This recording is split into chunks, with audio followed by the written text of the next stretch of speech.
Quick question. Which manga or anime do you believe has the best power system in fiction? I'm talking about all things considered. Let me know your answer in the comments below. Anyway, on to the video. The story begins with the MC's inner monologue, predicting the dark, somber, and desperate events to come. He states that life is pain. There's no way to escape it. The only choice is to accept this fate and struggle to survive somehow. Even if we find God and resent him, he won't listen. God is just a bystander. No matter what your life looks like, he won't be interested. You're the only one who can change your fate. It's up to you to struggle until the very end. True to the MC's words, we cut immediately to a desperate battle. The sounds of clashing weapons and pleas for help echo through a gloomy room where rivers of blood and mangled body parts litter the floor. Corpses lie scattered, hacked into pieces. Decapitated heads and missing innards not far from their main bodies, as if attempting to complete a grotesque jigsaw. In this chaotic scene, the MC continues his inner monologue. He observes that, while people live differently, the end of their lives is always similar, desperate and violent. Sometimes, living requires more courage than dying. We switch to a warrior fleeing for her life, her hoarse voice pleading for help. However, she quickly meets her end as her arm is torn ruthlessly from her body. Next, a mage unleashes a lightning strike on an obscured enemy, shouting his reluctance to die in this manner. Like the warrior, he dies instantly, his body cleaved in two. Another male warrior wielding a great hammer has his head split open, brain matter splattering everywhere. And yet another warrior is savagely torn apart, helpless against the foe. Finally, the MC yells at the group not to scatter, warning them that the enemy is targeting the lone stragglers. He calls out to Maytal, urging her to limit the enemy's movement. She responds by casting an ice spell, trapping the enemy's legs in a block of ice. Panting and visibly exhausted, Maytal calls out, urging them to hurry, as she can't hold the spell for long. Two comrades, Stepan and Wade, answer her pleas, immediately charging the enemy. Stepan urges Wade to hurry, but Wade retorts, telling Stepan not to give him orders and to focus on his own task. True to their words, the duo blitz past the enemy, tearing off its arms. The grotesque creature shrieks in agony as green, alien blood spurts from its severed limbs.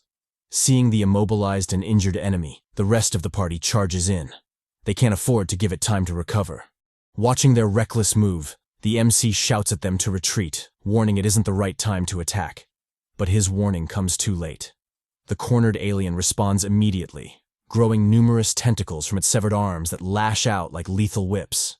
In a swift motion, it sends them whipping through the battlefield. The result is catastrophic. The reckless party is shredded to pieces as if run through a grinder. Heads are severed, limbs are slashed, and the battlefield becomes a symphony of carnage, with blood and body parts scattered everywhere. As this bloody spectacle unfolds, the surviving members watch in horror. Wade curses the reckless fighters, calling them fools for charging in. Maytal, shocked silent by the gruesome scene, is at a loss for words. The MC takes the lead, instructing everyone to move back. If they rush in carelessly again, more people will die. He resolves to finish the battle himself. With his trusty sword in hand, he charges forward.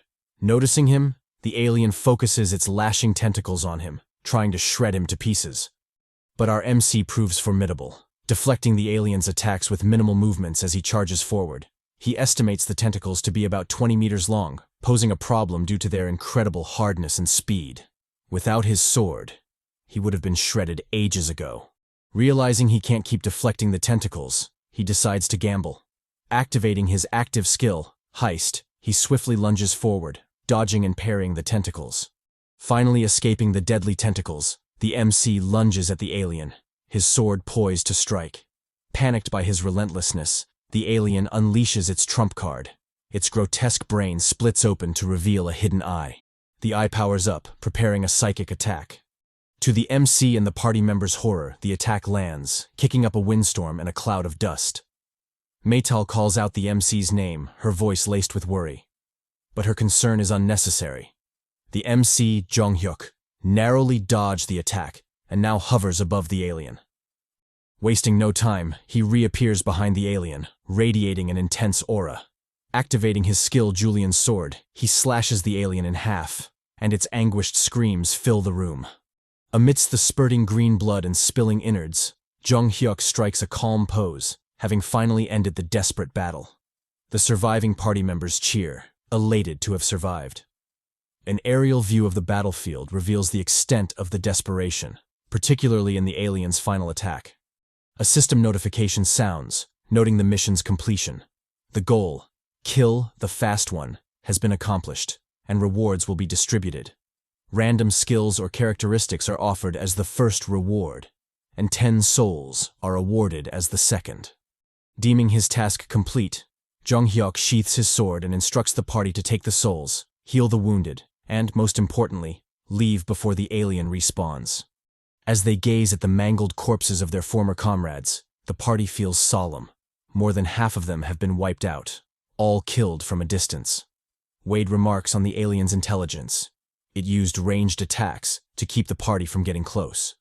Turning to the MC, he calls him amazing for dealing with such a beast. The MC, ever calm, replies that they don't have time for sadness. They must regroup and move to the next room. But his words are cut short by a sharp pain in his back. Turning around, he is shocked to see a sword stabbed through him. Stepan and Maytal, noticing the sudden change, call out his name, worry in their voices. Unbeknownst to them, more backstabbing bastards are creeping up. The backstabber mocks the MC, thanking him for bringing him this far. Without him, he would never have made it.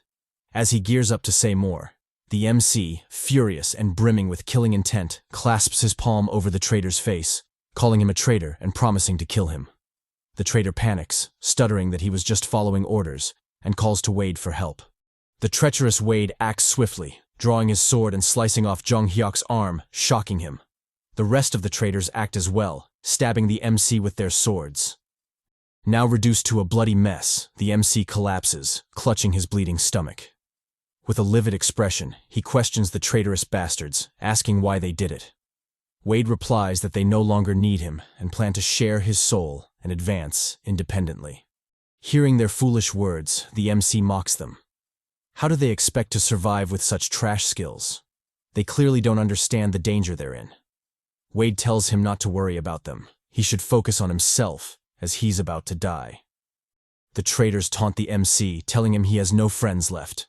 And true to their words, the lifeless bodies of Stepan and Maytal lie on the ground, bloody. Pale and disbelieving, Jeong Hyeok stares at his fallen friends. Wade continues his mockery, saying he couldn't risk leaving loose ends. Although he regretted killing Maytal as women were so hard to come by, he had no choice. He tells the MC not to be too sad. Death is inevitable. A traitor bitch approaches with a mace, taunting the MC. He always wanted to be a baseball player, and now he can live that dream, hinting at the Negan treatment. The MC, ignoring the mockery, is filled with rage. He mutters that he can't let it end this way. He can't accept this outcome. As the mace swings for his head, he suddenly roars in anger, lunging at the traitor. Using only his teeth, he bites a chunk out of the man's neck.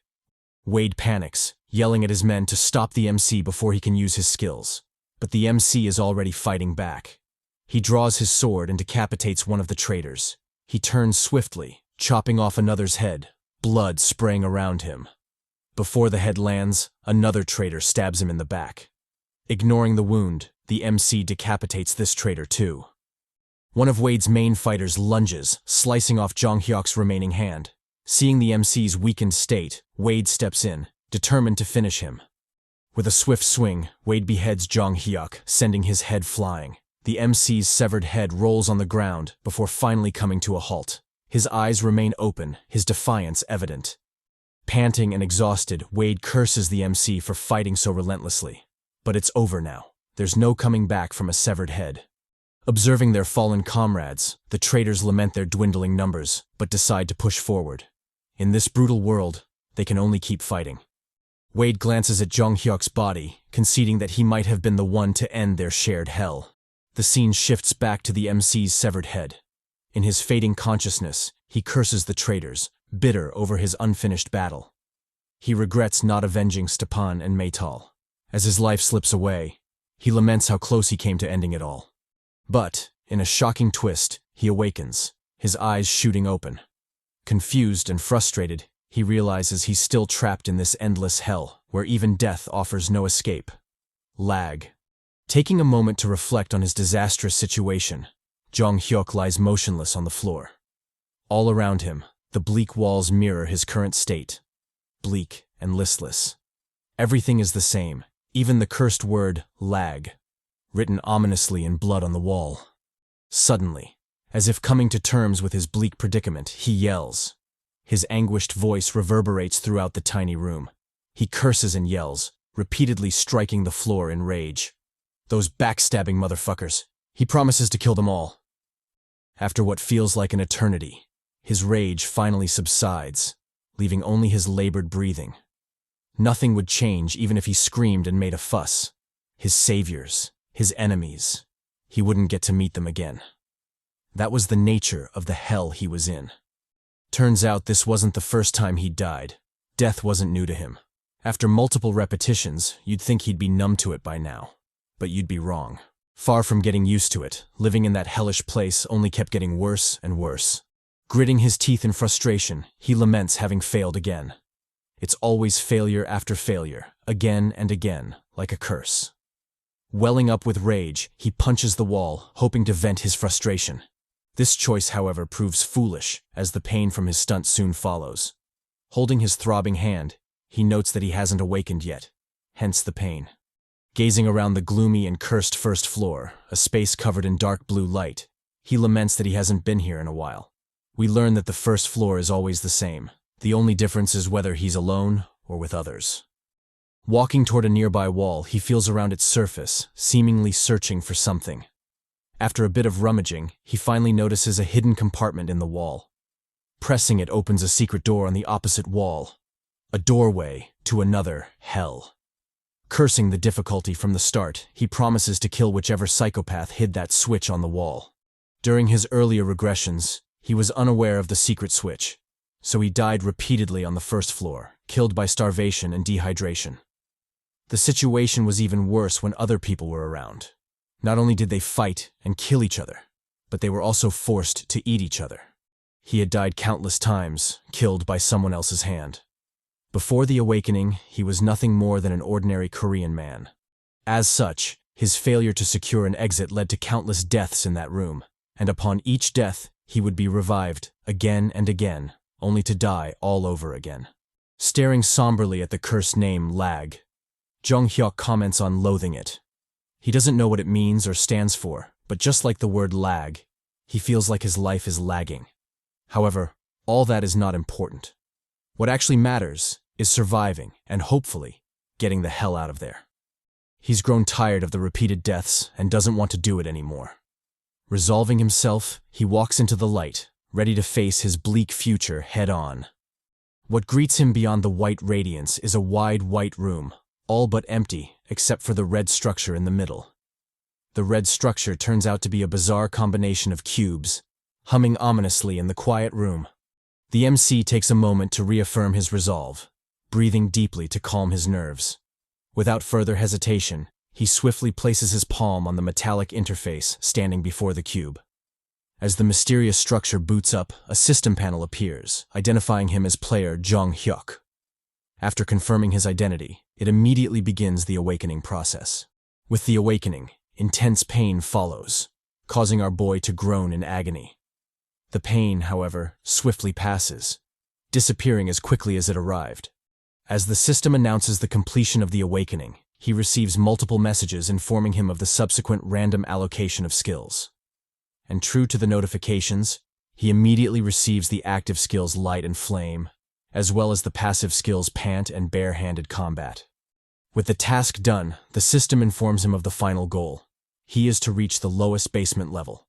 Our boy, however, doesn't move, choosing instead to analyze his character screen. He has received the active skills Light Level 1 and Flame Level 1. As for the passive skills, Pant and Bare-Handed Combat are also Level 1. Scrolling further down, he finds more information. His public attributes state that he'll be limited to only 2 active skills. However, as compensation, his private attribute states that he can have an infinite number of passive skills. This revelation greatly shocks Jeong Hyeok, his eyes widening at the news. His shock is warranted, as usually, you'd get around 10 active skills, and the passive skills were always fixed at 2. This had been the case throughout his countless regressions, a fact that never changed. So, what the hell was going on? Although it could be fatal to only have 2 active skills, the idea of having an infinite number of passive skills is truly outrageous. Jeong Hyeok can't help but don a maniacal smile just thinking of the possibilities. His thoughts, however, are interrupted by a system prompt informing him of the random generation of a weapon. Our boy gazes intensely at the swirling blue vortex, hoping to get something good. Through sheer luck, something good actually comes out. A strong mini pickaxe, boosting muscle strength by 1%. As he swings the pickaxe around, the MC laments the absolute garbage he received in some of his previous regressions. Items that only led to his untimely demise. Seriously though, how are you supposed to fight with a pack of condoms? With his business done, he resolutely walks toward the next room. It's a full-fledged start, one he's determined to see through to the end. Emerging through the dimly lit hallway, our boy is faced with 2 choices. Basement level 1, room 1, and basement level 1, room 2. In his past regressions, he'd opted for room 1, but this time, he resolutely chooses room 2, deeming it much better. Walking through the door, he descends a seemingly endless flight of stairs, leading down to the abyss. After what seems like an eternity, he finally reaches flat ground, albeit shrouded in darkness. Utilizing his light skill, he shines a ray of light across the room, confirming his intended destination. Room 2. He's finally here.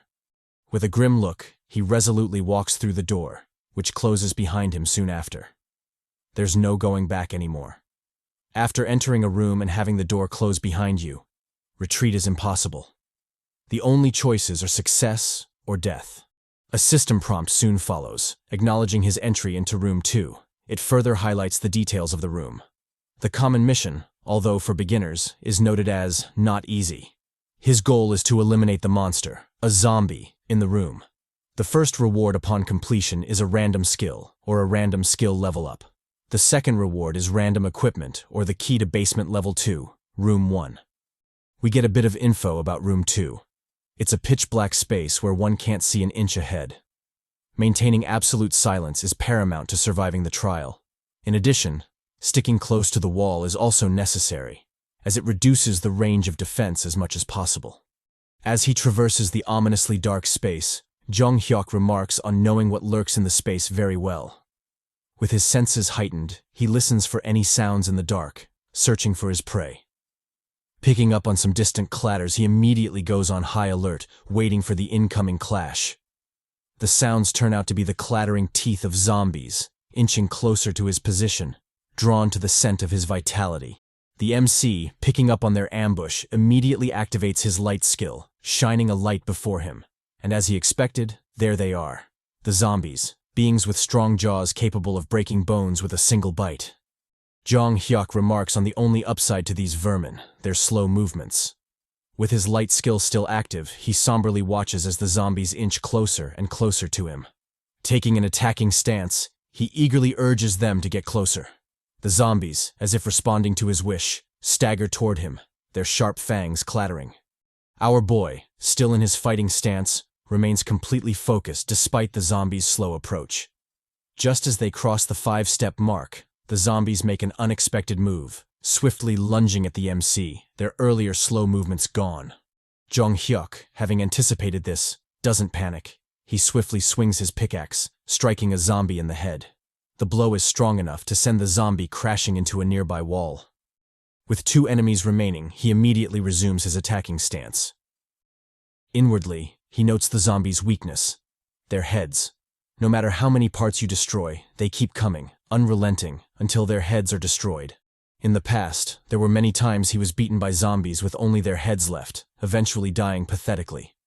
In addition to their semi-invulnerability, their movements are more complex than expected. They move slowly at first, only to suddenly attack at close range, making it very difficult to react if it's your first time. However, our boy isn't a beginner. With his palm raised, he activates his second skill, Flame Level 1.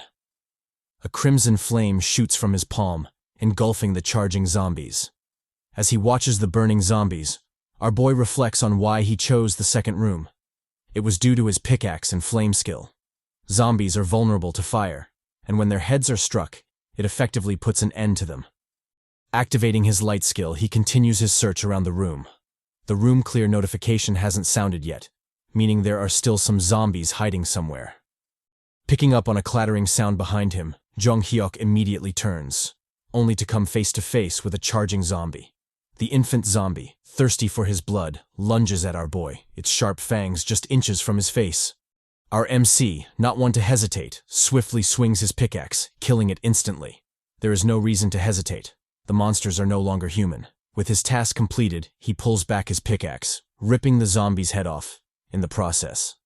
Gazing at the grotesque creature, he remarks on never seeing one so tiny before. Was that why he didn't pick up on its movements until it got so close? The system notification sounds again, bringing with it the clear confirmation. It states that the Room 2 mission is over. Jeong Hyeok was the only participant, contributing 100%. As a reward, he is to choose between randomly acquiring a skill or having an existing skill randomly level up. The second reward is random equipment, or the key to B2, Room 1. Not wasting time, Jeong Hyeok immediately makes his choice. Soon the system sounds again, informing him of the successful acquisition of the passive skill Tough Skin Level 1 and the acquisition of the key to B2, Room 1. As he watches the key materialize, he remarks on his luck. If the skill had turned out to be an active one of his original skills would have been lost. So far, he has 3 passive skills. Pant Level 1, which speeds up his recovery rate. Barehanded Combat Level 1, which boosts his barehanded fighting skills. And finally, Tough Skin Level 1, which makes his skin tougher. Holding the key in his hand, he acknowledges his good luck in this regression. Not only is this his first time getting 3 passive skills, but they are also skills he can keep until the very end. Since physical ability is mostly affected by passive skills, and he can have an infinite number of such passive skills, there is definitely potential in this regression. He will keep forging forward, and with his new abilities, he's resolute to do it. He'll definitely conquer this hellish game, or die trying. Armed with the rewards from Room 2, our boy wastes no time challenging his next hell. Before him stands the door to 2 separate rooms. Basement Level 2, Room 1, and Basement Level 2, Room 2. To enter Room 1, he needs a special key, which can only be obtained by clearing B1, Room 2. As for the doorway to B2, Room 2, that's a freebie for everyone, as it doesn't require a key for entry. With a somber expression, our boy laments not remembering the exact details of all the cursed rooms in L.A.G. However, he's more than familiar with the first few. It's probably where he got his cheeks clapped the most. We learn that in the case of B1, Room 1, the room is bright, and only 1 or 2 zombies appear, unlike the cursed Room 2, where you have to fight in total darkness. However, there's a price for this reduced difficulty. The reward is minimal. Room 2 is obviously more difficult, but as a reward, you get the special key to access B2, Room 1. With a resolute expression, our boy bravely enters B2, Room 1, ready for whatever shitshow he'll face. As he makes his way down another seemingly endless flight of stairs, he reflects on why he chose the key as a reward rather than a piece of equipment. He's confident he can succeed in the mission for B2, Room 1.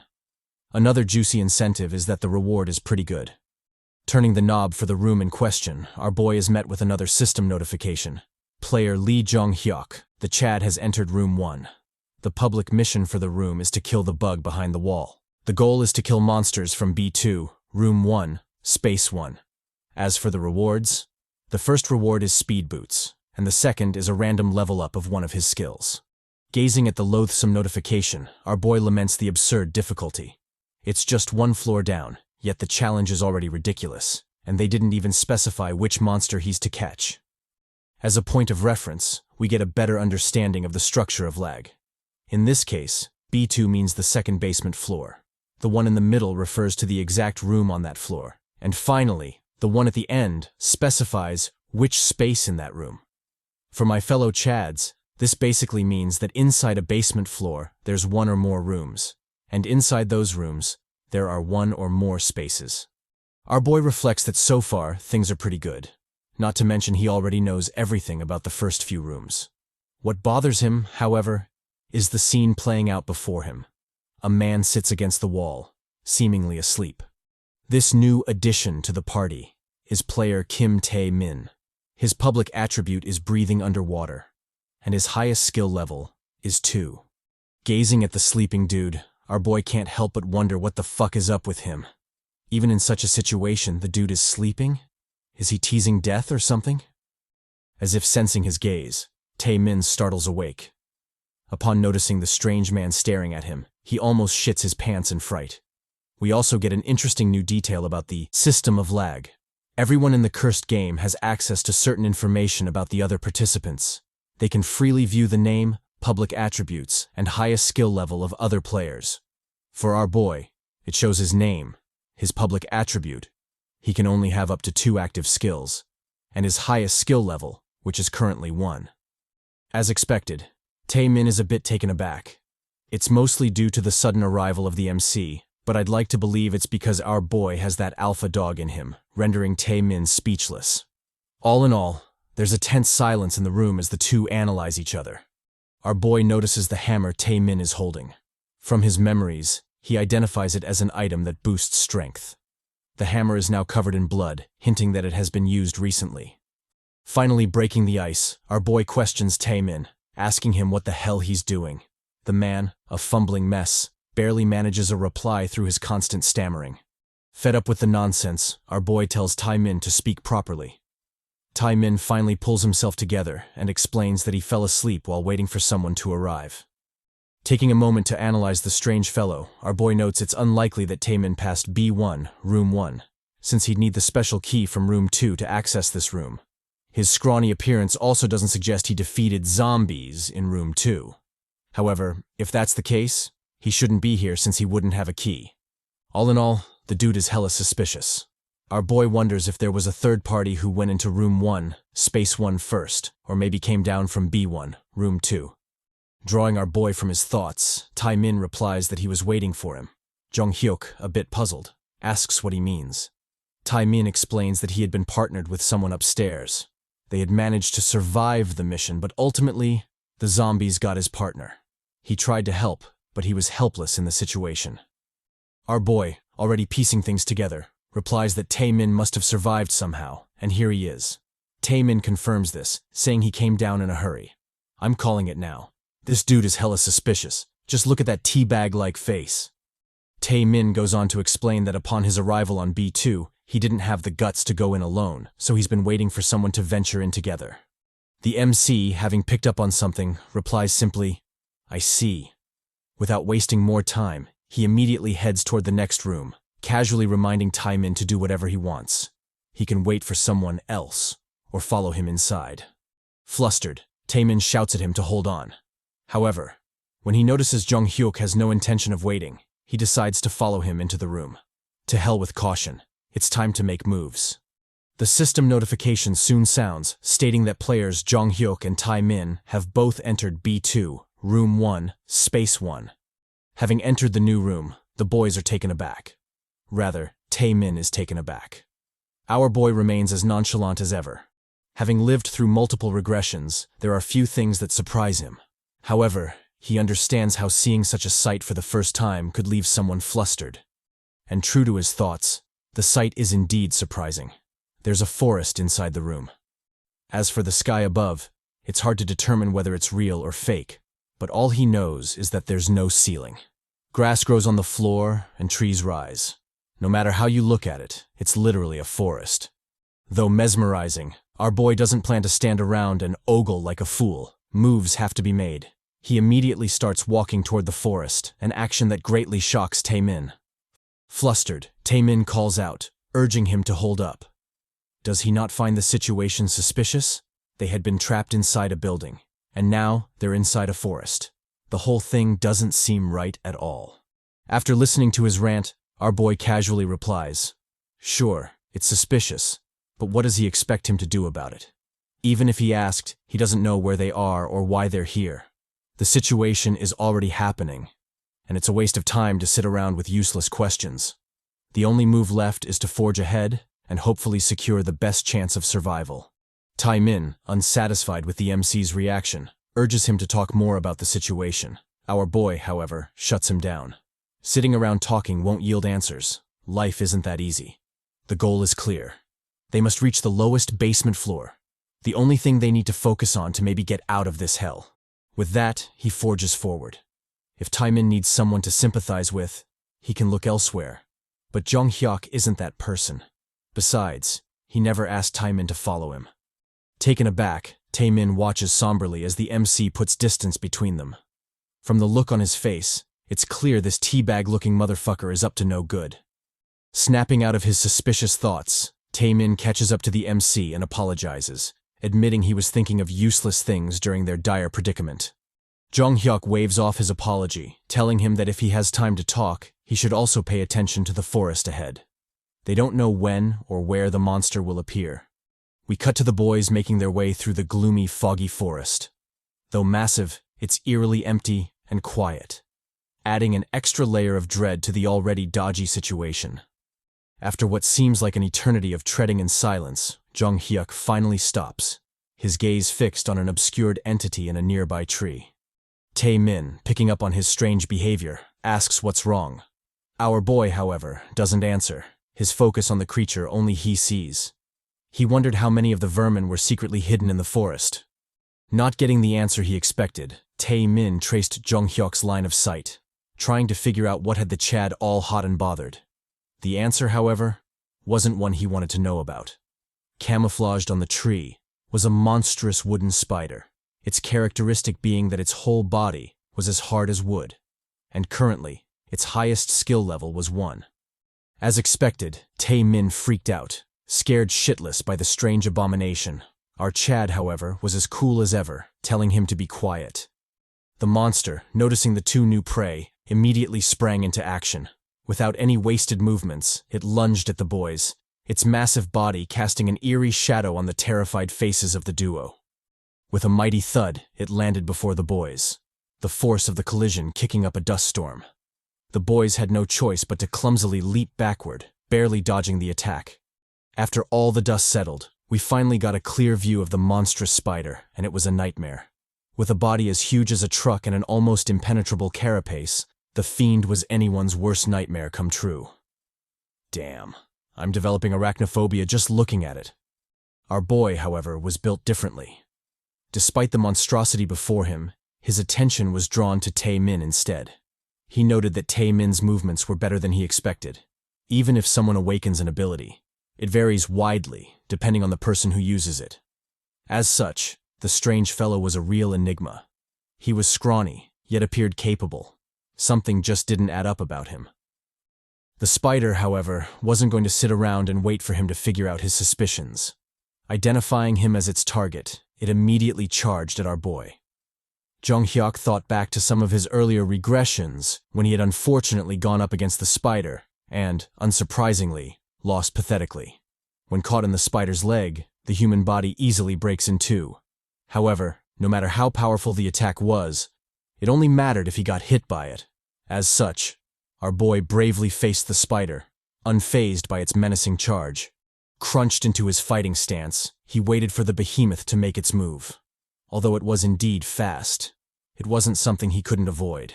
Besides, he wasn't a normal human anymore. He was awakened, a being that far surpassed the regular limits of mundane humans. The MC demonstrates this by easily weaving and dodging the spider monster's sharp legs. No matter how much it tried, it just couldn't reach the elusive MC. Although the exact nature of the awakening is unknown, it is clear that it is a change meant to make the participants more suitable for survival in the treacherous game. L.A.G. Their physical abilities improve, and most importantly, they gain the ability to use skills. The MC shows off the full extent of his awakening by easily dodging the spider's claw attack. With nimble movements, he runs up a tree before doing a backflip, swiftly lunging at the spider for his counterattack. Taemin, like a wolf waiting to pounce, watches all of his moves with a somber expression. This shady bastard is definitely up to something. The MC, completely oblivious to the ominous developments, continues his fight against the spider.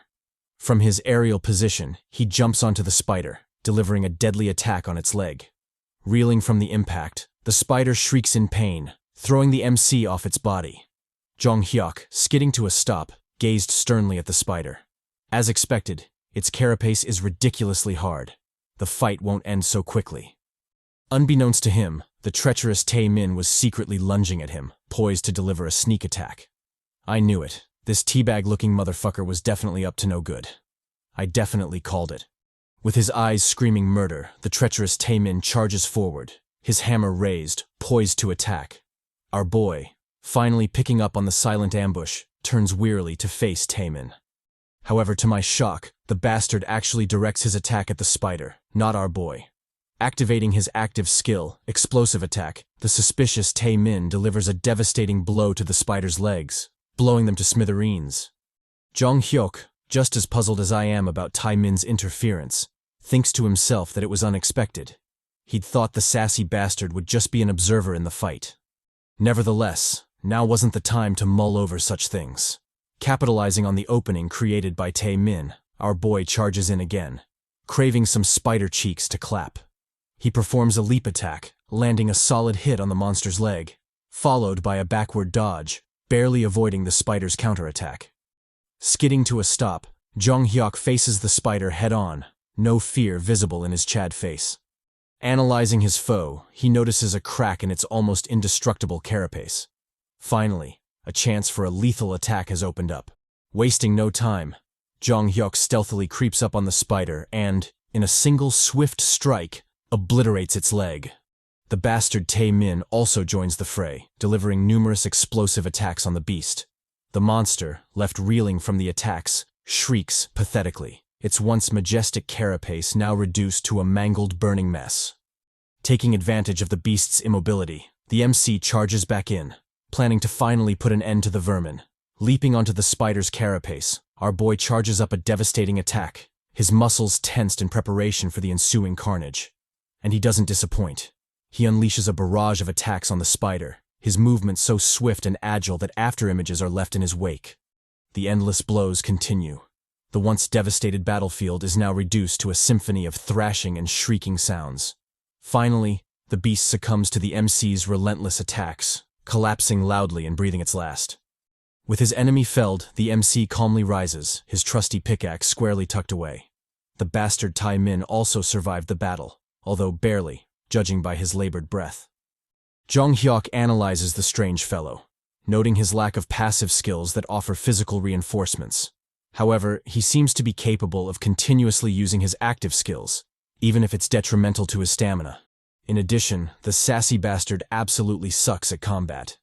But he does make up for it with a high-level skill, probably even higher in level than Jeong Hyeok's. All in all, the bastard is one to be wary of, especially since the previous naive and timid face he portrayed strangely disappeared when he was fighting, and his real nature was revealed. The fact that the bastard can use that much power on the second floor means he'll probably be strong in the future. The MC is determined to secure his help, even if he has to be a bit forceful about it. But all that aside, the real reason he's keeping the sus bastard around, despite knowing how dangerous he could be, is because he's confident in his ability to kill him anytime he wants, should he deem it necessary. We cut to the boys walking in the forest, and as expected, Tae-min is yapping non-stop. He questions the MC about their destination, but our boy just ignores him. Not getting a reply, he calls out to Jeong Hyeok again. The MC, frustrated by his constant yapping, asks him what he expects them to do. Should they stay there? He lets him know that the battle caused quite a commotion. Other predators must have heard it, and are currently heading in that direction. If he still wishes to stay, he's welcome to try. Tae-min expresses his understanding, but he still wants to know their intended destination. Our boy, finally fed up with his constant questions and yapping, tells him to be quiet if he wishes to follow him. Tae-min quickly agrees, his meek demeanor returning. This sudden change doesn't go unnoticed by the MC. He's seen through the mask Tae-min is wearing. In L.A.G, everyone acts to deceive each other. It's a constant game of deception. Jeong Hyeok's thoughts are interrupted by a sudden ruckus from behind him. Gazing at the new guests, he laments that it's too late to make a safe getaway. The worst possible scenario has indeed happened. They've been flocked by a clutter of spiders. If you thought the lone beast was dreadful, try imagining a whole group of them, all thirsty for your blood. Tae-min, scared shitless, asks what they should do. Our boy responds to the idiotic question, they should run like hell. And true to his words, the boys haul some cheeks, with a clutter of spiders hot on their trail. The pursuit continues through the middle of the woods, then the path to the left, followed by the path to the right. The spiders just weren't letting up, and the boys had no option but to run like their lives depended on it, because they did. Finally, our boy notices that things can't continue like that. They will soon be swarmed, and he needs to do something before that happens. With a plan in mind, he immediately makes his way to a clearing beyond the forest. Tae-min, the noisy bastard, is quick to complain, shouting that the MC has led them to a dead end. Shouldn't they be looking for a door to the next floor, or maybe another way to get to the third basement floor? Jeong Hyeok, enraged, grabs the motherfucker by the face. With a chilling look, he tells him to shut his stinking mouth. Tae-min, dreading his doom, immediately apologizes. With a gentler tone, he voices his argument, noting that the spiders will soon catch up and they're trapped in a dead end. The MC ignores him. He's busy trying to calm his fury. He had almost killed the bastard out of anger.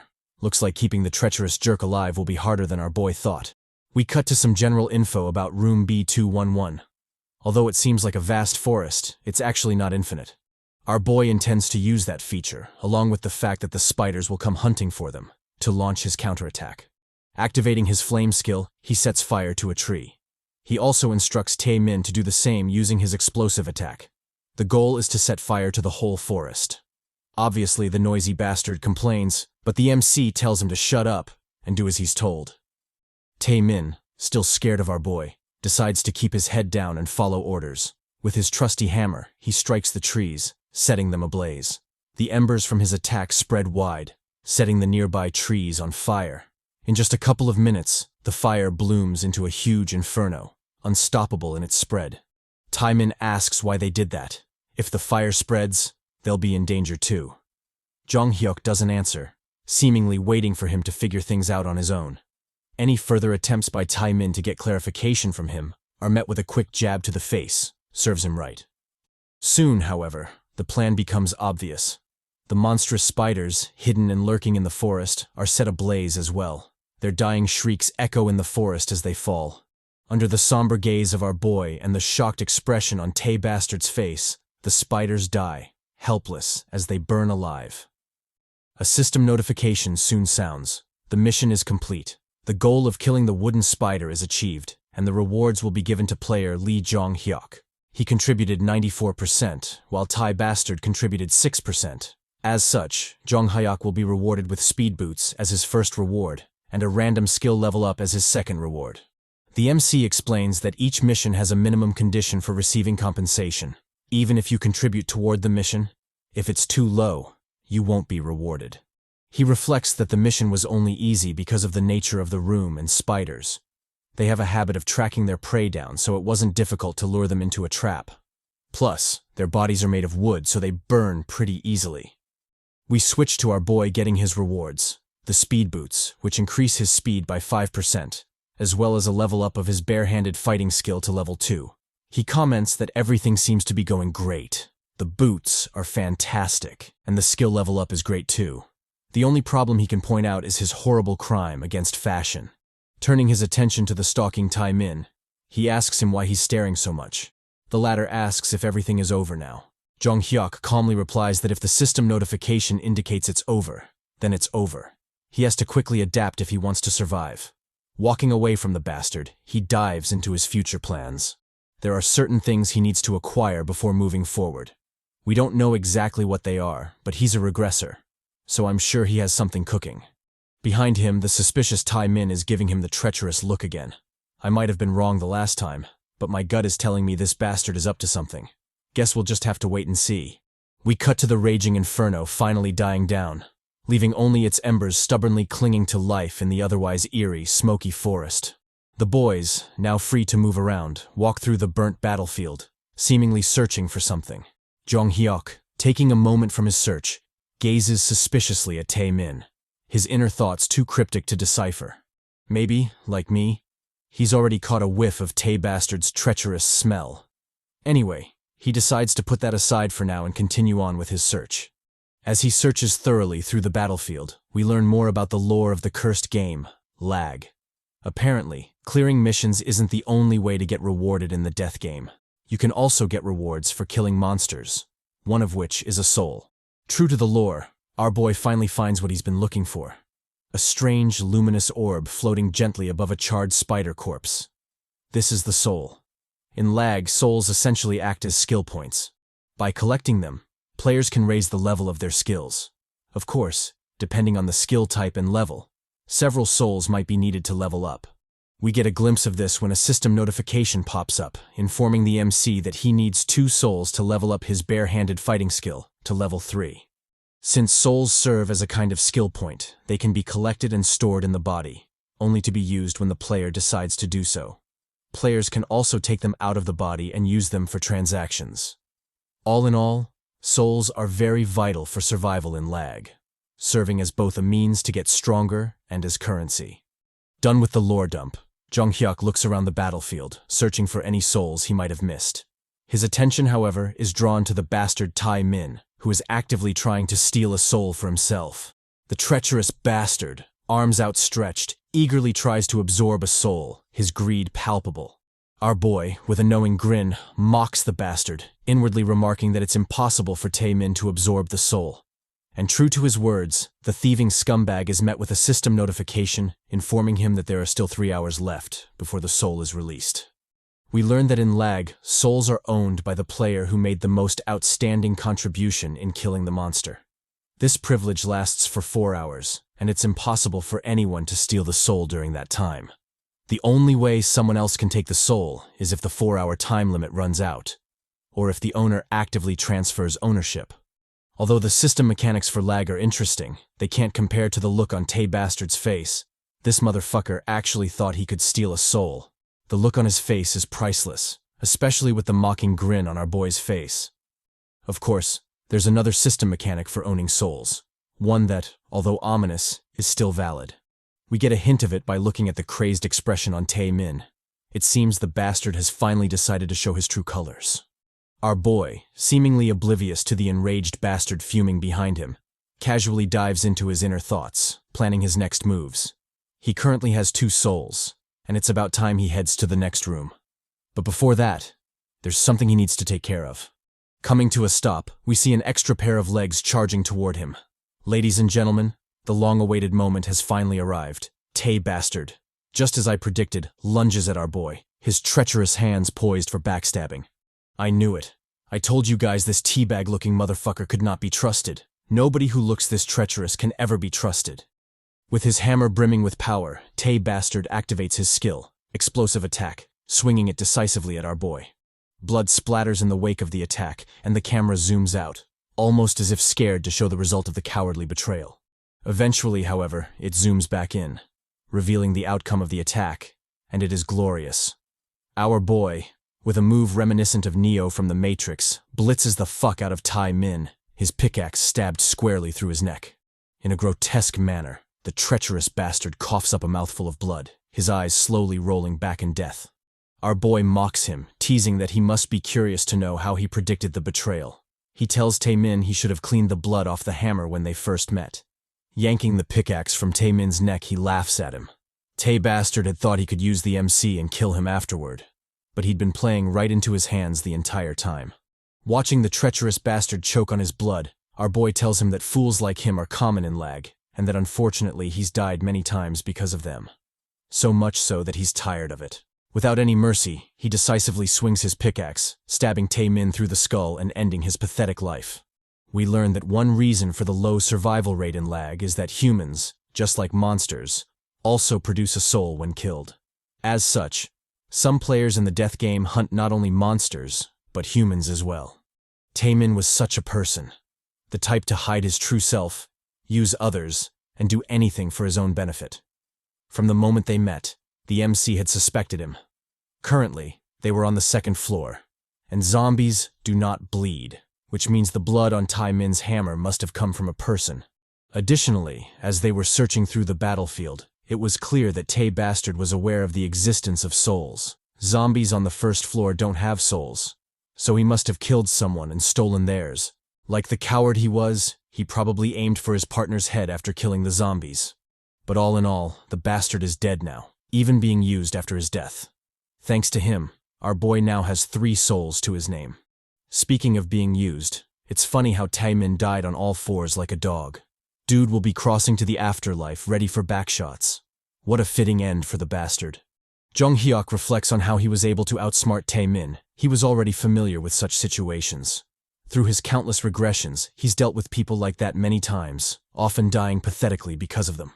He's tired of that kind of death, so he's determined to focus solely on his survival. To make it out of L.A.G alive, he's prepared to do whatever it takes. The death game is a place where not only the strong survive, but where the survivors are also strong, and he's determined to be one of them. We cut to him equipping Tae-min's hammer. The hammer turns out to be a relic that boosts strength by 1.2%. Although his fashion sense is terrible, and he looks like an engineer, his current loadout is pretty decent. In some of his previous regressions, he made it to the 6th basement floor with nothing but a crowbar, so he's doing pretty well right now. However, getting more equipment quickly is essential. In addition, he also needs to level up his skills. With his current gear and skills, it'll be a hustle to fight monsters. But he can't rush it. In the cursed game, impatience leads to mistakes, and mistakes only lead to a pathetic death. He has to tackle every situation with a calm mind. Saying so, he places his hand on the door leading to the next room. The door to basement level 2, room 1, space 2 slides open with a gentle swoosh. Behind it lies a long corridor leading into darkness. Our boy, not one to hesitate, resolutely walks through the door, which immediately shuts behind him.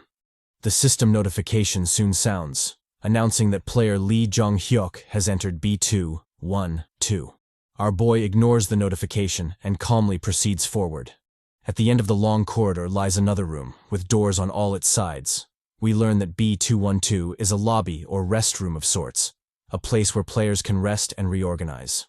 One door leads to basement level 2, room 1, space 3, likely another trial room. Another door leads to a shower, just in case you want to be fresh before you die. The final door leads to L.A.G, whatever that is. Our boy, clearly having more information than I do, decides to visit the third room first. Pushing open the door, he enters the L.A.G room.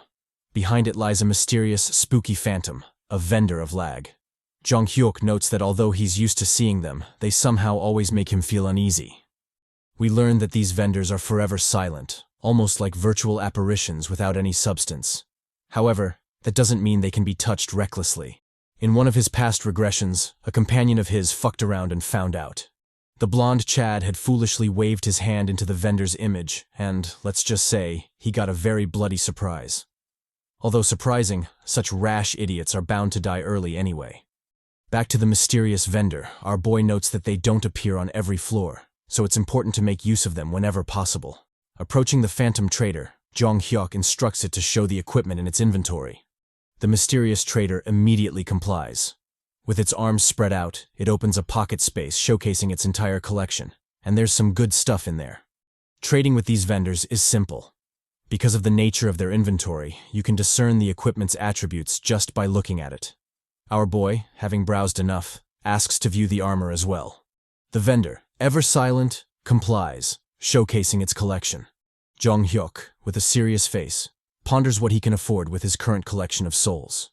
With his mind made up, he immediately points to his selection, ready to complete the trade. The silent vendor stares at our boy for a moment before springing into action. First, it closes the inventory, then swiftly extends its long arm toward him. The gesture is simple, easily recognizable to anyone. Money first, bitch. In this case, money means souls. Each piece of equipment he picked out costs 1 soul, so he has enough to pay for all his drip. The ghostly vendor acknowledges his payment with a gentle nod before immediately retrieving the souls. Judging by how quickly it took the souls, it seems there are plenty of diners and dashers in L.A.G, which is actually quite funny if you think about it. Soon the silent vendor unveils our boy's purchase, a jacket, trousers, and a belt. The elastic jacket, as it's called by the system, increases muscle strength and agility by 2%. The same is true for the elastic pants. The leather hipsack, although a silly name since it's clearly a belt, boosts the speed of physical recovery by 2%, so it's also good equipment. Using telekinesis, the vendor hands over the purchased equipment to our boy, who wastes no time rocking them. First, the belt. Leather hipsack. Then the jacket. All in all, our boy is now officially dripped out, drippy beyond reason. With their official business done, the vendor surprises our boy with some extra provisions. cooked meat and water, a kind of after-sales service. Even if the cursed game is trying to kill him, customer service is still important. Make sure to rate vendor chat on Yelp real quick. Under the gentle bow of the silent vendor, Jeong Hyeok leaves the room. At first, he didn't know what kind of meat the vendor gave him. Pause. That was hella sus. Anyway, he was unfamiliar with the vendor's meat, so he was hesitant to eat it. Now, however, he knows exactly what kind of meat it is. Taurus meat. With his current strength, it's a monster he can never hope to defeat, let alone even meet. For that to happen, he'll have to be at least on the 7th basement floor. With his scrumptious meal done, our boy drinks some water before doing some light post-meal stretching. With the official business out of the way, it's time to head to basement level 2, room 1, space 3. Before that, however, a quick shower is in order. In L.A.G, taking a shower is like going in and out of a washing machine. The whole process is swift and automatic. As he dumps this random lore on us, Jeong Hyeok reaches for the door handle. To his shock, the knob starts moving on its own. He isn't alone here. Acting quickly, he immediately hides behind the door, trying to make himself as inconspicuous as possible. As he watches the door slowly inch open, he curses his luck. He can't even enjoy a shower in peace. With his weapons dual-wielded, he enters a striking pose, ready for action. Out of the door comes a shadowy silhouette, which quickly reveals itself to be a mommy. Elegant in her stride and obviously dangerous by the looks of it. Our boy, however, isn't the least bit concerned about the mommy before him. His thoughts are racing, calculating the odds of their encounter. Every time players enter a new room, a system message appears. But only one message is displayed unless multiple players enter at the same time. The message is also very clear, either through a pop-up window or through a sound in his mind. That being the case, the only explanation for her being there so stealthily is that she arrived in the room before him. I love how the MC is a Sherlock in such things. But is he really going to ignore that view? The mystery mommy turns out to be Emma Garcia, a player with the public attribute to use 2 active skills at the same time. Currently, her highest skill level is 2. Emma, the Latina mommy, unaware of the stalking MC, stretches lightly. She had been worried about the shower mechanics because they didn't produce water, but the bath turned out more refreshing than she thought. Left uncertain about her future path, she ponders what to do. Her thoughts, however, are interrupted by a cold metal placed against her neck, greatly shocking her. With a cold tone, Jeong Hyeok instructs her to stay still. If she moves, she'll die. He issues further instructions, telling her to raise her hands high where he can see them. Any foolish attempts to make noise or resist will be met with a swift and brutal bash to the head or a hole through the neck. Emma, a bit flustered by how fast things are progressing, tells him to hold up. They can always talk it out. Jeong Hyeok, however, doesn't relent. He instructs her to take out her equipment and souls. She is to slowly kneel and put everything she has on the ground. Garcia, scared shitless, immediately complies, placing her dagger and pouch on the floor. Although he's aware she has none left, Jeong Hyeok still asks her to take out her souls as well. Garcia replies that she has no souls. Surely he should know that as well.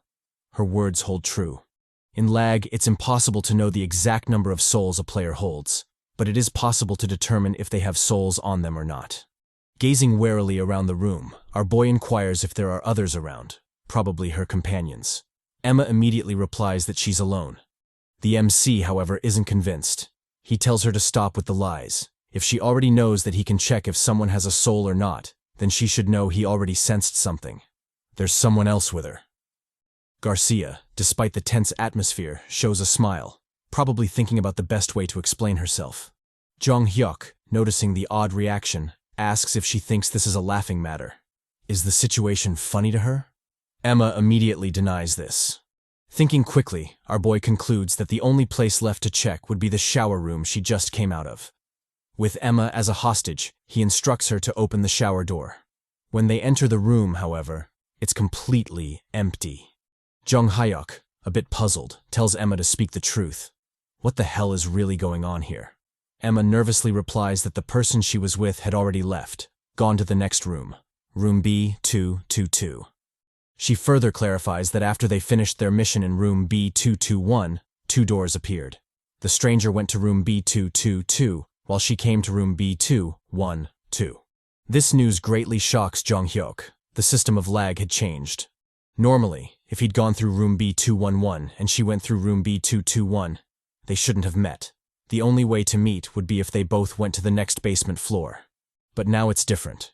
She went from room B221 and came directly to room B212.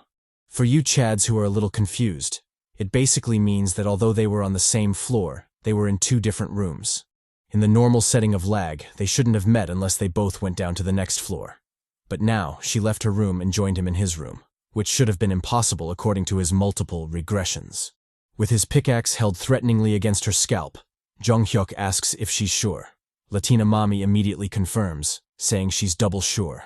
Although the change is bizarre, our boy remarks that it's a good one for him. Normally, you're forced to choose a single room on each floor, but now that is no longer the case. So long as he remembers which rooms have the juicy rewards, he can freely choose any room on any floor. Diving back to business, he asks Emma why she didn't go with her companion. Scared and visibly shaking, Latina Mommy answers that the dude was a serious pervert. She didn't want to travel with him. As soon as he chose a room, she immediately escaped to the opposite one. Our boy, with a serious face, decides to think hard about his choice. Should he kill her or not? Currently, the only benefit to killing her would be to get a single soul, which is not really worth it. Latina Mommy, apart from being busty, has a pretty decent understanding of the survival game. Meeting such a person is very rare on the second basement floor. Another juicy incentive is that she can use 2 active skills, which is pretty OP. Our boy, lost in his murderous thoughts, is interrupted by Garcia, who's grown uneasy from the sudden silence. She directly asks if he plans to kill her, expressing her reluctance to fight him.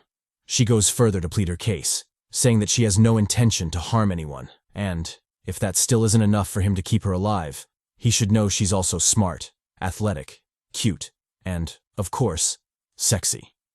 She has sexiness galore. I know it might sound like I made that up, but she actually said that. Our boy, tired of her embarrassing ramblings, tells her to shut up. With a calm voice, he tells her to travel together with him. Although he might sound cool on the outside, inwardly, our boy is thinking that if he is to end her, he should do it later, as it will be more profitable. Damn, it's sad. But currently, Emma Mommy is just a sheep being fattened by our boy to be slaughtered later.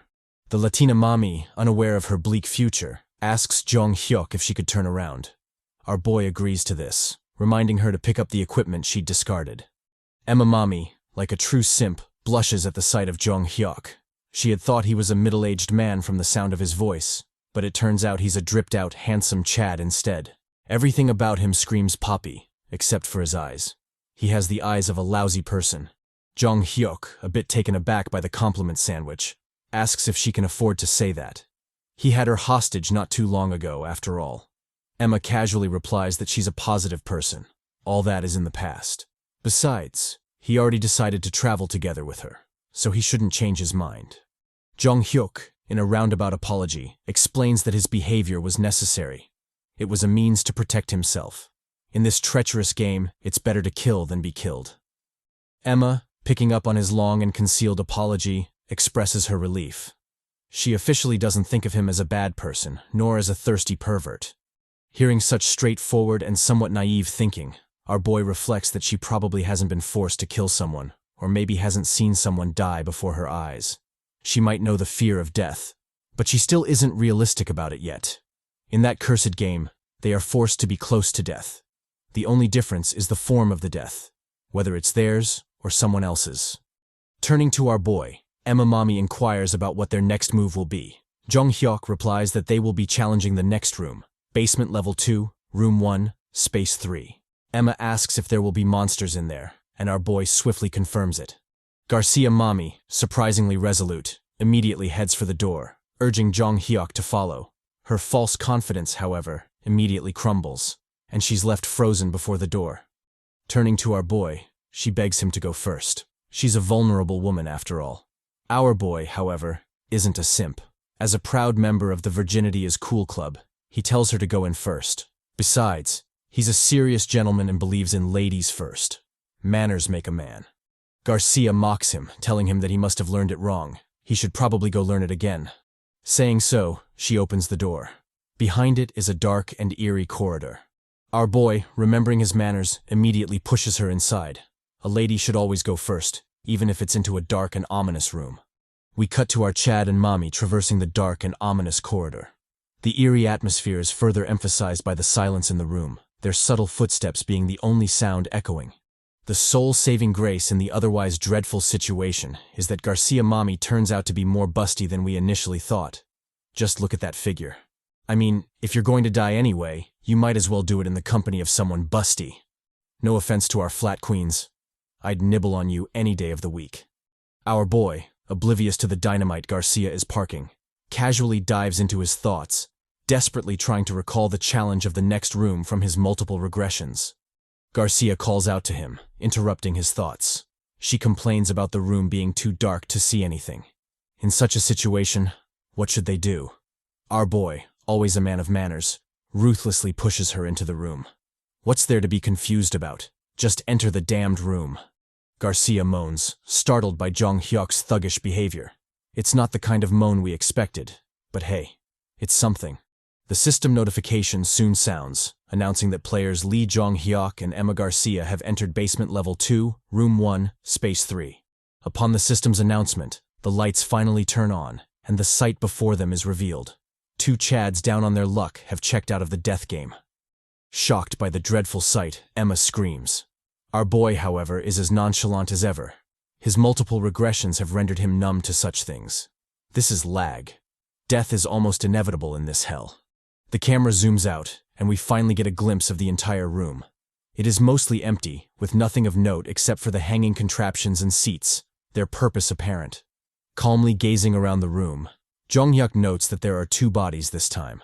He doesn't delve too deep into it, but it's obvious he's familiar with the shit going on in that room.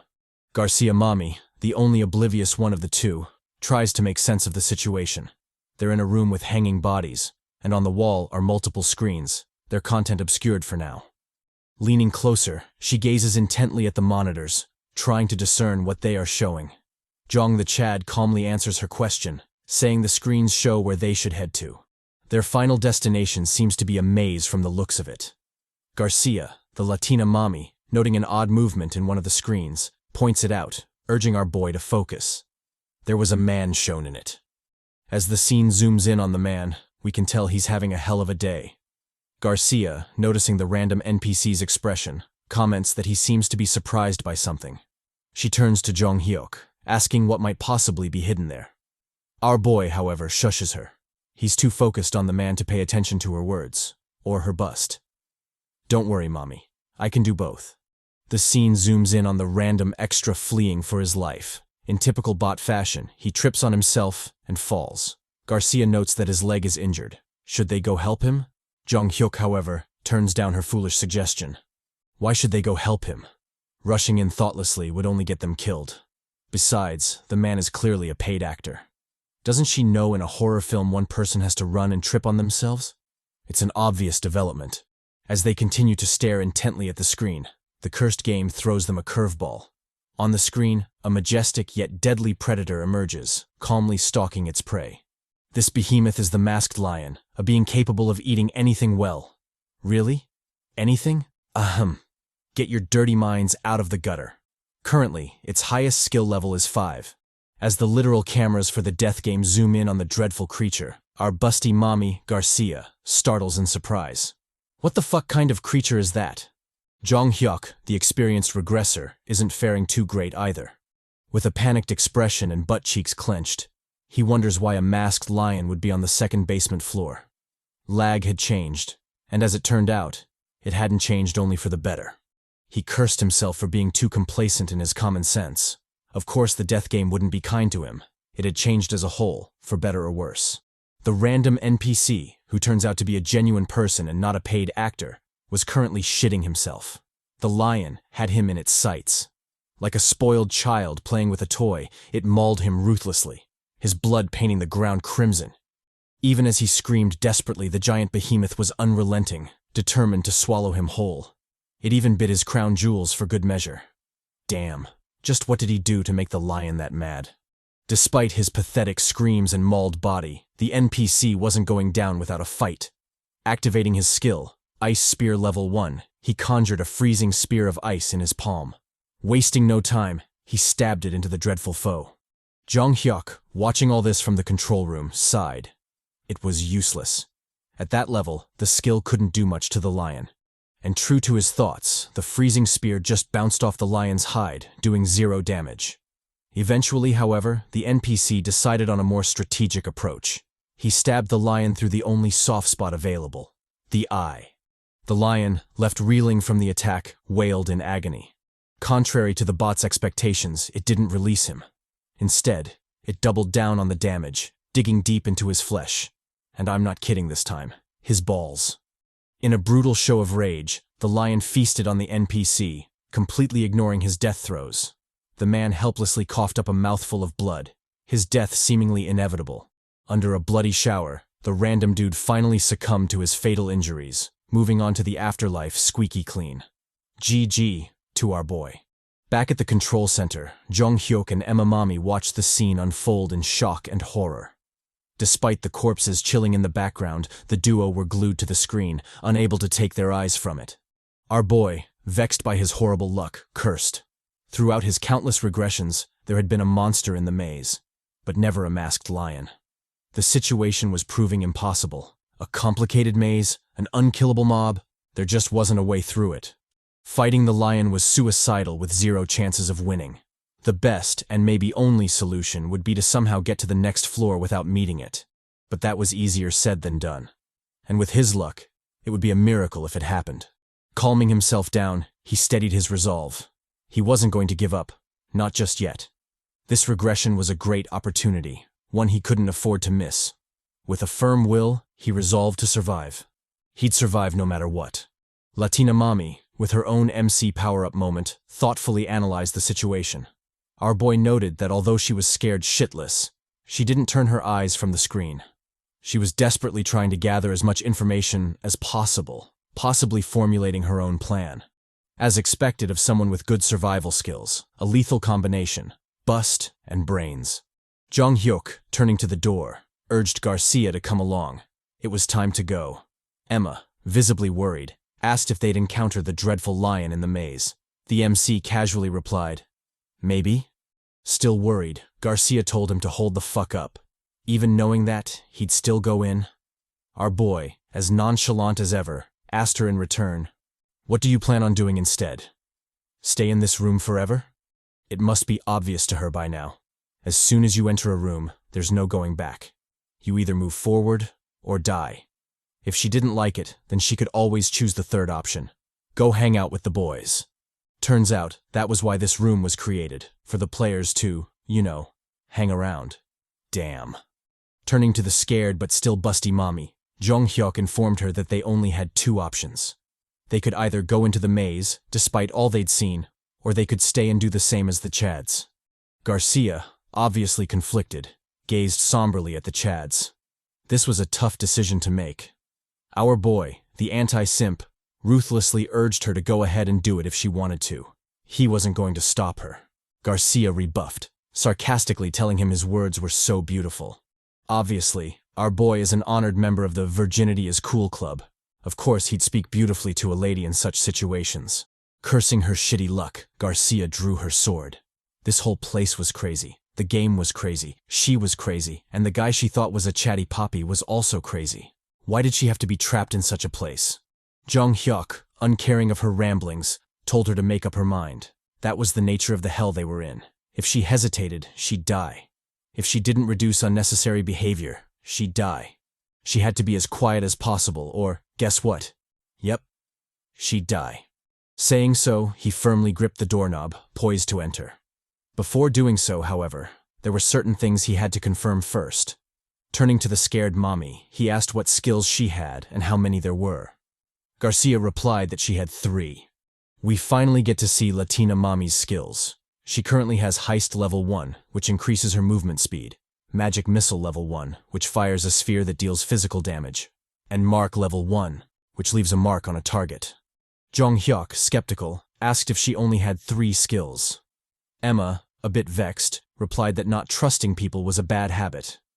Jeong Hyeok, not buying her bullshit, thought to himself, maybe her private attributes are related to her active skills. A side note, if a public attribute is positive, the private attributes will be negative, and vice versa. Taking a moment to plan, he lamented that it was a shame. If her heist had been level 2, they could have made some moves. But as it stood, it was too much to deal directly with the masked lion. However, her active skill mark could indeed come in handy if used properly. It's regrettable that the busty mommy only has 3 active skills. But hey, he's not in a position to talk, since he only has 2 active skills. Garcia called out to him, willing to disclose her passive skills. Jeong Hyeok, however, stopped her. They wouldn't come in handy in the current situation. The only useful traits are the active ones. Garcia asked about his skills as well, and our boy immediately answered, stating his 2 active skills, light and flame. Inwardly, he reflected on not needing too much information. It would just make him dizzy. What was important was giving as much information as he could to gain Emma's trust and lower her doubt. Nothing else mattered at the moment. Turning towards the doomed door, he decided to head in. It didn't matter to him if Emma died before he collected her soul. Even though she was just a sheep being fattened, it was still better in his books if the lion got her instead of him. An added bonus was that if that happened, he could use her as a meat shield and escape. This mission was definitely going to be bloody and challenging for him as well. He didn't have enough active skills, and the advantage of having multiple passive skills would only show later in the future. So for now, he's cooked. On the bright side, however, active skills really shine in the beginning, so there's that. Another thing of note is that he has to be careful not to spam his skills, as it would take a huge toll on his body. But it was better to do so than die pathetically. Even if his heart gave out in exhaustion, he was still determined to live. There was no right choice for him here, not in this hell. The only choice he had was restricted to the current situation he was in. It was up to him to find an answer in the chaos. The death game was changing. It was no longer the place he knew. It had morphed into a hell that was hard to predict. What would happen in the future? He didn't know, but he couldn't run away.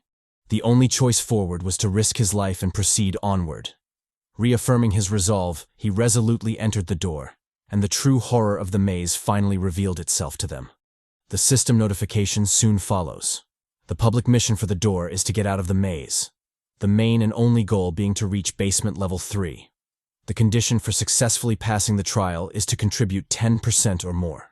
If they manage to accomplish that, they'll be rewarded with equipment related to the masked lion and, of course, 3 souls. That was the public mission. The room also had another surprise for them: private missions for each participant. For our boy, the private mission was not to kill. The goal was not to kill people or monsters. If he accomplished that, he'd be rewarded with 4 souls and a random skill. In typical L.A.G fashion, the skill level would be random too. Jeong Hyeok gazes contemplatively at the system notification. Under the current circumstances, he's actually quite glad to receive that private mission. Fighting the masked lion was never an option for him. I mean, he did see the paid actor get his shit rocked, so that's obvious. Anyway, Garcia seems to be lucky. At least she won't die by his hands in this trial. It's truly a shame he can't even do the gentlemanly thing and use her as bait. The system was very ambiguous in its definition of not kill, so leaving her to die when he could have saved her would probably be punished. All in all, it's not a bad start to the nasty trial. The main problem, however, was the private mission she received from the system. If it directly opposed his, then it'll be annoying. Garcia, the Latina mommy, picking up on his stare, turns to him. What was up with the intense gaze? Was she that pretty? Well, mommy, normally I'd answer yes. But the artist really rocked your shit in this panel, so I'll go with possibly cute. Our boy, the anti-simp, casually tells her to knock it off. Turning away, he wonders if she's vigilant for noticing his gaze or just immature based on her actions. All in all, it seems he doesn't have to worry about her. We finally get to see the maze up close. It's not much, but it sure is daunting. Garcia, with some big brain moment, suggests they climb the wall to see what's on the other side. Our boy ignores her foolish suggestion. Emma, not giving up on her big brain moment, points out the electric current-like thing flowing atop the wall. Should they go check it out? Really, bitch? We cut to them standing before the maze door. Like most things in the game, they are given a choice, albeit both equally daunting. The MC laments on the maze changing every time he regresses. As such, his past knowledge is practically useless here. He's feeling a tension he hasn't felt in a long time. There's the obvious instinct and resolve to survive, but mixed in is the anxiety that this might actually be his last regression. The two emotions are blended, constantly plaguing his mind and dulling his senses. Our boy, however, chooses to put all that aside for now. It's not like anything will change if he stresses about it. Besides, there have been many times when he wished his death would be permanent in the cursed game, so dying isn't really a problem. Latina mommy pulls him from his thoughts, asking which path they should choose. Jeong Hyeok, like a true man of culture, uses the best and arguably only method to decide. Hawk 2, spit on that thing. Guided by the sloppy, he confidently points left. Emma, startled by the odd behavior, shouts at him, asking what he's doing. Our boy casually replies that it's a common thing back where he's from. Obviously, Emma doesn't buy this, but we don't blame her. She clearly gets no bitches. Getting serious, the MC reminds her to be silent. They are entering the maze. It'll be dangerous if she continues yelling like that. We cut to them inside the maze. The death trap is exactly as you'd expect. Long, dark corridors flooded with unnerving silence. In a sick twist, there are actually numerous braziers lined up against the walls. However, as expected from the twisted game, all of them are unlit, silently mocking them. Jeong Hyeok reflects that, currently, they lack the means to deal with the masked lion. As such, meeting the fiend in that straight corridor would be their doom. However, even if they had the means, the straight corridor would severely limit their countermeasures. Currently, the only noteworthy equipment in his possession is the speed boots he's wearing. If he gets a heist effect, he might be able to rival the masked lion in speed. Emma, however, would be cooked. There's just no way to stop her from being eaten. Their best bet is to hope they never run into the masked lion. Thinking so, they finally arrive at their first fork in the road. Jeong Hyeok deploys his divine technique, peeping Tom no jutsu.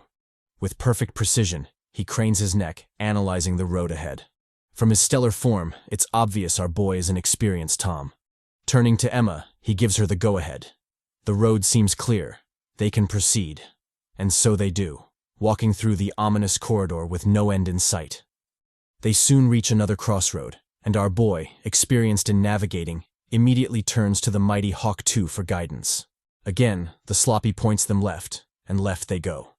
Emma, visibly shaken, pleads with the MC, asking if he could use another navigation method. Our boy, however, is a Chad. He informs her that the sloppy never lies. If she doesn't like it, then she can decide their next move. And so, in silence, they move, up until their next crossroad. Turning to the doubtful mommy, he asks her which road they should take. Garcia, a bit flustered, finally relents, officially agreeing to consult the mighty sloppy. It points left again. They continue on in this peaceful fashion until, inevitably, L.A.G reminds them why it's a cursed death game. Standing on the blood-soaked ground, Jeong Hyeok dons a somber expression. He feels suffocated, and his blood pressure is high. Why wouldn't it be when such a grotesque scene unfolds before their eyes? Not only did they hit a dead end, but a bloody corpse greets their arrival, almost as if mocking them. The poor fellow must have taken a wrong turn while being chased by the masked lion, ultimately leading to his untimely demise. Emma, visibly shaken, turns to the MC, asking about their next move. She fearfully brings up the possibility of meeting the masked lion but immediately drops the issue. Jeong Hyeok, equally vexed, curses. The death game sure is unforgiving. Emma, playing the role of supportive baddie in the apocalypse, encourages the MC. They should probably try the other forked road. Jeong Hyeok, noting how cool Emma seems to be, finally calms down.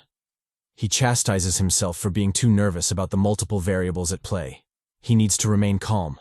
He can't let his emotions be swayed. Just like Emma. She must be terrified, yet she's doing her best to hide it well. He can't lose to her. Turning to the scared mommy, he urges her to go.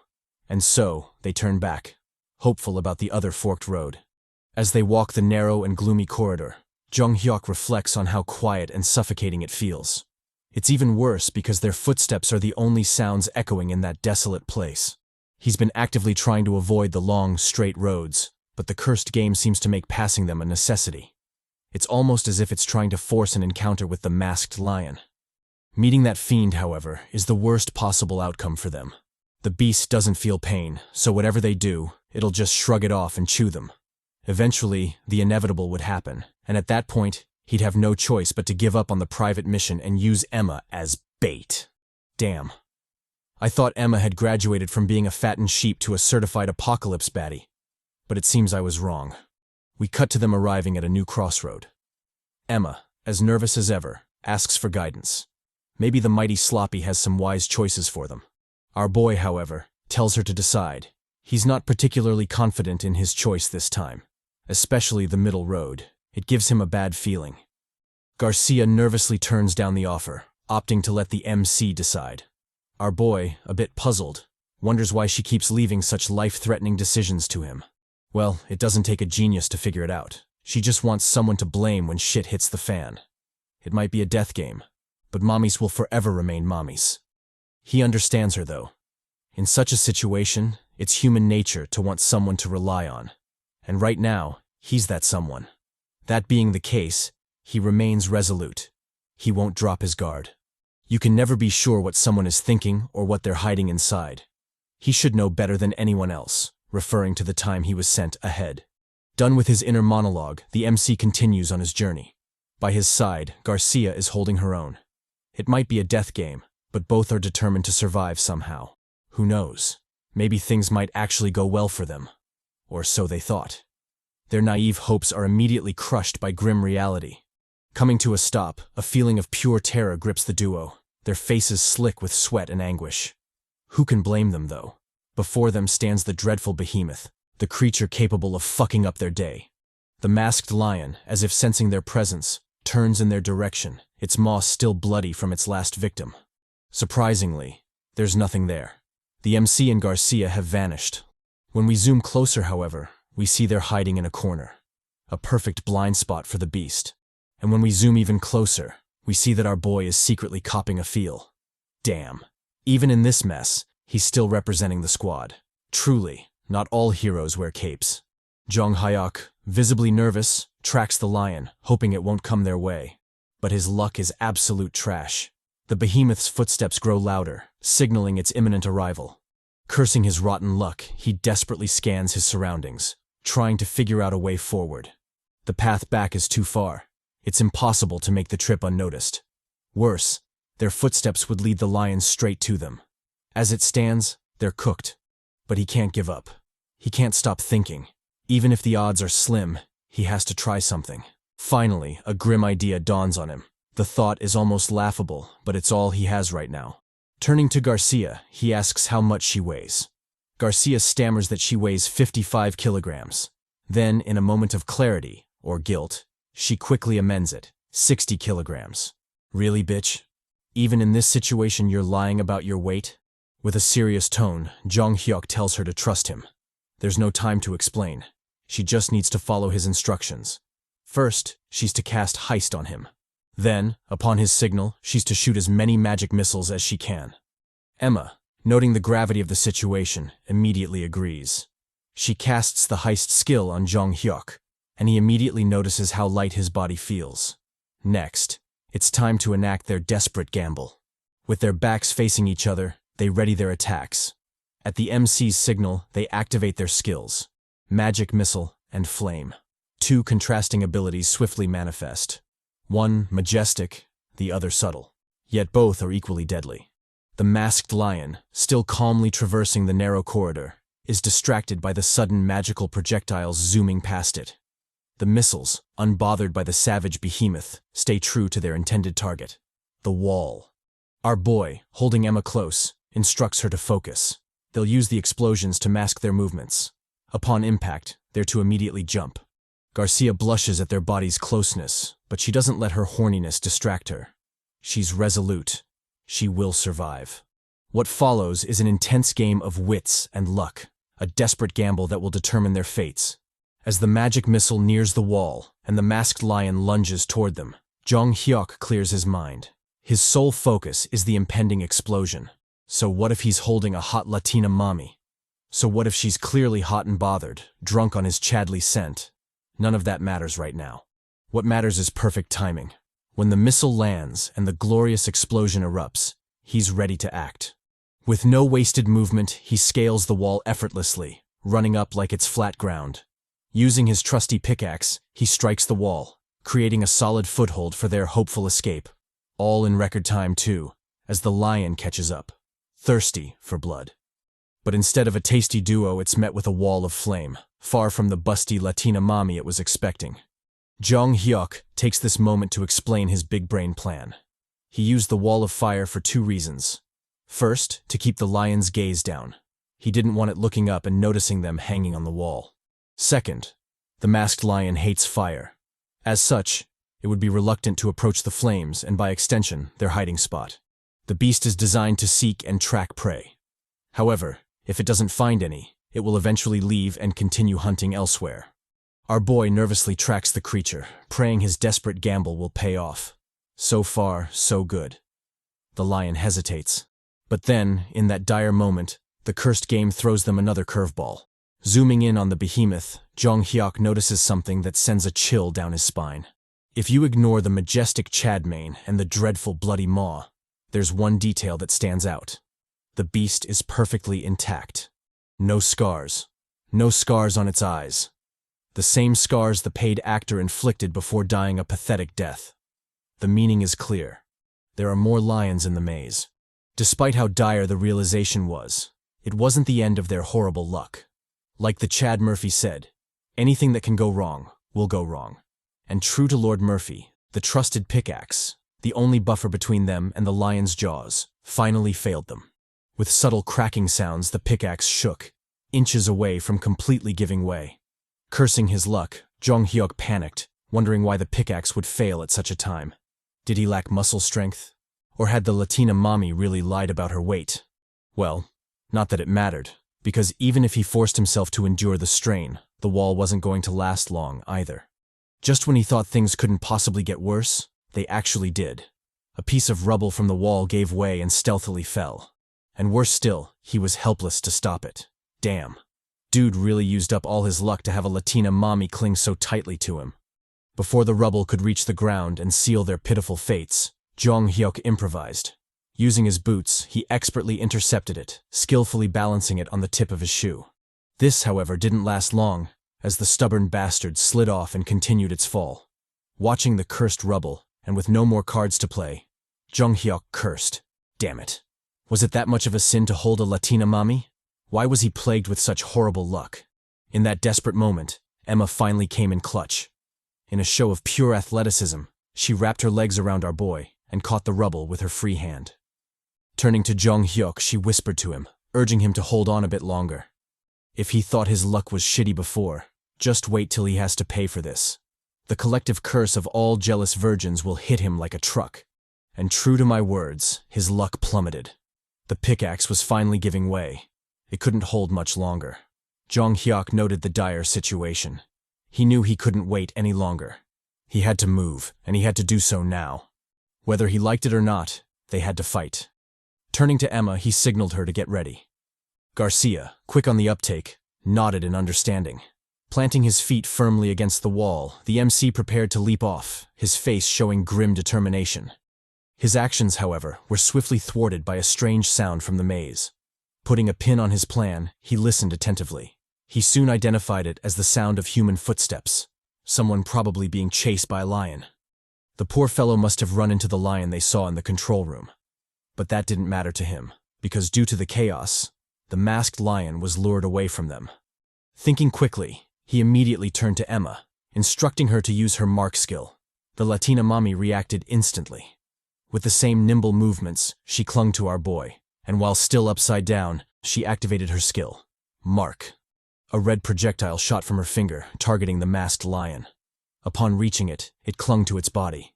This was the visual manifestation of the active skill. Mark Level 1. It could detect when an object designated as a mark was within a certain distance. Finally free from the harrowing experience, Jeong Hyeok leaped from the wall and performed a superhero landing. Of course, Garcia was still tucked in his arms, so you jealous virgins can suck it. He said GG to the bastard being chased by the masked lion. He might have had a chance to escape one, but now the two lions were probably after him, he was definitely flamed. Turning to Garcia, he urged her to move. They had to escape that place as soon as possible.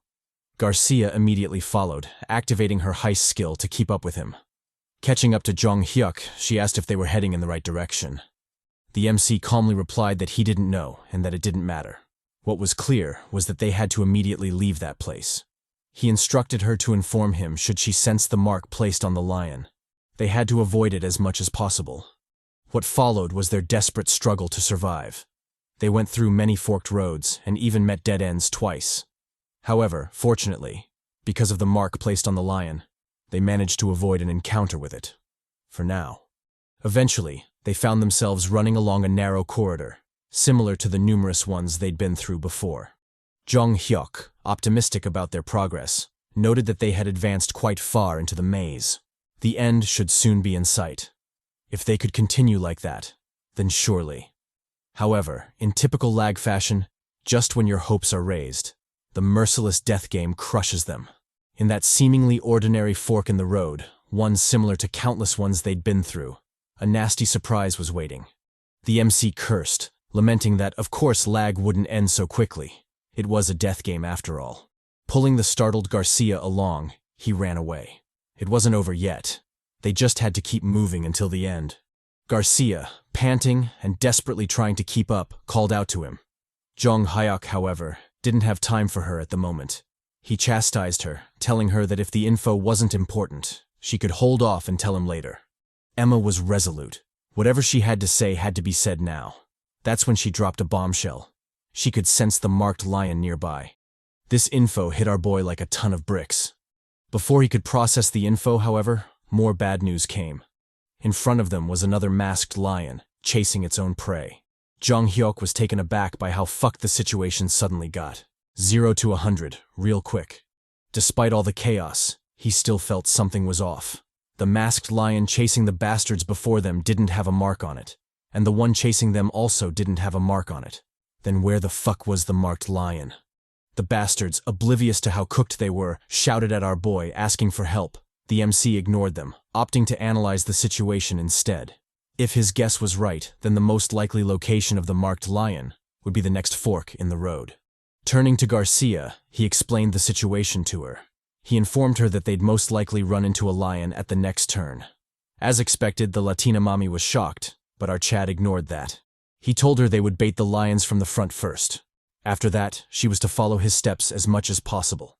Saying so, they finally made the turn, and as expected, the marked lion was there waiting.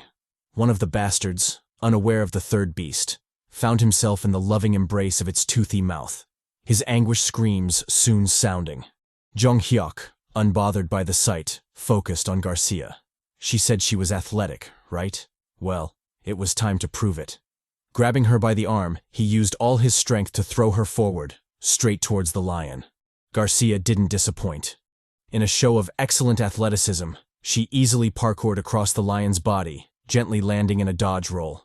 Turning to the MC, Emma worriedly called out to him. Our boy, showing why he's the MC, parkoured the fuck out of those maze walls, sliding past the lions with ease. He shouted back at Emma, telling her not to stop. The door was finally within sight. And true to his words, the door to the third basement level was just a few meters away. The trio, the MC, Latina mommy, and a random surviving bot, ran for the door like their lives depended on it, because they did. As they got closer, he could finally see it, the cursed iron door that looked solid. The door to hope and possibly despair in that fucking place. The door to escape the current hell they were going through. And the door to head to the next hell they had to face. With a resolute twist, the MC finally opened the door, crashing into the room with a thud. Although they had made it through, it wasn't over. The random extra wasn't as lucky as them. The bastard had his shirt gripped tightly by the masked lion. If things continued like that, he'd be toast. With despair on his face, he looked at the duo for help. Jeong Hyeok, acting quickly, immediately seized Emma's dagger. With an ominous look, he approached the random bot. Although it seemed like he was going to cut him down, he instead slashed his shirt, freeing the lucky guy. Finally, the bastard crashed into the room, safe from the bloody maw of the dreadful tiger. As he walked towards the door, Jeong Hyeok explained that the mobs of the game could never enter through the door. As such, they were no threat. With a screw-you face, he told the lion to fuck off, loudly slamming the door shut. The system notification sounded, announcing that players Lee Jeong Hyeok, Emma Garcia, and finally Dylan O'Brien had entered basement level 3. Upon the system's announcement, the room fell into an unnerving silence. Dylan, gassed out and visibly traumatized by the harrowing experience, collapsed to the floor, panting heavily. Our boy, despite all the shit they'd just gone through, didn't lower his guard. From the looks of it, his paranoia was slowly rubbing off on our innocent mommy. Dylan, oblivious to the tension, turned to them, thanking them for their help. Without them, he would have fallen into the loving embrace of the masked lion, so he sincerely meant it.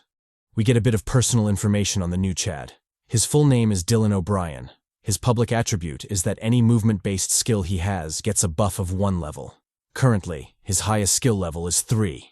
Jeong Hyeok, ignoring Dylan's gratitude, focused more on his character profile. He noted that Dylan had been able to outrun the lion by utilizing his public attribute. He probably used the buff to survive. The curse system sounded again, notifying them of the previous mission's status. It stated that the mission to reach basement level 3 was complete. The rewards would be given to all 3 surviving participants. As for the individual contributions, Dylan surprisingly contributed more than our boy. He had 58%, Jeong Hyeok had 31%, and finally, Garcia Mami had 11%. Although surprising, it turns out that the cursed game is fair in its rewards. While our boy was busy fondling Garcia's plot, Dylan had been hauling cheeks in the maze, escaping from the lions, hence the high score. Turning to Garcia, Jeong Hyeok informed her she'd cut it close. In L.A.G, rewards are only given to those who contribute 10% or more, so Garcia barely survived. Emma, puzzled, asked if it was because of her mark skill. Our boy replied that it was probably because of the stony bastard she'd caught as well. The thirsty system had probably rewarded her for that amazing feat. I would have rewarded her for the amazing view, but that's just me. Soon, another notification sounded, this time for the mission rewards. For successfully completing the mission, they were to choose 1 out of 3 options: a sword, a mask, or a bracelet. Garcia chose the masked lion's bracelet. It increased her muscle strength by 2%. Dylan, with his rock-hard abs, chose the masked lion's sword. It also increased his muscle strength by 2%. Our boy, however, chose the masked lion's mask. It had the active skill, Lion's Cry, level 1. What followed was yet another system notification, this time for the juicy personal mission rewards. It stated that Jeong Hyeok's private mission, Don't Kill People or Monsters, had been successfully completed. As a reward, he'd receive 4 souls, which brought his total to 7. Turns out, not being a gentleman and using Emma as bait really paid off. In addition to the souls, he also received a random skill, and in typical L.A.G fashion, the skill level was random too. The skill acquired was Strong Bones, level 3. It was a passive skill with the effect of making his bones stronger. And I mean all his bones. I would have loved to explain more, but that would be, hard. Obviously, our boy was pleased with the rewards. He remarked that Strong Bones was a useful skill, not only because it was a passive skill, but also because it was already at level 3. Considering all the shit he has to go through to acquire souls to level up, I'd say he's goddamn right. But hey, with challenges come benefits. We wouldn't have gotten the pleasure of seeing Tay Bastard blitz to the afterlife without the challenges, so it's worth it in my books. Smiling deviously, he remarked that he had been drawing a big picture ever since he received the infinite passive ability, and now, with each quest and reward, that picture was slowly becoming reality. He didn't know what private missions Emma and Dylan had. However, it wasn't necessary to spread info about himself to them. In that cursed hell, a situation where they'd have to kill each other might very well arise, and the more they knew about him, the more troublesome it would be. In a real battle to the death, how well you know your enemy, and how much they know about you, really makes a big difference. Done with his thoughts, he finally noticed the odd and awkward silence in the room. Dylan, picking up on it, broke the ice. He apologized to them. He'd been occupied with the system's notification and had suddenly stopped talking. He tried to explain some more, but our Chad and Mommy were giving off some very murdery vibes. The blonde Chad, obviously feeling uncomfortable, appealed to them. They just finished a hell mission. Did they really intend to fight with their lives on the line? Garcia, unsure of the next moves, turned to the MC. What should they do? Our boy, with a calm gaze, told her to put it back in. Put what back in? And where? Anyway, Dylan, reaching out, proposed cooperation. They should continue to help each other survive, just like before. Jeong Hyeok, always a Chad, replied that if he was asking for help again, then he should forget about it. It was already hard keeping himself alive. Dylan, undeterred, replied that he'd up his game the next time. Our boy made it clear that he didn't need his help. All he had to do was not become a Sakura. He didn't need burdens in his squad. Dylan immediately agreed. After all, no one deserves a Sakura in their squad. With the formalities done, it was finally time to proceed. Proceed to the next hell. As they made their way down the seemingly endless flight of stairs, Jeong Hyeok dove into his thoughts. He remarked that the nervousness he was feeling right now wouldn't last forever. He had to hold on to the tension that kept trying to overwhelm him and suppress it. He didn't think Emma and Dylan were vigilant of him. However, he still wouldn't lower his guard. Whether he liked it or not, in that fucked up hell, if you wanted to survive, you'd inevitably have to kill people. And when that hammer finally dropped, most people would choose to kill rather than die. We cut to them arriving on the third basement floor. This time, L.A.G gave them 3 choices. Basement level 3, room 1, space 1. B3 room 2. And finally, B3 room 3, space 1. The experienced regressor noted a difference from his past regressions. Up until this point, there had always been 2 doors on the third basement floor. It wasn't that surprising that such a change had happened, especially after all the shit show he'd been through. However, what worried him was the middle room, room 2. Before he could explain why it made his balls itch, Dylan interrupted him. He called out, saying that if they chose the second room, they'd head straight to the 4th basement floor. Garcia, finally getting some dialogue time, agreed with him. She noted that the longer the room number, the more space it occupied on the floor. What she basically meant was that the more space it occupied, the more trials you'd have to complete to move on to the next basement floor. Jeong Hyeok, the CHADY regressor, agreed with them. However, L.A.G wasn't that simple. When a floor had only 1 room, it was difficult to imagine the kind of shit show that was inside.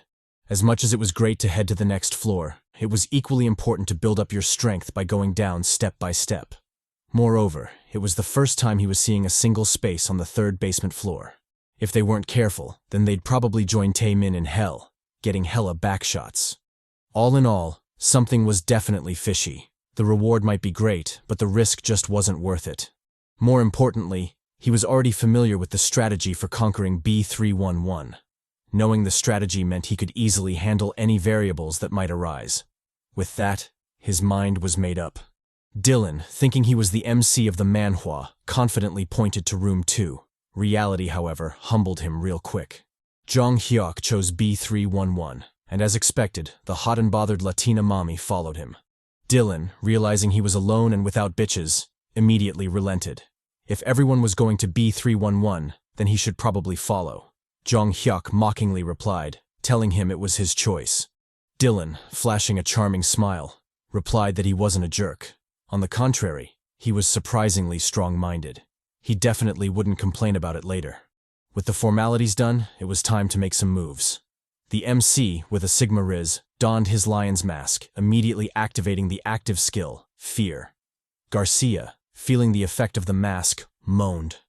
Again, it wasn't the kind we expected, but hey, beggars can't be choosers. I'm just glad you down bad chads are at least getting some action. Noticing the potent effect of the mask, Jeong Hyeok unequipped it, opting to use it only when he needed its skills. Turning to the duo, he urged them to make any preparations they needed before they headed in. The duo immediately agreed. What followed was a quick level-up montage. Using 2 souls, he leveled up his barehanded fighting skill to level 3. He also upgraded breathing from level 1 to 3, and finally muscle from level 1 to 2, consuming 6 souls in total. He had decided to only invest in his passive skills. With that, his total souls dropped to 1, specifically kept for emergencies in the future. Finally, with all preparations done, the trio resolutely headed into the next room, the door closing ominously behind them. There was no turning back now. The system notification sounded, announcing that players Lee Jeong Hyeok, Latina Mommy Garcia, and Dylan the Abs O'Brien had entered B311. Upon their arrival in the next room, the trio was shocked. Unlike every room until now, basement level 3 was packed. There were friendly and unfriendly faces everywhere, each eyeing them with caution and vigilance. The trio, experienced in the hell that is L.A.G, immediately entered a battle formation, ready to respond to any suspicious moves. Jeong Hyeok, with his usual murdery thoughts, noted that with his current skills and equipment, he'd probably be able to take down 5 people. However, he'd most likely die too. The enemy outnumbered them way too much, and his skills alone were limited. Their only chance of survival hinged on Garcia and Dylan's power. In that tense moment, the enemy finally made a move. However, it was an unexpected one. Instead of attacking, their likely leader approached them alone and unarmed. In a gentle tone, he told them to relax. He didn't mean any harm. The gentle giant in Giga Chad turned out to be Dwayne "The Rock" Smith. His public attribute was that he'd get a 10% buff on equipment that increased muscle strength. Currently, his highest skill level was 3. Jeong Hyeok visibly paled at the cheat-like ability. Apparently, a 10% buff was outrageous, especially since the buff would only accumulate the further down they went. To give more info on this point, skills attached to equipment cannot be leveled up with souls. In addition, their power varies depending on the wielder's physical ability. In Dwayne's case, he'd have a buff of 10% on every piece of equipment that increases muscle strength, and that buff stacks. So you can imagine how broken the attribute is. Dwayne, with a gentle voice, called out, telling them they didn't need to be so vigilant. He nor his group had any intentions of fighting them. Of course, he understood the need to be wary in the cursed game. However, as things stood, they would definitely have a better chance of survival if they joined forces. Jeong Hyeok analyzed the situation. At that distance, there was plenty of time for the bastards at the back to prepare a surprise attack. Fighting wasn't a good decision. With that thought in mind, he calmly walked forward, ignoring Emma and Dylan's shouts for him to stop. Stepping before the gentle giant, our boy calmly eyed him. He noted his extreme size and height. Only a giant poppy like that would be capable of leading the group behind him. Shaking Dwayne's hand, he expressed his intentions to cooperate, and the latter agreed to it. Names weren't necessary as the system revealed everything anyway. We learned that the group had run into each other on the 3rd basement floor. Of course, they didn't fully trust each other, but survival made cooperation inevitable. Dylan eyed the group suspiciously. He asked if they could trust them. Our boy, like a true Sigma, let him know he didn't trust them either. He had only fondled Garcia a bit. That wasn't enough to guarantee trust. At the very least, Lord Hawk 2 had to be involved for trust to develop.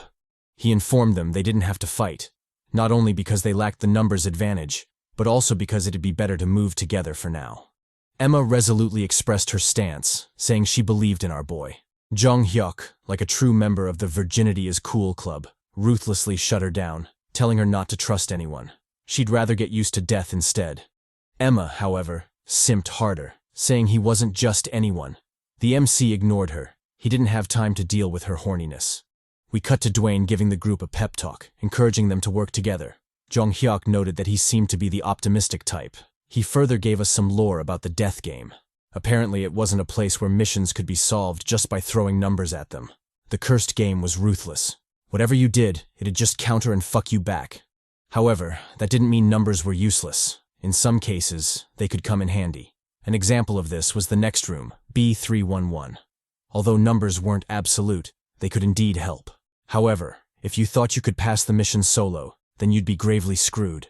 But even with that said, he was still uncertain if the next room was the same as in his memory, or if the cursed game had thrown him another curveball. Guess he'd just have to wait and see. With his final pep talk done, Dwayne called for the virgins to assemble. It was time to head to the next room. Turning around, he confidently walked toward the door. To his surprise, however, no one followed. First of all, there was no way these bastards were virgins. Just look at this emo chick, she clearly gets bitches. And most importantly, they all had the same expression on their face as if to say, fuck that. This was L.A.G, the cursed death game. It wasn't a joke. Did he really think they'd follow just because he wanted them to? Even the bustiest Latina mommy wouldn't be enough for them to move. Jeong Hyeok, gazing from the sidelines, mocked the fool. It seemed he still didn't understand how the dreadful game worked. The reason for their hesitation was quite simple. How could they risk their lives for people they didn't know or trust? Especially in a situation where the worst of humanity came out. Nothing stopped the other participants from prioritizing their own lives, or maybe even stabbing them in the back while doing so. Dwayne the Rocky Chad clearly didn't understand this, so he kept trying to convince the squad. But as expected, nobody moved. Jeong Hyeok, noting the hopeless situation, called out to the only dependable person in the group, Emma Mommy. He informed her of his intentions to leave. Would she come along? Garcia, like the down bad Stacy we know, immediately agreed. How could she let her poppy go alone? Turning to the Abs O'Brien, the MC asked what his intentions were. Dylan replied that Jeong Hyeok seemed more trustworthy than the sketchy folks assembled there. He might as well go with him. Besides, he owed our boy a debt, and like the Lannisters, he always paid his debts. With the mini-meeting done, Jeong Hyeok, always a man of action, decided to act immediately. He knew there was no need to reason with people who were scared shitless from being trapped in that hell game. The best way to reach out to them was through actions. As such, He calmly walked past the arguing bots and headed straight for the door. With his hands firmly on the knob, he prepared to enter. The random bots, noting the odd change, immediately called out, ordering him to stop. Who the hell did he think he was to just casually enter without discussing it with them? First of all, the nerve of these motherfuckers. And second of all, he's the freaking protagonist, and he's got all the bitches. If he can't enter the room, then who the hell can? As expected, our boy ignored their useless shouts. He simply called out to his squad, telling Mommy and Abs O'Brien to hurry up. Addressing the gentle giant, he asked if he would be coming along. Upon Dwayne's hesitation, our boy, always a man of manners, told him to hurry the hell up and decide. He didn't have time to beg giant chads like himself. If he was a mommy, then maybe. But there's no way he's begging a chad. He chastised him, saying that if the squad wasn't united, it'd be better to just go solo. Didn't he know that much? All in all, he didn't need people who weren't ready. They'd just be a bunch of Sakuras. Dwayne grew silent at the harsh truth, seemingly thinking about Jeong Hyeok's words. The MC, noticing his persistent hesitation, immediately turned to leave. He could stay if he didn't want to. The gentle giant, finally coming to a decision, shouted at Jeong Hyeok to wait. He'd join him. As expected, the rest of the bots were shocked. They never expected Dwayne to leave them behind. Especially this emo chick. Her expression was divine. Sure, she got bitches, but what's the use of bitches if you're in a death game? Doing a full 180, they all shouted at our boy, begging to join him. Jeong Hyeok gazed at the bots with scorn. He remarked that their reaction was expected. When other people start to move, they'd obviously be forced to move as well, since nobody wants to be left alone. Flashing his yandere vibe, he informed the people that he wouldn't be moving with all of them. Their huge numbers might cause a complication later on. As expected, the bots visibly shook, desperately scrambling to be taken along. It wasn't surprising though, as in the cursed game, most of the participants were just your average normies dragged into the hell game. Behind the betrayal and backstabbing, they were just your average folks trying to survive. Of course, there were exceptions to this, and one example was the Chad Dwayne. This hunk of a unit was definitely built different, and the MC really wanted him in his squad. All in all, it wasn't up to him to decide. It was all up to Dwayne. He hoped the Chad wouldn't be swayed by the useless words of others, as such people tend to die quickly in lag. Turning around, he resolutely pushed the door open. If Dwayne wanted to stop the bots from following, he could. Hell, he could even let them all in. He could do whatever he wanted, just don't disturb him. With that, he immediately entered the next room, and as expected, all the bots followed. The system notification soon sounded, announcing that player Lee Jeong Hyeok had entered room B311. The same notification sounded for every participant that entered the room. But who has time to acknowledge such bots? So let's skip it. The next room, like all the rooms before, was gloomy and dreadful. Although it was mostly empty except for the red crystal in the middle. For all those familiar with the cursed game, looks can truly be deceiving. Before the participants was a clear line painted on the floor, probably marking the start of the trial. I don't want to jump to conclusions, but if this trial is like the red light, green light game from Squid Game, then these motherfuckers are cooked. The system notification sounded again, explaining the details of the trial. The objective was simple: survive and escape B311. If they did so, they would be rewarded with 2 souls and a random level 2 passive skill. Jeong Hyeok, salivating at the possible reward, noted that if the skill turned out to be useful, he'd be golden. His thoughts, however, were interrupted by the bots' useless chatter. It seemed they didn't have a juicy narrator like myself to inform them of the room's contents, so they were just calling shit out. They noted the line on the ground, the ominous crystal in the middle of the room, and finally the doors at the back of the room. Jeong Hyeok, smiling to himself, remarked that fortunately the room stayed the same as in his memories. He already knew everything about the room, including the dreadful guy that would show up. The system sounded again, announcing the start of the game. It was a snowball fight. Upon the sound of the start signal, they could begin moving. A random bot, in typical bot fashion, ignored the system's announcement and stepped forward. The fool, noticing everyone's shocked faces, shot them a puzzled look as if he didn't know what he did wrong. Really, bitch? You really don't know? The system noted his false start and, as punishment, Rent was released. It then issued a second notification, reminding the poor bastard to wash his neck for death. Jeong Hyeok, calmly observing the situation, remarked that there were always such fools in the game. Dwayne chimed in, shocked by the guy's obvious foolishness. Wasn't it common sense not to cross a line when it was so obviously painted on the ground? The MC noted that because of the bastard, the dreadful guy would come out early. Well, he was always going to come out, so it wasn't a big deal. Turning to the squad, he warned them not to take their eyes off the red crystal. No matter what happened, they had to remember this. The other bots, holding their own meeting, noted how close the doors were. If they just had to leave before something came, then they should have enough time, right? Deciding to act on that foolishness, they immediately made a run for it, desperately aiming for the door. In a shocking twist, Dylan joined them, apologizing for leaving early. What the hell, man? What happened to the Lannisters and always keeping their promises? Garcia, noting the obvious betrayal, cursed Dylan. The MC, however, was chill about it. He calmly reminded the group not to move. The start signal hadn't sounded yet. In typical lag fashion, just when you thought you'd gotten away with something, the hell game comes knocking. The red crystal, as if in response to the numerous violations of game rules, started shaking.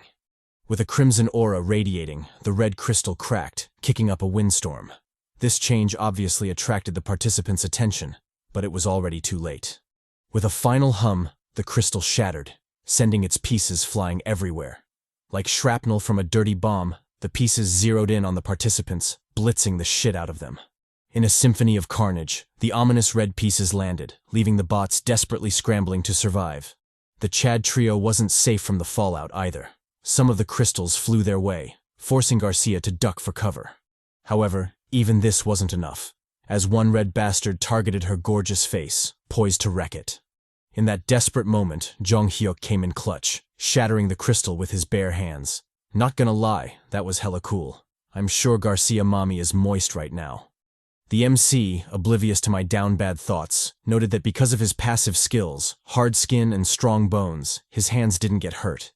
The blow felt more like a tickle to him. Emma, thankful for the save, called out to him. Our boy, however, cut her off. Now wasn't the time for that. She should focus on the situation. No matter what, she shouldn't look away. As the dust finally settled, we got a glimpse of the devastating aftermath of the carnage. Corpses lay mangled and bloody on the ground.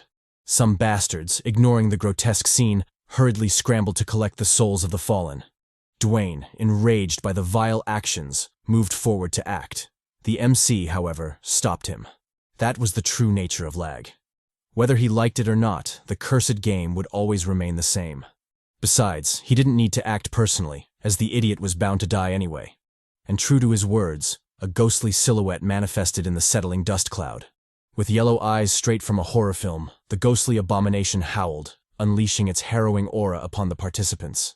I would love to explain exactly what it is, but honestly, what the fuck is this? At some point you just have to say, fuck that, and check out of the game, because this is some bullshit. The system notification sounded, introducing the dreadful foe. The fiend was called Miet. Its attribute was that it had eyes, which honestly makes no sense. Currently, its highest skill level is 6. All in all, the group was fucked. And true to my words, the dreadful fiend stared down at the terrified participants, its long limbs itching to move. Dwayne called out to the MC, asking for answers. Jeong Hyeok, however, ignored him, opting to focus solely on the beast. The other participants were faring much worse, their faces slick with sweat and horror. They didn't know exactly what the fiend was, but it didn't take a genius to tell just how royally screwed they were. Even the treacherous Dylan was freaking out, probably regretting betraying his poppy. One of the bots decided to capitalize on the stillness. Activating his active skill, Haste, he made a run for it, hoping to outpace the fiend. The beast, however, wasn't messing around. It swiftly locked onto him. Crouching down, it immediately launched into the air, kicking up a windstorm. Rising high into the sky, the fiend bore its ghastly claws, lunging straight for the fleeing fool. In a horrifying show of power, it clawed the bastard in two, painting the ground with his entrails and blood. With its prey slain, the beast stomped on his corpse as if challenging the participants to do something about it. In a husky voice, it sealed their fates. One prey down. One bot, as if blind to the obvious situation, lunged at the beast. Kicking off the walls, he swung his pickaxe at the fiend. The abomination easily caught it, finding no challenge in his pitiful resistance. In grotesque retaliation, the fiend grabbed his head, crushing it like a ripe tomato. Despite the gross and sticky brain matter soaking its claws, the beast remained passive, unmoved by the brutality of its actions. The other participants, noting the brutal change, made a run for it. Their only salvation was to hopefully reach the door. But even that was easier said than done. The fiend, done with its second prey, dove back into the hunt, its thirst for blood unquenched. With ridiculous speed, it lunged at the first bastard in its way. The poor fool, helpless and desperate, swung his sword, hoping to high heaven his attack would land. Reality, however, proved to be brutal as the fiend bitch-slapped the sword out of his hand, tearing through the hard steel like it was paper. In a harrowing move, it tore the man's head from his neck, leaving a fountain of crimson blood in its wake. However, even that wasn't enough to satiate its lust for carnage, and so it dove back into the hunt, pursuing the fleeing participants. As the beast clawed and yanked out a participant's entrails, we learn more about the cursed game. The fiend was the penalty for breaking the game rules. If it caught you, then it would attack, no questions asked. Sure, it might seem a bit unfair, and some fools might want to argue, but this was L.A.G. That's just how fucked up the death game was. In most cases, a single moment of carelessness, or maybe just a random dumb decision, could spell your demise. Dwayne, watching the massacre from the sidelines, proposed to help the poor fools. Jeong Hyeok, however, immediately shut down his foolish thoughts. Was he blind? Didn't he see the fiend clearly clapping cheeks on the death floor? If he was that desperate to die, he could go right ahead. Besides, the mission wasn't one that could be solved by simply fighting your way through, nor was the fiend something they were capable of fighting with normal means. All in all, his meaning was clear. Wash your own neck for death. Don't wash ours. In that desperate situation, the only arguably positive thing was that a lone figure had miraculously survived the massacre, and that CHADY figure was Dylan, the treacherous O'Brien. Relying on his active skill, jump, he put a considerable distance between himself and the fiend, his escape imminent. The MC, calmly watching from the sidelines, noted that it was probably the jump skill that allowed the treacherous bastard to survive his encounter with the masked lions. One thing was for sure, though. Despite how OP it seemed, it had a significant drawback on stamina, so it couldn't be spammed. Back on the death floor, Dylan had made considerable progress in his escape. The doors to freedom were so close that he could already smell them. Garcia, also watching, commented on Dylan's successful escape. Our boy, however, thought otherwise. He confidently replied that the bastard was dead. Just like Tae Min, all treacherous bastards had the same inevitable end: death by backshots.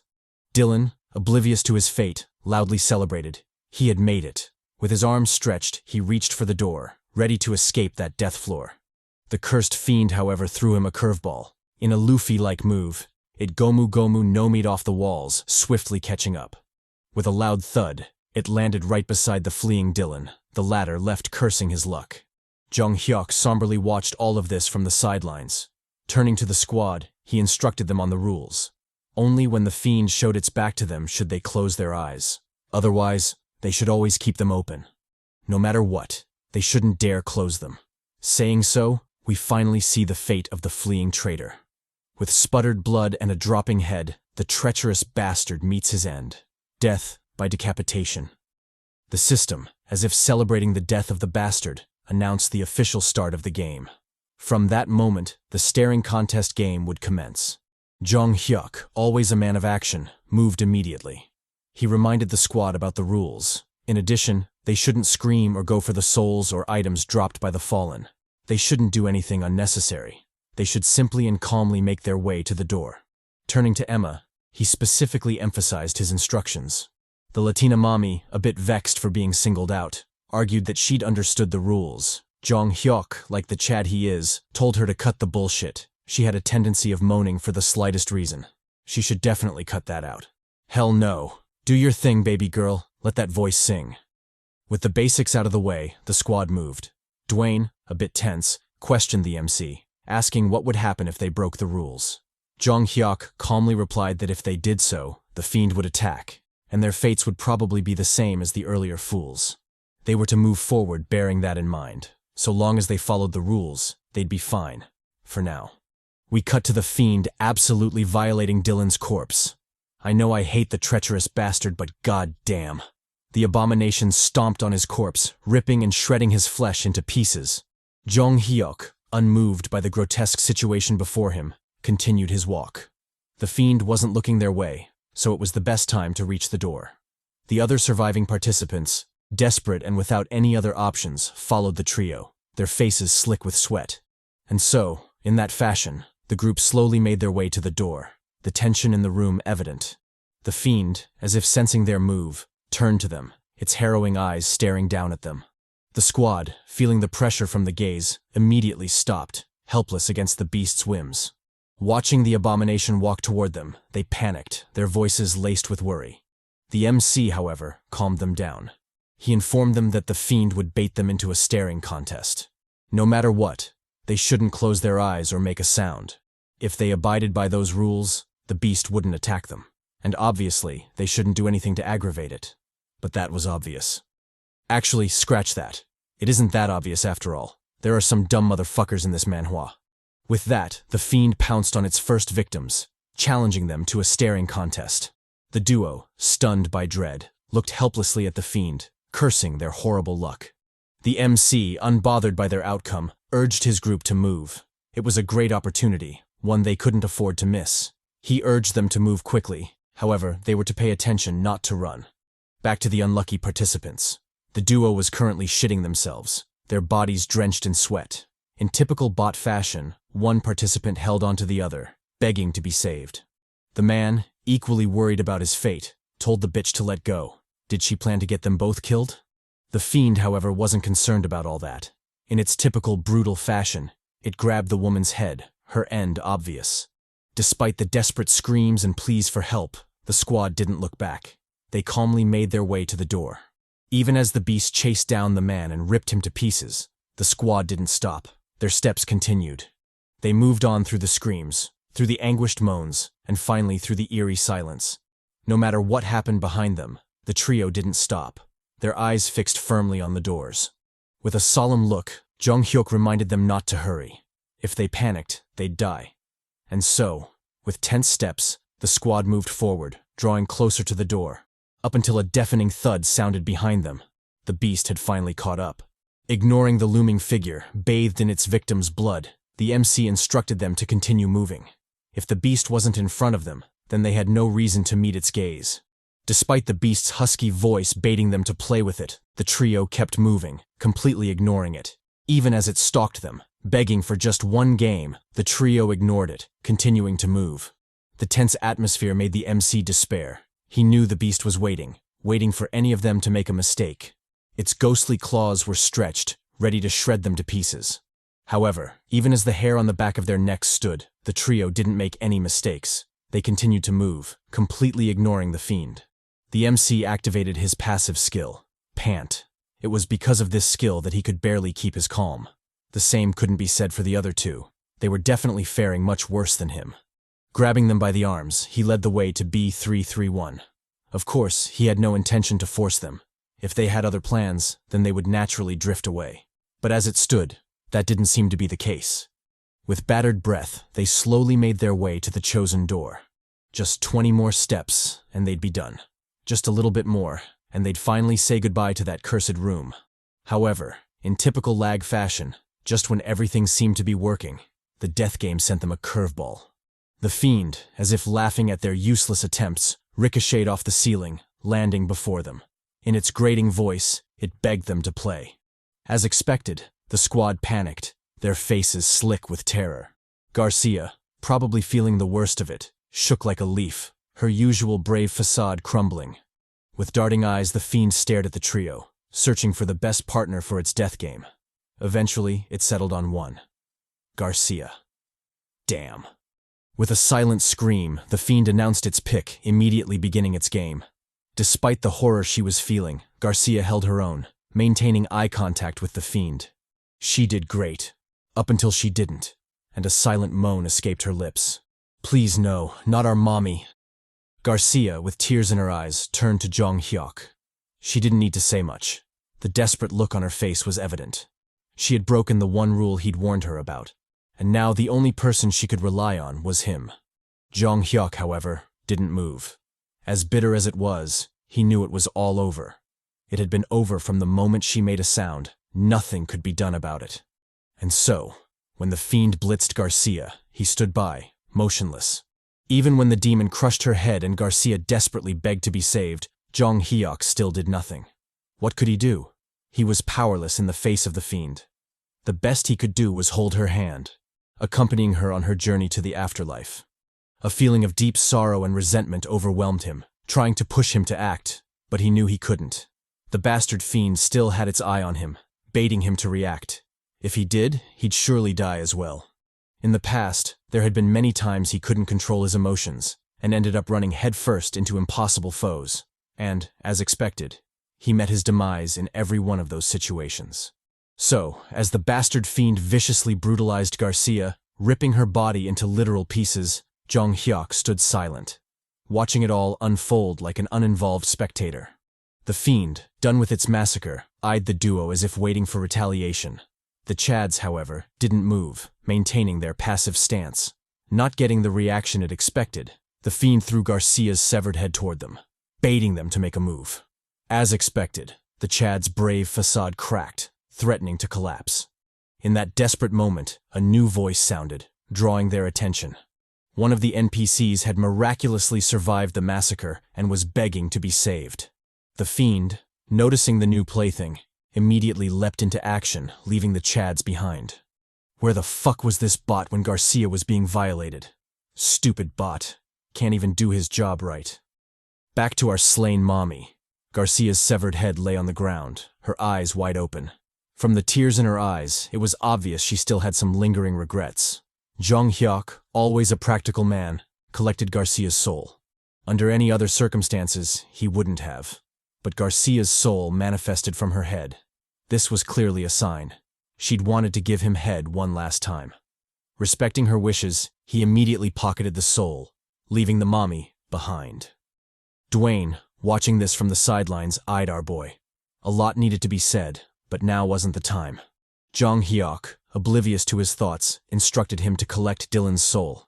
He needed to be fast before the bastard fiend returned. Dwayne, being a man of principle, turned down the offer. Our boy, accustomed to the fucked-up death game, calmly pocketed the soul. This was L.A.G. No matter the situation, resources had to be treasured. Done with his business, he opened the door to the next room. Before he could go in, however, the dreadful fiend returned, eager to continue its cursed game. The MC, unbothered by the looming foe, told Dwayne to head in. The fiend couldn't do anything to them anymore. And so, under Miete's constant pleas begging them to stay and play, our boy moved, his gaze fixed firmly on the next room. With the door shut and the system notification sounding, the dreadful trial of B311 finally ended.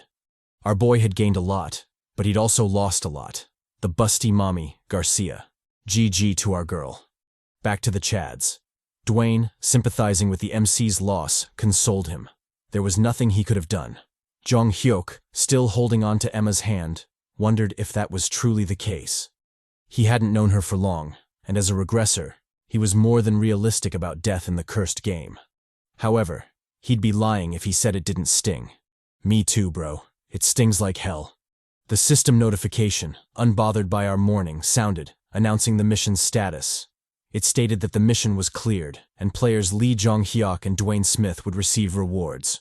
Dwayne, always a gentle giant, cursed himself. It was unfortunate, but he couldn't stop himself from anticipating the rewards. The MC told him not to worry about it. That was the nature of the death game. Survival always came first. Speaking of rewards, for the first clear reward, the system gave 2 souls. If he added that to the 4 souls he'd collected from Emma and Dylan, plus the one he had saved, his total was back to 7. Not wasting time, he immediately upgraded his passive skills.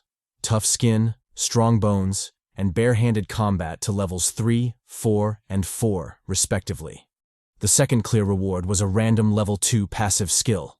The system gave him swordsmanship level 2. With the skill, his knowledge of swordsmanship would increase. Jeong Hyeok was delighted by the skill. He remarked that there was no such thing as a useless skill, only a useless person. That being said, it still felt better to get skills that would be immediately useful, like the swordsmanship skill. With the rewards out of the way, the system immediately issued the next mission. The objective was simple. They had to survive and exit the next room, B331. As for the clear conditions, the first was to reduce the number of any living organism by at least 1. The second was to do the same, but to a group of creatures. If they succeeded, they'd be rewarded with 6 souls. Dwayne, a bit vexed by the announcement, complained about not getting time to rest. The MC, more accustomed to how things worked, remarked that lag never stops. The death game starts the moment you open your eyes, and ends the moment death takes you, not a second before. Dwayne, a bit confused, questioned the MC about the clear condition. What did the system mean by any living organism? Jeong Hyeok nonchalantly answered. What did he think? Finally realizing the gravity of the situation, Dwayne exclaimed in shock. The MC, however, ignored him. He had more important things to do. Turning around, he conducted a makeshift funeral for Garcia. With a solemn smile, he noted that she was a good person. If they had continued their journey together, she might have been someone he could have trusted. But alas, they were separated too quickly. He didn't know when the bond between them had deepened, but because of it, he was starting to waver. The feeling of loss was one he'd felt countless times, but it never got easier, no matter how much he experienced it. The only consolation he felt was that Garcia would be resting peacefully and wouldn't have to suffer anymore in the cursed game. Offering a gentle prayer, he wished the Latina mommy eternal, peaceful rest. With that, he turned away, forever severing their fates. Dwayne, noticing his solemn mood, asked if he was okay. He had just lost a companion after all. Jeong Hyeok told him not to worry about it. What was done, was done. Even still, Dwayne found it regrettable. Having to collect a soul in such a situation must have felt like trash. Our boy, as calm as ever, brushed it off. He was used to it by now. Switching topics, Dwayne brought up what was really on his mind. The MC, however, stopped him. He didn't need to say anything. Besides, he had a pretty good idea of what he wanted to say. He didn't need to explain himself or convince him. They just needed to do what they thought was right. If at any point they disagreed, then they could simply part ways. Dwayne, agreeing with his reasoning, offered a handshake. The first one was a greeting, but this time, he was offering it as a sign of trust. Jeong Hyeok, always a Chad, asked the giant if he expected him to trust him because of a handshake. Dwayne replied that the whole basis of a handshake was to prove to each other that you weren't holding a weapon, so it was definitely a sign of trust. Well, I doubt Lord Hawk II, the god of trust, can get involved in this situation, so he'll have to take his word for it. Jeong Hyeok agreed to the sentiment. However, from now on, they shouldn't shake hands. Who knows where Dwayne's hands have been after all. With their business done, the Chads prepared to head out. The gentle giant, showing a more tsundere side, told the MC to hold up. He expressed his reluctance to fight Jeong even if they were the last 2 people left standing. Our boy, always a Chad, immediately turned down his confession. First of all, he was still grieving his best eater, and secondly, words were pointless in that cursed hell. However, he'd gotten the message. So long as Dwayne didn't backstab him, he had no intentions of killing him, especially over some souls. He was pretty sure there wasn't anyone on basement level 3 who'd sucked as many souls as him, so he was pretty much invincible. The only thing he needed to watch out for was special traits or skills that were beyond his expectations. Despite the possible betrayal, he still brought Dwayne along, mostly because he was confident he could kill him anytime he wanted. However, just because he could, doesn't mean he should. Finding someone to trust in L.A.G is very difficult, so he'd like to hold on to Dwayne for now. That being said, it's still too early to judge whether Dwayne is trustworthy or not. After living countless lives, he could still count the number of people he thought he could trust, and some of them even ended up betraying him. So, there's no need to be hasty in his judgment. Matter of fact, now that he thought about it, trust didn't really matter. If someone became a companion, it was only because their goals aligned. He didn't need to trust them to work together. And so, it was better not to trust anyone ever again. Damn. I know bro's grieving, but goddamn. Garcia's death must have really hit him hard. Dwayne, puzzled by the MC, asked why he'd zoned out. Wasn't he going to the next room? Jeong Hyeok replied that he was organizing his thoughts. He was on that loner, emo grind. With his mind clear and their business done, the duo entered B331, the door shutting behind them. What greeted them was a vast snowfield with mountainous peaks scattered all around. Dwayne, shocked by the sudden environmental change, cursed. What kind of bullshit was this? Turning to the MC, he asked what they should do. The MC calmly replied that they should obviously take care of the cold first. If Garcia were still around, they could have borrowed some heat. But alas, Latina Mommy was now in heaven, so that wasn't an option. Locking in, Jeong Hyeok noted that if the clear conditions were the same as his past regressions, then either he or Dwayne would be leaving the room. They couldn't both make it out alive. Right now, however, something needed to be done about the cold. With that in mind, he activated his skill, Light. Apparently, the skill could also be worn over the whole body and not just emitted from the hands. I'm calling bullshit on that. I know plot armor when I see it. Dwayne, delighted by the walking heater, thanked Jeong Hyeok. Moving around should definitely be easier now. Our boy, puzzled by his exaggerated behavior, asked if he didn't have a skill that could produce heat. The gentle giant replied that he didn't. As a matter of fact, he hadn't even considered such a situation before the death game thrust them into it. Jeong Hyeok remarked, that's always the case with L.A.G. Surviving in the game required one to always expect the unexpected. Anyway, they should move. Staying in the same place would definitely be dangerous. As the two Chads made their way through the snowy fields, our boy dove into his thoughts. From what he recalled about the room, there wasn't a need to search for a road. So long as you had a skill that could keep you warm, you'd inevitably clear the space. What was surprising, however, was the mission. To his knowledge, the only trial of the room should have been enduring the cold and snow.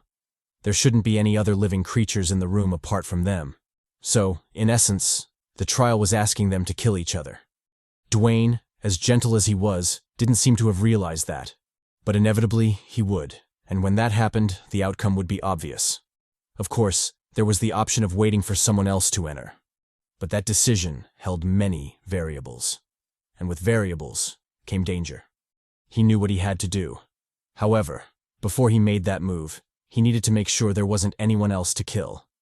We cut to the duo still on the snowfields. This time, however, Lady Luck seemed to have smiled on them. In an excited tone, Dwayne pointed out a cave in the distance. It seemed they could finally escape the bitter cold. Wasting no time, the duo headed over. As they neared the entrance, Jeong Hyeok, with his usual paranoia, donned his lion's mask, his weapons at the ready. Puzzled, Dwayne asked what he was doing. The MC replied that he was getting ready, just in case they got jumped. Dwayne, too cold to bother with his nonsense, immediately rushed for the cave. The MC, however, stopped him. Did he have a death wish or something? With how stiff his body was, he'd definitely die if he was attacked in that state. Besides, it might be faint, but he could definitely hear some noise from the cave. Caution was necessary. With that in mind, the duo slowly made their way to the cave. Staying outside in the freezing cold wasn't an option, after all. As they walked, Jeong remarked that apart from the mission, the cave was also new. Throughout his countless regressions, he'd never seen it before. As such, he had no idea what could be waiting for them inside. But if there were living beings in the room, they'd definitely be in there. Feeling the walls, he noted that they weren't steady. In fact, with his current strength, he could probably break them apart with just his fist. He's talking big for someone who couldn't even save our mommy. Stupid asshole. Noticing the freezing Chad, he encouraged him to hold on a bit longer. Dwayne, ever the Chad, told him not to worry. Something like that couldn't faze him. Besides, compared to the outside, the cave felt more like a sauna. Okay, what's going on here? Why do I sense a BL tag popping up? Jeong Hyeok, with his normal murdery thoughts, remarked that Dwayne was a good guy. However, that didn't change the circumstances. If he couldn't find something to kill, he'd have no option but to delete Dwayne. It was the only way to advance to the next level. And so, with murder on his mind and an oblivious companion, the duo continued, their struggle for survival unending. We cut to them arriving at the cave's edge. Dwayne, all fired up, told the MC to leave the rest to him. He'd handle whatever came their way. Jeong Hyeok, trusting the brute to do brute things, let the giant lead. The cave turned out to be mostly empty, except for a tree in the middle. Dwayne, focused on the tree, failed to notice the suspicious movements of our boy behind him. Turns out this asshole had only let Dwayne lead, because it'd give him a better chance at ambushing him. If he were to kill the giant, now was the best chance. A well-aimed attack at the back of his head or neck was all it would take. If he did that, he'd immediately satisfy the clear condition for the room. Thinking of the clear condition, Jeong Hyeok's eyes widened in realization. The condition stated to kill any living being, not just people. If that was the case, then maybe the tree could also count. His hopes, however, were immediately crushed by some dire news from Dwayne. The tree was already dead, nothing but charcoal. Jeong Hyeok, cursing his luck, sighed. Of course, it wouldn't be that easy. When has the death game ever been kind to him? Noticing his solemn expression, Dwayne asked what was wrong. Our boy, however, brushed him off. It wasn't like he'd appreciate the thought even if he shared. Activating his skill, he set the tree on fire. Turning to the Chad, he told him to rest up. They'd explore the rest of the cave later. Dwayne immediately agreed. He'd been waiting for those magical words.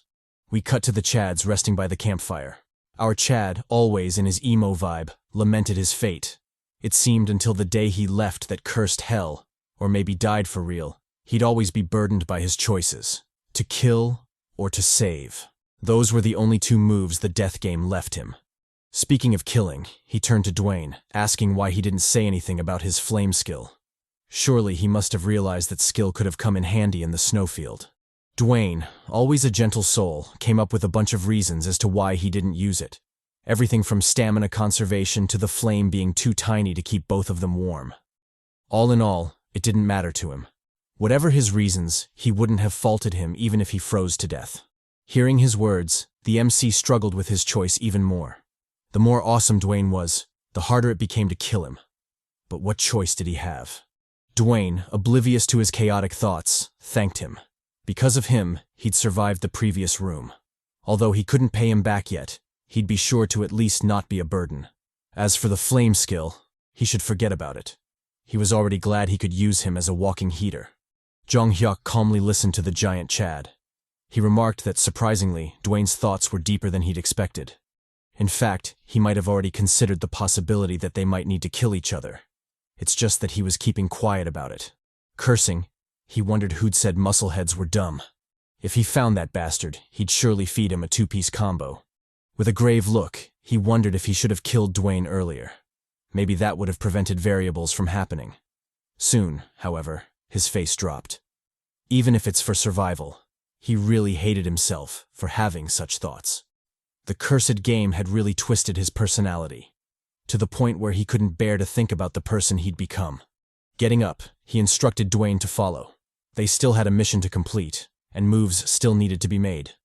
Dwayne, however, didn't move, his gaze fixed on something behind the MC. Picking up on it, Jeong Hyeok immediately turned around, his killer demeanor back. Behind them was a new group of survivors. The man was Anton Reed, whose public attribute was a buff to a skill by 1 level. Currently, his highest skill level was 5. Beside the man was a samurai, or maybe a ninja mommy. I can't tell. My brain short-circuited the second I saw her rocking bod. The mommy's name was Bree Hudson. Her public skill was a debuff to agility every time she ate meat, which honestly is a bummer, but hey, she doesn't have to eat. What about them hands? Jeong Hyeok, oblivious to my down-bad thoughts, studied the duo. He noted that neither of them had weapons, but that couldn't fool him, especially with the clothes they were rocking. Those were obviously decent gear, probably giving hella buffs to their physical stats. Also, in Ninja Girl's case, her no-eater attribute, although negative, just meant that her private attribute was positive, so he should be on the lookout for that. The duo didn't look dangerous at first glance, but a little caution wouldn't hurt. If he'd known the situation would turn out like this, he'd have definitely geared up. But now, it was too late. Dwayne, breaking the silence, addressed the duo. He remarked that he hadn't expected to find someone in there. Anton replied, saying it was the same for them. Noticing their odd closeness, Jeong asked if they were a couple. The duo confirmed this. Switching gears, Anton asked if they too were a couple. Jeong immediately denied the allegation, saying they were just travel buddies and weren't clashing swords. Addressing the couple, he asked if they had met each other in L.A.G. The couple, flustered, fumbled their reply, saying they had met long before the death game. Picking up on their odd behavior, Jeong Hyeok immediately came to a conclusion. Those bastards were fucking lying. The couple, oblivious to their ruse being exposed, continued with their lying nonsense. They claimed they'd gone on an engagement trip, but everything after that was a blur. Their next memories were of waking up in the death game. Our boy, choosing to overlook such blatant deception, asked what they were doing in the cave. The duo replied that they were looking for somewhere quiet to bump uglies, and from the blush on Bree's face, Anton must have done his thing. Dwayne, in a mocking tone, teased the couple. They sure were healthy to think of cheeks in such a situation. Our boy, a bit jealous, and also finding the topic meaningless, decided to end the chatter. In his usual cold tone, he bid the couple goodbye. They were free to go about their humping. With Dwayne in tow, the duo turned to leave. Anton, a bit flustered, called out to the MC.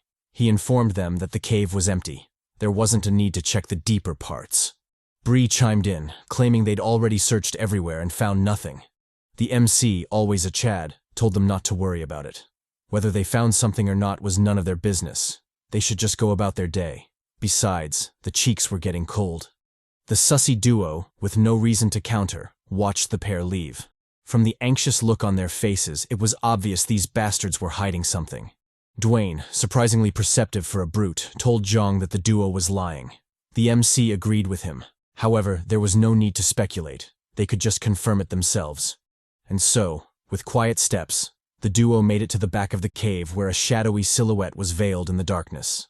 Signaling to Dwayne to get ready, Jeong used his skill, light, illuminating the area in front of them.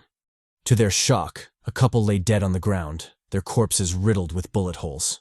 Noticing the bloody mess, the MC noted that the murder must have taken place recently. In addition, the souls were already extracted. It didn't take a genius to figure out who was responsible. Dwayne pointed out the bullet-like wounds. The couple didn't have any weapons on them, so was it a skill? The MC, more experienced, confirmed his guess. In a mocking tone, he insulted the duo. It seemed they didn't have the brains to scheme. If they had informed them of the corpses beforehand, they could have redirected their suspicions. But alas, their brains must have been flushed with all the clapping. Locking in, he noted that the bullet-like skill was one he was familiar with. From the looks of it, it wasn't that high level just yet. Although challenging, the confrontation wasn't one they couldn't handle. Turning to the giant, he informed him that their clear condition target had basically fallen into their laps. This was a chance they couldn't waste. Noticing Dwayne's sullen expression, he asked if he was hesitant. The Chad replied that he couldn't hesitate for people like that.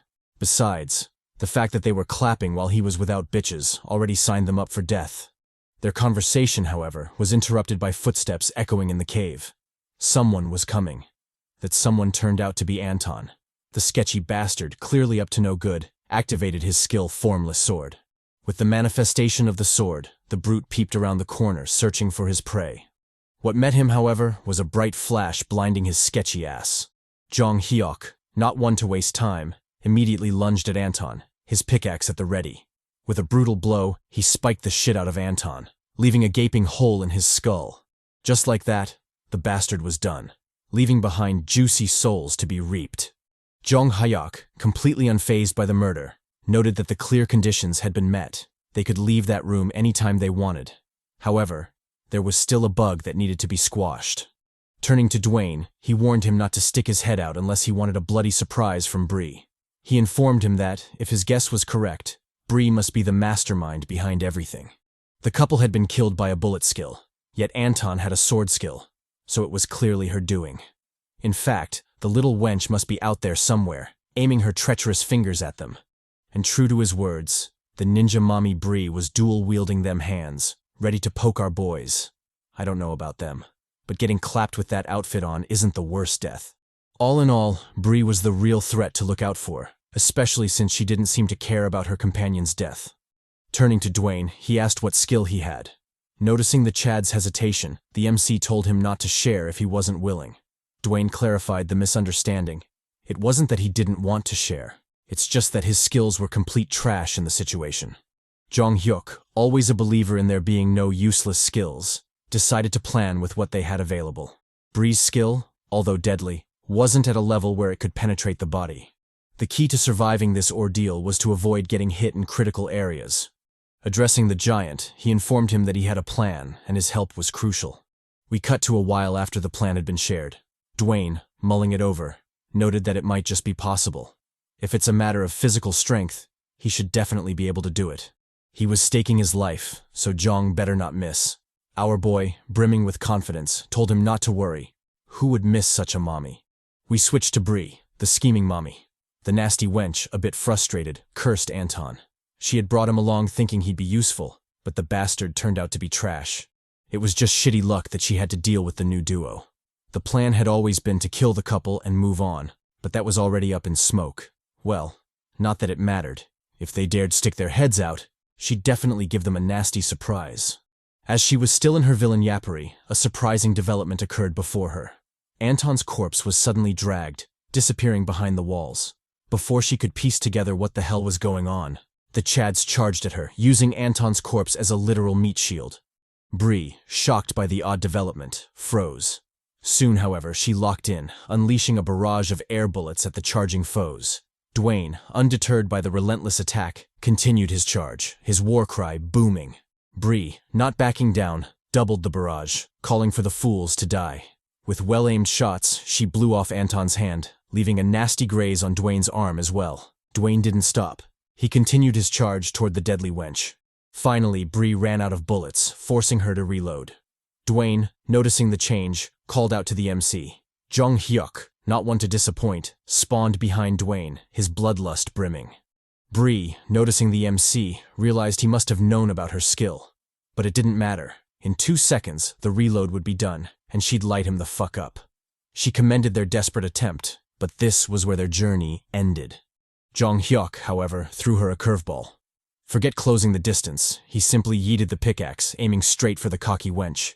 Bree, still brimming with confidence, laughed at his foolish attempt. She could just dodge the throw. Our boy, always one step ahead, had already accounted for that possibility. In that critical moment, he activated his trump card, Lion's Roar. The skill induced a feeling of fear in opponents, stunning them for a second. It wasn't an OP skill, and the duration wasn't long. However, a second was more than enough. It was enough to stun the cocky bitch, leaving her vulnerable to the pickaxe. And so, in a bloody twist, the ninja mommy got poked. Her bouncy plot did nothing to cushion the blow. Jeong Hyeok, carried by momentum, crashed to the ground. He kept his eyes on Bree, waiting for the scheming bitch to bite it. Bree, however, refused to die so willingly. With a spiteful gaze, she vowed to take Jeong down with her. Noticing the vengeful act, the MC cursed the poisonous wench. Couldn't she just die in peace? Where was her dignity in death? Vulnerable and out of options, he decided to tank the shot, hoping his passive skills would be enough to save his ass. In that desperate moment, Dwayne came in clutch. In a genuinely Chad-like move, he yeeted Anton's body straight at Bree. The vengeful wench, not expecting the sudden development, got crushed by Anton's corpse, a sickening moan escaping her lips. The boys, quick to react, targeted the vile woman. They needed to be ready in case she had more surprises planned. To their relief, however, Bree was done, having fainted from the blow. Our boy, always a gentleman, handed Dwayne the pickaxe. He should deal the finishing blow. Of course, the souls would be his as well. Dwayne, delighted by the honor, thanked the MC for his generosity. With a savage face, he wielded the pickaxe, ready to bless Bree with death. Soon, however, his gentle soul returned. He couldn't do it. He couldn't kill someone in cold blood. Turning to the MC, he begged for Bree to be spared. She was already out cold. She wasn't a threat to them anymore. Jeong Hyeok eyed the Chad, his thoughts cryptic. Soon, however, he snatched the pickaxe from Dwayne. If that was Dwayne's choice, he wouldn't argue with him. However, for himself, there was no way he'd let the poisonous bitch live. This was L.A.G. No good deed went unpunished in that vile hell. Saying so, he brought the pickaxe down on Bree's skull, bathing the ground in her blood. Done with the brutal yet necessary action, Jeong addressed Dwayne. It wasn't that he liked killing or that he was a bloodthirsty fiend eager to clap cheeks. His rule was very simple. Kill whoever tries to kill you. This would always be the case, no matter who it was. With the subtle threat out of the way, the MC pocketed Bree's soul. Thanks to her generous donation, he was back to 5 souls. Turning his back to the gentle giant, he advised him to rest up and, more importantly, decide what he would do moving forward. Dwayne, burdened by the grim reality, watched him go in silence. Deep down, he knew what was expected of him, but because of his morals, it was easier said than done. Jeong Hyeok, understanding the tough choice Dwayne had to make, gave him space. If possible, he didn't want to fight, which is why he let him decide instead of forcing him. The clear conditions for the room had already been met, so Jeong didn't care what Dwayne did. He could leave, or he could fight. Either way, Jeong was down for whatever. Throwing hands was his specialty after all. Perhaps the giant was right, and they should have spared Bree. Perhaps she would have been so grateful that she thanked them with some cheeks. But what about the other possibility? What if they'd created a new foe, one who'd bide their time and stab them in the back? That wasn't an ideal situation, especially in that cursed world where death always came knocking. Besides, like Lord Newton said, for every action, there's a reaction. If you aim for someone's life, you should be ready to lose your own. Done with his inner turmoil, Jeong Hyeok gazed at the corpses before him. He noted that the man had died protecting the woman. From the looks of it, they were a real couple, unlike Bree and Anton, who were clearly just clapping cheeks. Having a FWB in a death game is wild, but hey, do you, boo-boo? After giving the couple a makeshift funeral, Jeong Hyeok offered a silent prayer. He didn't know if heaven existed in such a cursed place. However, if it did, he sincerely hoped the two of them would reunite there. Done with his good deed, our boy noticed a strange mark on the wall. Before he could explore, his attention was drawn to heavy footsteps behind him. Dwayne, throwing shade at our boy, remarked that Jeong had more humanity than he thought. Our boy, not one to back down, teased that Dwayne should have already known that, given Jeong had already saved his life, preventing him from dying like a wet dog. Dwayne, with nothing to counter, admitted his loss. Switching gears, Jeong asked if he'd made up his mind. Dwayne replied that he liked Jeong. Our boy, always a Chad, immediately turned down the confession. He wasn't a swordsman, so why should he clash swords? Dwayne, undeterred, expressed his desire to travel together, though he didn't want to kill humans. Gazing at the naive companion, Jeong subtly warned him.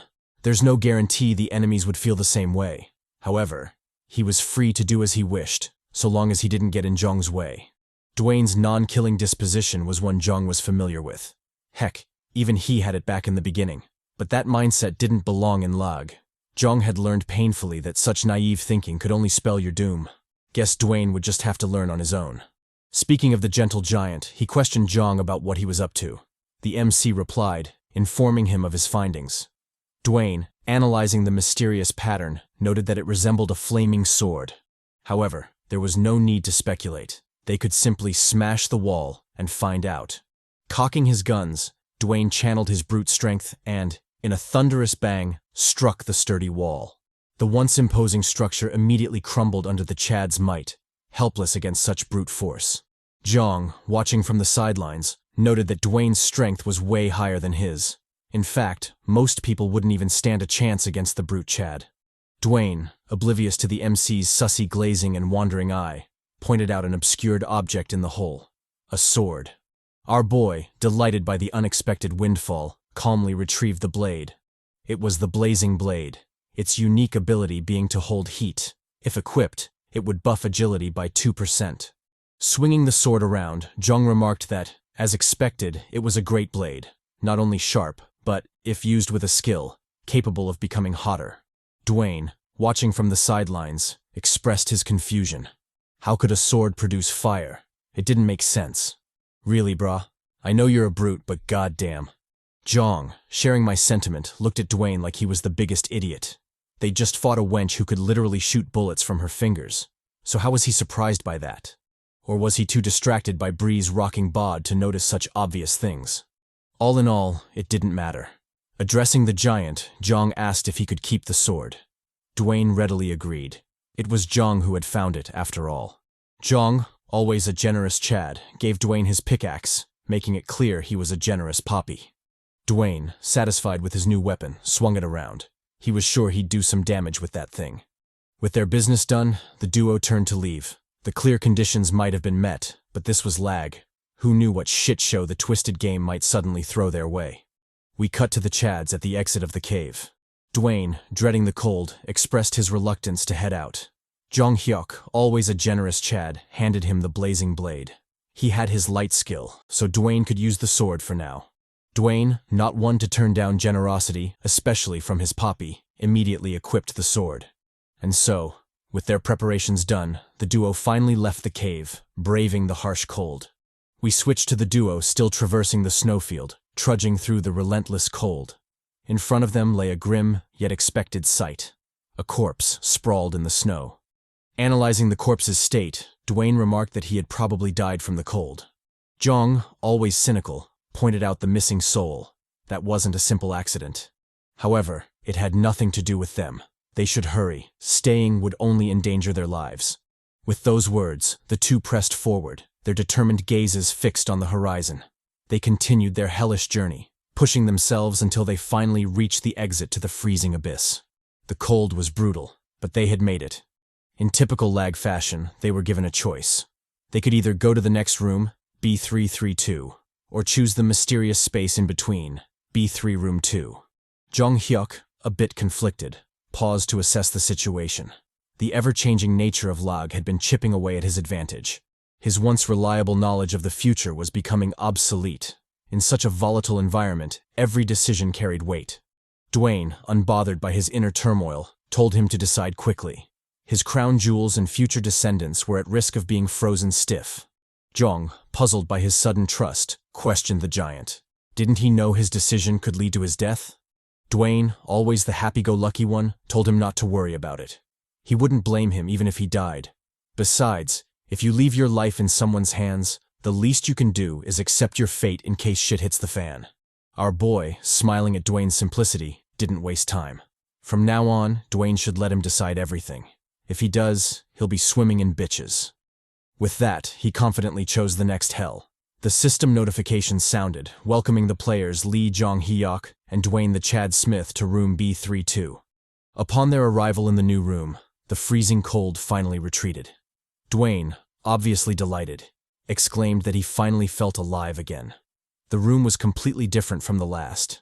The system notification, always punctual, announced the mission status. It stated that the main goal to escape B331 was a success. In addition, they had completed the side quest of decreasing the number of any living beings by 1. As such, both players would be rewarded with 6 souls each. Our boy, calmly pocketing the rewards, advised Dwayne to rest up.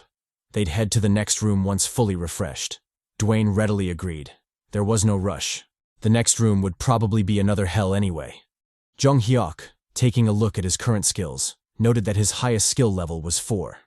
With his 11 souls, he could definitely raise it higher. But there was no need.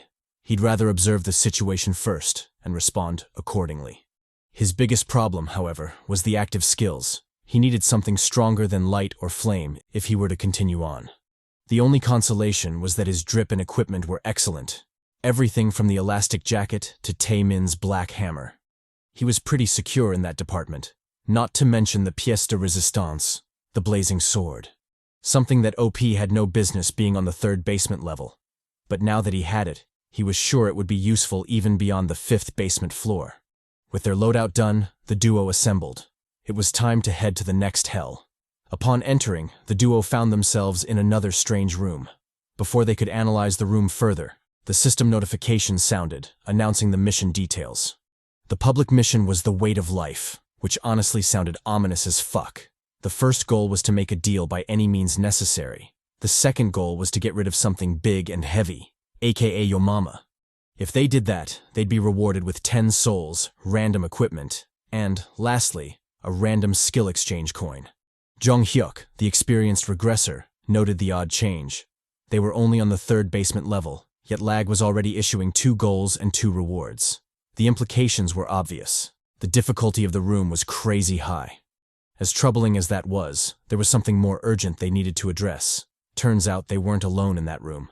In fact, the room was packed with dozens of shady folks just hanging around. Not to mention, at the far end of the room, a bloody drape divided the space, probably concealing horrors beyond. Dwayne, puzzled by the development, asked Jeong for clarification. The MC, however, ignored him. He was focused on something more dire. The place was completely different from his earlier regressions. Thus, his advantage was officially useless. Before he could mull it over, a figure called out to him. This rat-looking bastard was Song Wiriong. His public attribute was a buff to speed when wearing equipment that raised movement. Currently, his highest skill level was 5. Jeong Hyeok, obviously suspicious of the rat bastard, told him to speak. Whatever he had to say could be said from way over there. The sketchy Song told him not to be so mean. He understood his caution, but honestly, he was hurting his feelings. There was no need to be so wary. He just needed to drop some exposition on him real quick. According to Song, the place was a makeshift zone for people to trade, among other things. Of course, that wasn't the official purpose of the room, but it was the only way they could grow their strength and hopefully defeat the monstrosity behind the drapes. The items on sale were basically trash, but Jeong noticed some decent and maybe useful items mixed within. Song, an experienced peddler, asked Jeong if anything had caught his eye. Our boy, an equally experienced haggler, immediately played it cool, not giving away his edge. Addressing the sketchy peddler, he asked how much for the health potion. Song, startled by Jeong's knowledge, questioned how he'd known souls were the official currency. Most people didn't know about that, let alone how to take them out. Jeong Hyeok, not bothering with his nonsense, asked how much. Song replied, asking for 2 souls. Our boy immediately countered, offering 1. The two argued about the price for a while until Jeong unleashed his trump card, active skill, Asian mother haggling. Overwhelmed by the generations of haggling experience, Song finally lost it, telling Jeong to get lost. He didn't need to sell to him. The MC, always calm, told him not to be so hasty. His final offer was the skill shard alongside the health potion for 2 souls. Song could take it or leave it. In fact, if his current skill wasn't so trash, he wouldn't even be buying that shit. Song, finally caving, accepted the trade. We learned some crucial lore of the death game. When making a trade, you extend the offer with the left hand and collect the items with the right hand. Of course, this isn't foolproof, as some bastards like Song could easily con you out of your souls if you aren't careful. The rat bastard, proud of his deception, mocked the MC. He'd be sure to use the souls well, and true to his words, the ugly bastard immediately used the souls, raising his highest skill level to 7. Jeong Hyeok, obviously livid, gazed threateningly at Song. However, he didn't immediately react. As unfortunate as it was, he was used to such occurrences. Some might even outright aim for his life, so this much was nothing. The fact that Song could so openly con them must mean he had a gang he could trust. And true to his deductions, the sketchy bastards surrounded the MC, their bloodlust obvious.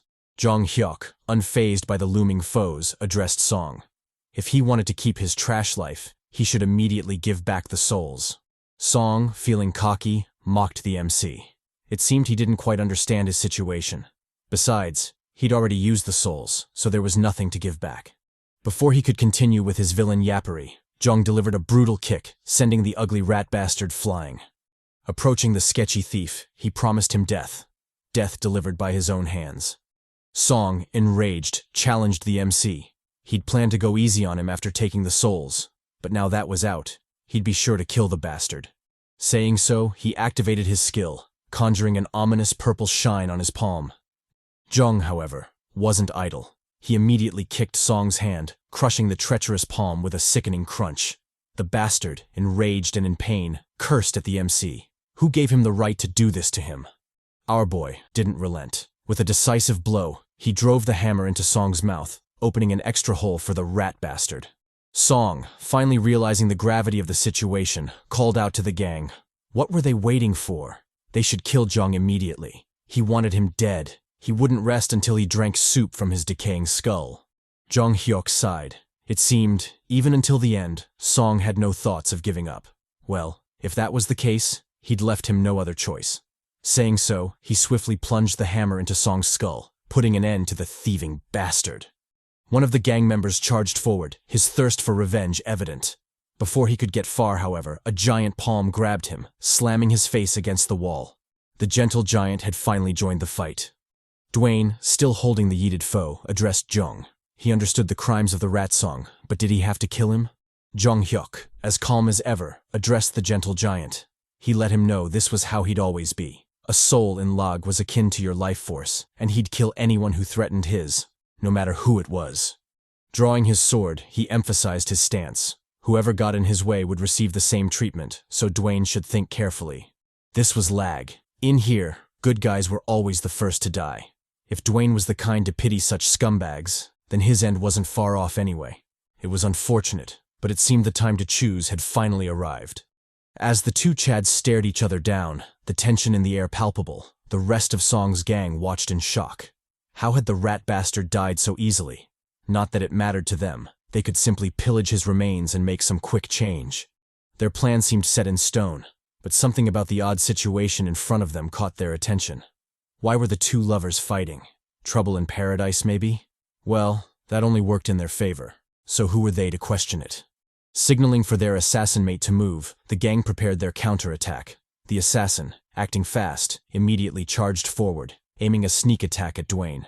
The gentle giant, a second too late to react, watched helplessly as the assassin's blade slashed at him. The evil bastard, not satisfied with a simple sword attack, activated his active skill, Snake's Poison, coating the blade in a deadly venom. However, the assassin made a crucial mistake. Dwayne wasn't alone. Jeong Hyeok, acting swiftly, used his light skill, temporarily blinding the stealthy assassin. That second was all the time they needed. When the bastard opened his eyes, Dwayne's knuckle sandwich was waiting for him, blitzing the assassin into oblivion. The blow was so strong that the assassin's face caved in, his eye sockets rupturing. Despite this, Dwayne wasn't done. He immediately exerted more force, pinning the bastard into the ground. With his knuckles bloody and his eyes finally opened, the gentle giant accepted his naivety. His way of thinking had been wrong. The rest of the gang, undeterred by Dwayne's savage brutality, lunged at Jeong, calling for his death. The MC, unfazed, analyzed the gang's attack plan. They had opted for a pincer attack. Judging by their lack of hesitation, this was clearly not their first ambush. Going a step further, he analyzed the skills they were using. Thanks to his countless regressions, he had become skilled at identifying the abilities used in L.A.G, and as long as he could identify them, he could handle them. Reacting quickly, Jeong conjured a ball of fire in his palm before spraying it at the charging foes. The fire skill's level was low, likely high enough to deal minimal damage to the gang, but they didn't know that. The attack served its purpose, halting the enemy's momentum. Capitalizing on this advantage, Jeong immediately yeeted the black hammer, striking one thug straight in the eye. With the fall of the fool, the enemy's count dropped by 1. A new thug, L.A.G, enraged by the MC's brutal kill, charged at him. He vowed to deliver Jeong a painful death, one so gruesome that he wouldn't close his eyes even in death. Jeong Hyeok, unrattled by his yappery, calmly assumed his battle stance. Maybe if the thugs had attacked in unison, it would have been troublesome, but unfortunately for them, they had lost their composure and were charging solo like rabid dogs. Locking in, Jeong unleashed his fire skill on L.A.G. The cunning foe, more agile than Jeong had anticipated, immediately dodged the attack and resumed his charge. With a brutal slash, he aimed for Jeong's neck. The MC easily blocked the attack. Thanks to his strongbones passive skill, the slash was nothing more than a tickle. L.A.G, not expecting such monstrous defense, froze for a moment. Before he could gather his wits, Jeong blessed him with a hot kiss to the skull, stabbing straight through his peanut brain. With another enemy down, Jeong turned to face the remaining fools. The bastards, unrelenting, charged at the MC. Jeong, not one to waste time, launched his own attack, slashing his blazing sword at the enemies. He comboed the attack with a fire strike, savagely burning the foes' heads. Watching the screaming thugs, Jeong showed no mercy, unleashing another fire strike to burn the bastards to cinders. Done with the brutal battle, the MC casually collected the souls.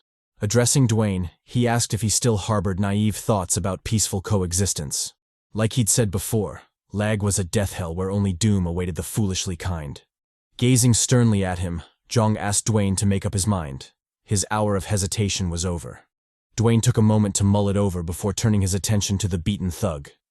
With a sickening stomp, he crushed the bastard's skull, putting an end to his rotten existence. The giant, finally manning the hell up, told Jeong he was right. In L.A.G, death was repaid with death, and he had no intention of avoiding it any longer. Jeong, proud of his boo, encouraged Dwayne's growth. In that hell, the death of another fueled their own strength. And true to his words, Jeong immediately utilized the loot dropped by Song, acquiring the passive skill Calm Mind from the skill shard. The skill guaranteed composure regardless of the situation. With their massacre complete, Dwayne eyed the other people in the room. Despite the huge fight, no one had intervened. Jeong explained that it was expected. Most people in L.A.G were strangers to one another. It didn't make sense to stick your nose into someone else's business. The only ones who might have intervened were Song's gang, but they were already decimated. Besides, the crowd had just witnessed them annihilate Song and his group. Most wouldn't want to fuck with them after that. As Jeong was still glazing, a clanging sound came from behind the drapes, startling everyone. Whatever it was, it clearly had everyone on edge. Dwayne noted the sound of breathing behind the drapes. Jeong Hyeok, equally puzzled, replied that he didn't know what it was either. But whatever it was, it had everyone scared shitless, so it probably wasn't anything good. A loud voice interrupted their discussion. The voice belonged to Jeong Hyeok, a Chad with flashy hair and killer drip. His public attribute allowed him to use 2 active skills simultaneously. Currently, his highest skill level was 6. The MC, always suspicious of new arrivals, invested 11 souls to level up his calm breathing. With the level raised to 6, his recovery would improve significantly. The new Chad introduced himself, telling the duo his name. Jeong, however, cut him off. He told him to get to the point. What did he want? Byung, with a dazzling smile, expressed his desire to join the Chads. Oh? Is this a love triangle I sense? Watch out, Dwayne. Someone's coming for your boo. Dwayne, like a jealous boyfriend, asked Byung if he was trustworthy. Byung replied that trust wasn't necessary. What mattered was his ability. If they wanted to survive, cooperation was inevitable. Jeong Hyeok, always in his murdery vibes, warned Byung not to think of betraying them. If he did, then no matter the situation, Jeong would drop everything and kill his ass. Byung, unfazed by the obvious yet slightly gay threat, told him not to worry. Despite how he looked, he was a pretty chill guy. Besides, he had no intention of dying just yet, so betrayal wasn't in the cards. Locking in, Byung pointed at the drapes. As much as they wanted to leave, they had a big problem. Something big and vile was waiting for them behind the bloody curtain. Dwayne, the jealous boyfriend, immediately raised his complaints. He didn't like or trust Byung, so traveling with him was out of the question. Besides, the flashy bastard was clearly after his poppy, so why would he give him the chance? Byung countered his objection, pointing out that while the duo was strong, even with his help, the task would still be nearly impossible. Jeong Hyeok, picking up on the ominous tone, asked Byung what he meant. The flashy Chad, finding it easier to show rather than explain, led the duo to the drapes. Drawing them back, he revealed the other half of the room. And it was hellish. Not only was it bloody, hinting at a bleak fate for whoever stepped inside, but it was also discouraging since the exit door was far across the room, meaning they'd have no choice but to face the monstrosity guarding it. Speaking of monstrosities, a heavy, bloody foot slammed into the ground, crushing the concrete floor beneath it. This foot belonged to the megalithic man, a dreadful stone behemoth towering over the petrified players. I'd like to describe what it looks like, but again, lag is on some bullshit, so I'm struggling to find the words. Honestly, what the fuck is this? As expected, our Chads were terrified, especially since the quagmire-looking bastard was glaring daggers at them. Byung, continuing his presentation, introduced the dreadful foe to the party. He explained that the megalithic man was the true obstacle to clearing the room. Luckily, the fiend never left its half of the room, so they were still relatively safe. The gentle giant, visibly shaken by the behemoth, noted that it towered well over 3 meters, a genuine giant, unlike his bootleg title. The mission stated they needed to get rid of something big and heavy, so this was clearly it. Jeong Hyeok, equally spooked, stared at the foe. To think he'd meet the behemoth on the 3rd basement floor. Just what the hell was going on with Lag? Turning to Dwayne, Jeong asked if they could solo the Guardian. Dwayne immediately rejected the idea. No matter how he looked at it, that was completely beyond their means. But what about Jeong? Did he have some big-brain strategy to overcome this obstacle? Jeong, always practical, told him to forget about it. The enemy wasn't one to go down easily, even with the best strategy. Shifting his attention to Byung, Jeong asked why he was so insistent on tagging along. What was he scheming?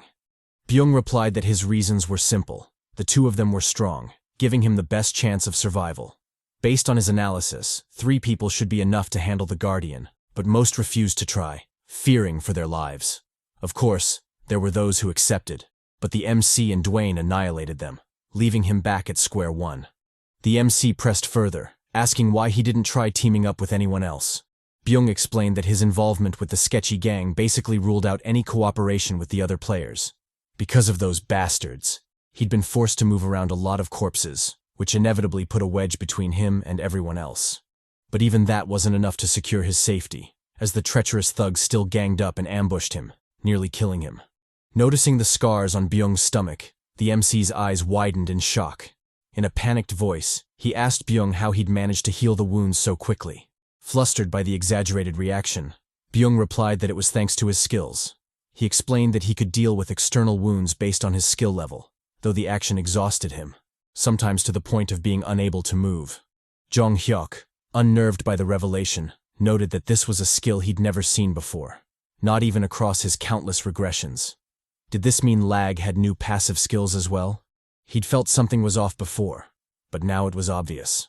The missions, enemies, and skills in this regression were constantly changing, and the death game had been wilding ever since he woke up. This might just be a guess, or maybe a strong feeling, but this life felt like his last in Lag. Byung, oblivious to the MC's ominous realization, called out. He asked what their next move was. Would they tackle the Guardian together? Jeong Hyeok, never one to waste time, immediately agreed. Delaying wouldn't do them any good. Dwayne, the tsundere, chimed in. Although he didn't like the flashy Chad, his hands were tied in this situation. They might as well get it over with. Locking in, Jeong upgraded his strong bones to level 7. Though confident in his physical defense, a little preparation wouldn't hurt. Speaking of preparation, it was overkill to tackle the behemoth with their current skills and levels. The only solution was to gather souls and raise their levels. But even then, their battle strategy was severely limited. A full frontal assault was the only feasible tactic, though survival was doubtful. Byung, quick on the uptake, volunteered to gather everyone. Jeong, however, told him to chill. Even if they did, it still wouldn't be enough. Turning to the desolate players, the MC shouted to get their attention. He let them know their current fate was absolute trash. They were just sheep waiting to die. The only difference was when and how. That said, he was giving them two choices. They could either combine their strength and help take down the Guardian, or they could die by their hands, right then and there. The choice was theirs. Fight together as comrades, or forcefully gift their souls and lives to him. Byung, visibly shocked, told him to hold the fuck up. What did he mean, their hands? Was he including him in the smoke as well? Turning to Dwayne, he pleaded for him to talk some sense into Jeong. Dwayne, unfazed, told him to chill out. Although Jeong's methods were unconventional, they were the reason he was still alive today. Byung should sit back and trust their poppy. One of the players responded to Jeong's provocation. He warned Jeong not to throw words around so carelessly, especially when they carried such obvious threats. Sure, the trio might be strong, but even for them, handling such a large group was impossible. Besides, what was stopping them from just killing the cocky MC? This faded-looking bastard was Mark Rowan. His public attribute was a strong strong voice. Currently, his highest skill level was 6. Analyzing this Chad, who seemed to be high on mushrooms, Jeong Hyeok noted that his aura was different. From the looks of it, Mark was the true boss of the group. The reason the dearly departed Song and his gang couldn't fully control the room was probably because of him. Our boy, refusing to back down, doubled down on his threat. He let Mark know he was dead serious. The only question was whether Mark really wanted to test him. The fated Chad immediately backed off. He had no desire to fight Jeong. Besides, the MC was right. The people in that room were at their limit. A change was necessary before things spiraled into total chaos. Addressing Jeong, Mark asked what the plan was. How did he intend to kill the Guardian while keeping everyone safe? Hearing such naive words, Jeong chuckled. Mark, puzzled by the reaction, asked what was so funny. Jeong replied, telling him to cut the bullshit. What did he mean, keep everyone safe? Some were obviously going to die. It was inevitable. The only thing he was certain of was that their chances of survival were much higher if they pooled their strength and fought the Guardian as a group. In fact, Mark must have already known this. That's why they could have that conversation in the first place. With those words, the MC ended the debate. The time for talking was over. It was time to act. Before they could move, however, a loud bang erupted behind them, startling the group. The dreadful noise came from the Guardian punching the steel gate, seemingly testing its limits. Dwayne, sweating bullets, asked Byung if the Guardian usually behaved like that. Byung denied it, explaining that although it occasionally hit the bars, it was never to that degree. The rest of the bots murmured in agreement. Something was definitely off. Even a bootleg Garcia chimed in, asking nervously if they'd be okay. Don't worry, mommy. Our boy will protect you this time. But of course, this was L.A.G. Nothing ever went according to plan in this cursed world. With one mighty punch, the Guardian shattered the steel gates, obliterating the last safety net for the players. With a menacing glare, the behemoth locked eyes with the group, who could only watch in shock and horror as their safe zone was annihilated. Dwayne, cursing their shitty luck, remarked that they were all in the same boat now. Whether they wanted it or not, the other players would have to fight. Byung, also cursing, lamented that they hadn't even formulated a plan. How were they going to tackle the behemoth in such a manner? Jeong, unfazed by the unfair development, told the Chads to lock in. Any prior plans were effectively out the window. The only thing they could do was focus and respond accordingly. The Guardian, unbothered by their rattled state, made the first move. Crouching low, it launched itself toward the group with terrifying speed that defied its enormous size and weight. The MC, recognizing the lethal intent, immediately shouted for everyone to dodge. The squad complied, narrowly avoiding the charging doom. Some players, however, weren't as lucky. Caught in the behemoth's path, they were blitzed into oblivion. With anguished screams, their bodies were reduced to mangled heaps, blood pooling where they once stood.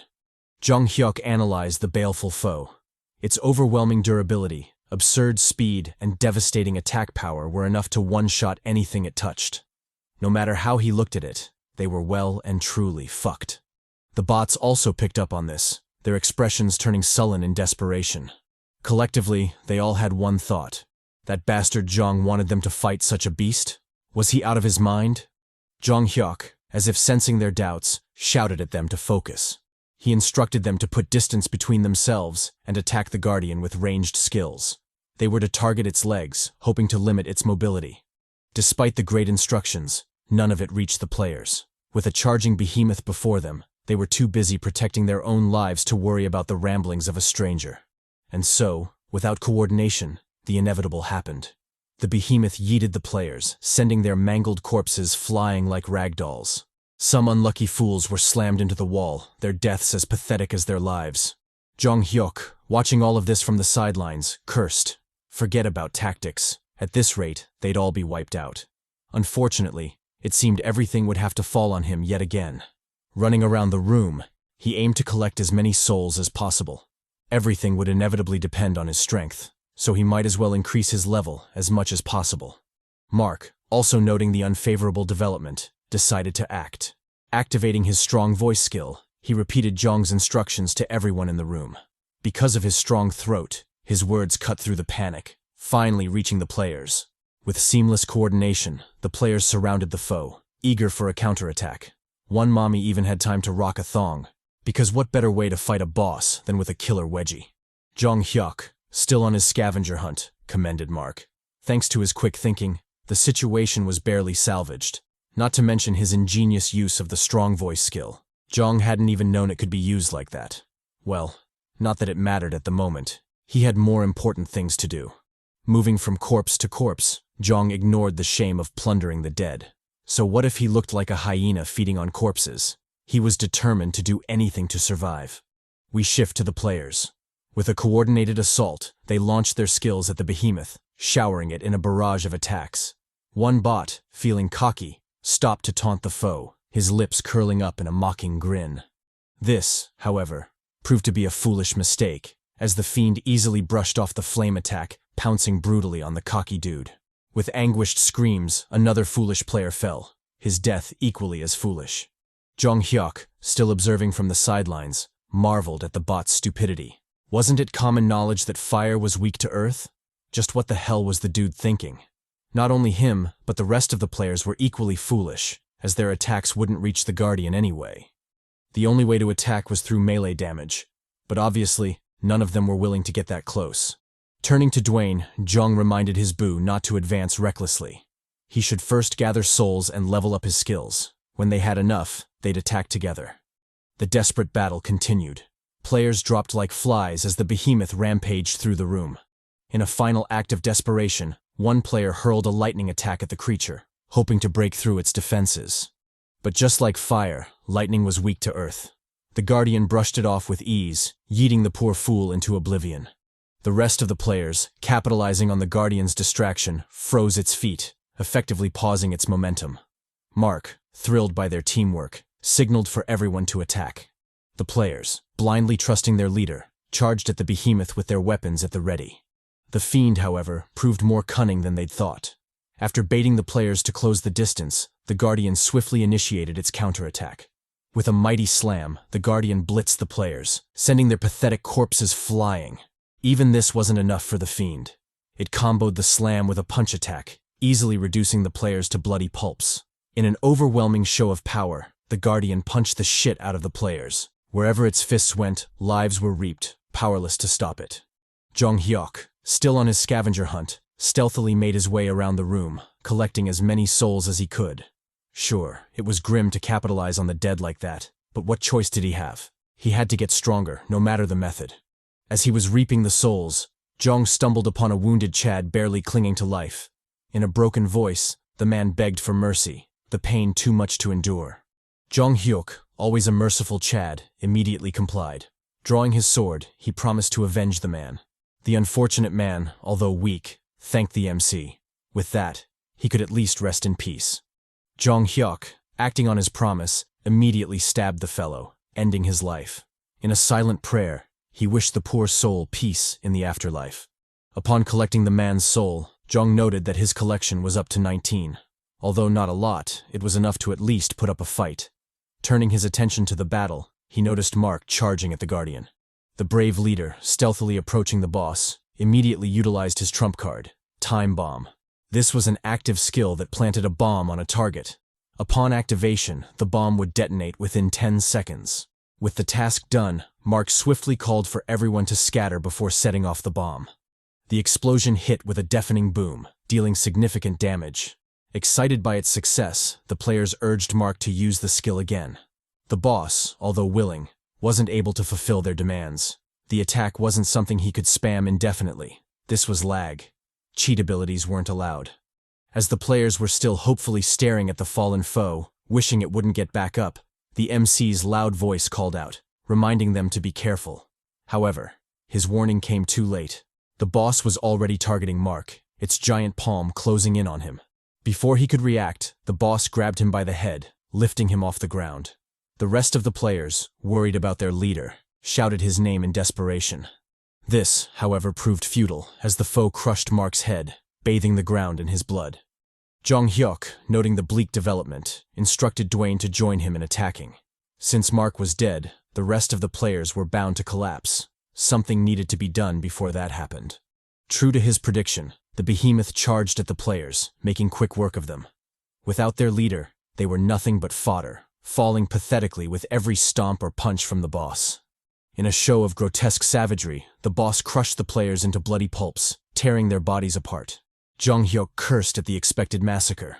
He'd known this would happen, but he hadn't thought it would happen so quickly. Dwayne, infuriated by the slaughter, decided to make his move. Utilizing his active skill, Strength Increase, he buffed his strength by 50% before charging at the boss. With a booming war cry, he shouted at the cocky rock to eat his black axe. The axe wasn't huge, but she'd said his was the perfect size, so it was all right. Saying so, he struck the boss, chipping away at the beast's stone hide. Not relenting, the gentle giant immediately doubled his assault, showering the boss with a flurry of attacks. Swords might have been ineffective, but his pickaxe was the perfect tool to deal with a stony bastard like that. While he was still glazing himself, the boss threw him a curveball. With frightening speed, the behemoth intercepted his attack, grabbing his arm in a tight grip. Dwayne, shocked by the counterattack, cursed. It seemed he had fucked up. Under the boss's iron grip, Dwayne was forced to let go of his trusty pickaxe. The clanging sound of the pickaxe hitting the ground served as a signal for the boss to initiate its counterattack. Reeling back, the behemoth prepared a killer jab, which it unleashed on Dwayne, with frightening speed. The Chad, now defenseless, watched in horror as the lethal blow neared him. Reacting quickly, he immediately deployed his active skill, Stamp Kick, delivering a nasty kick to the behemoth's leg.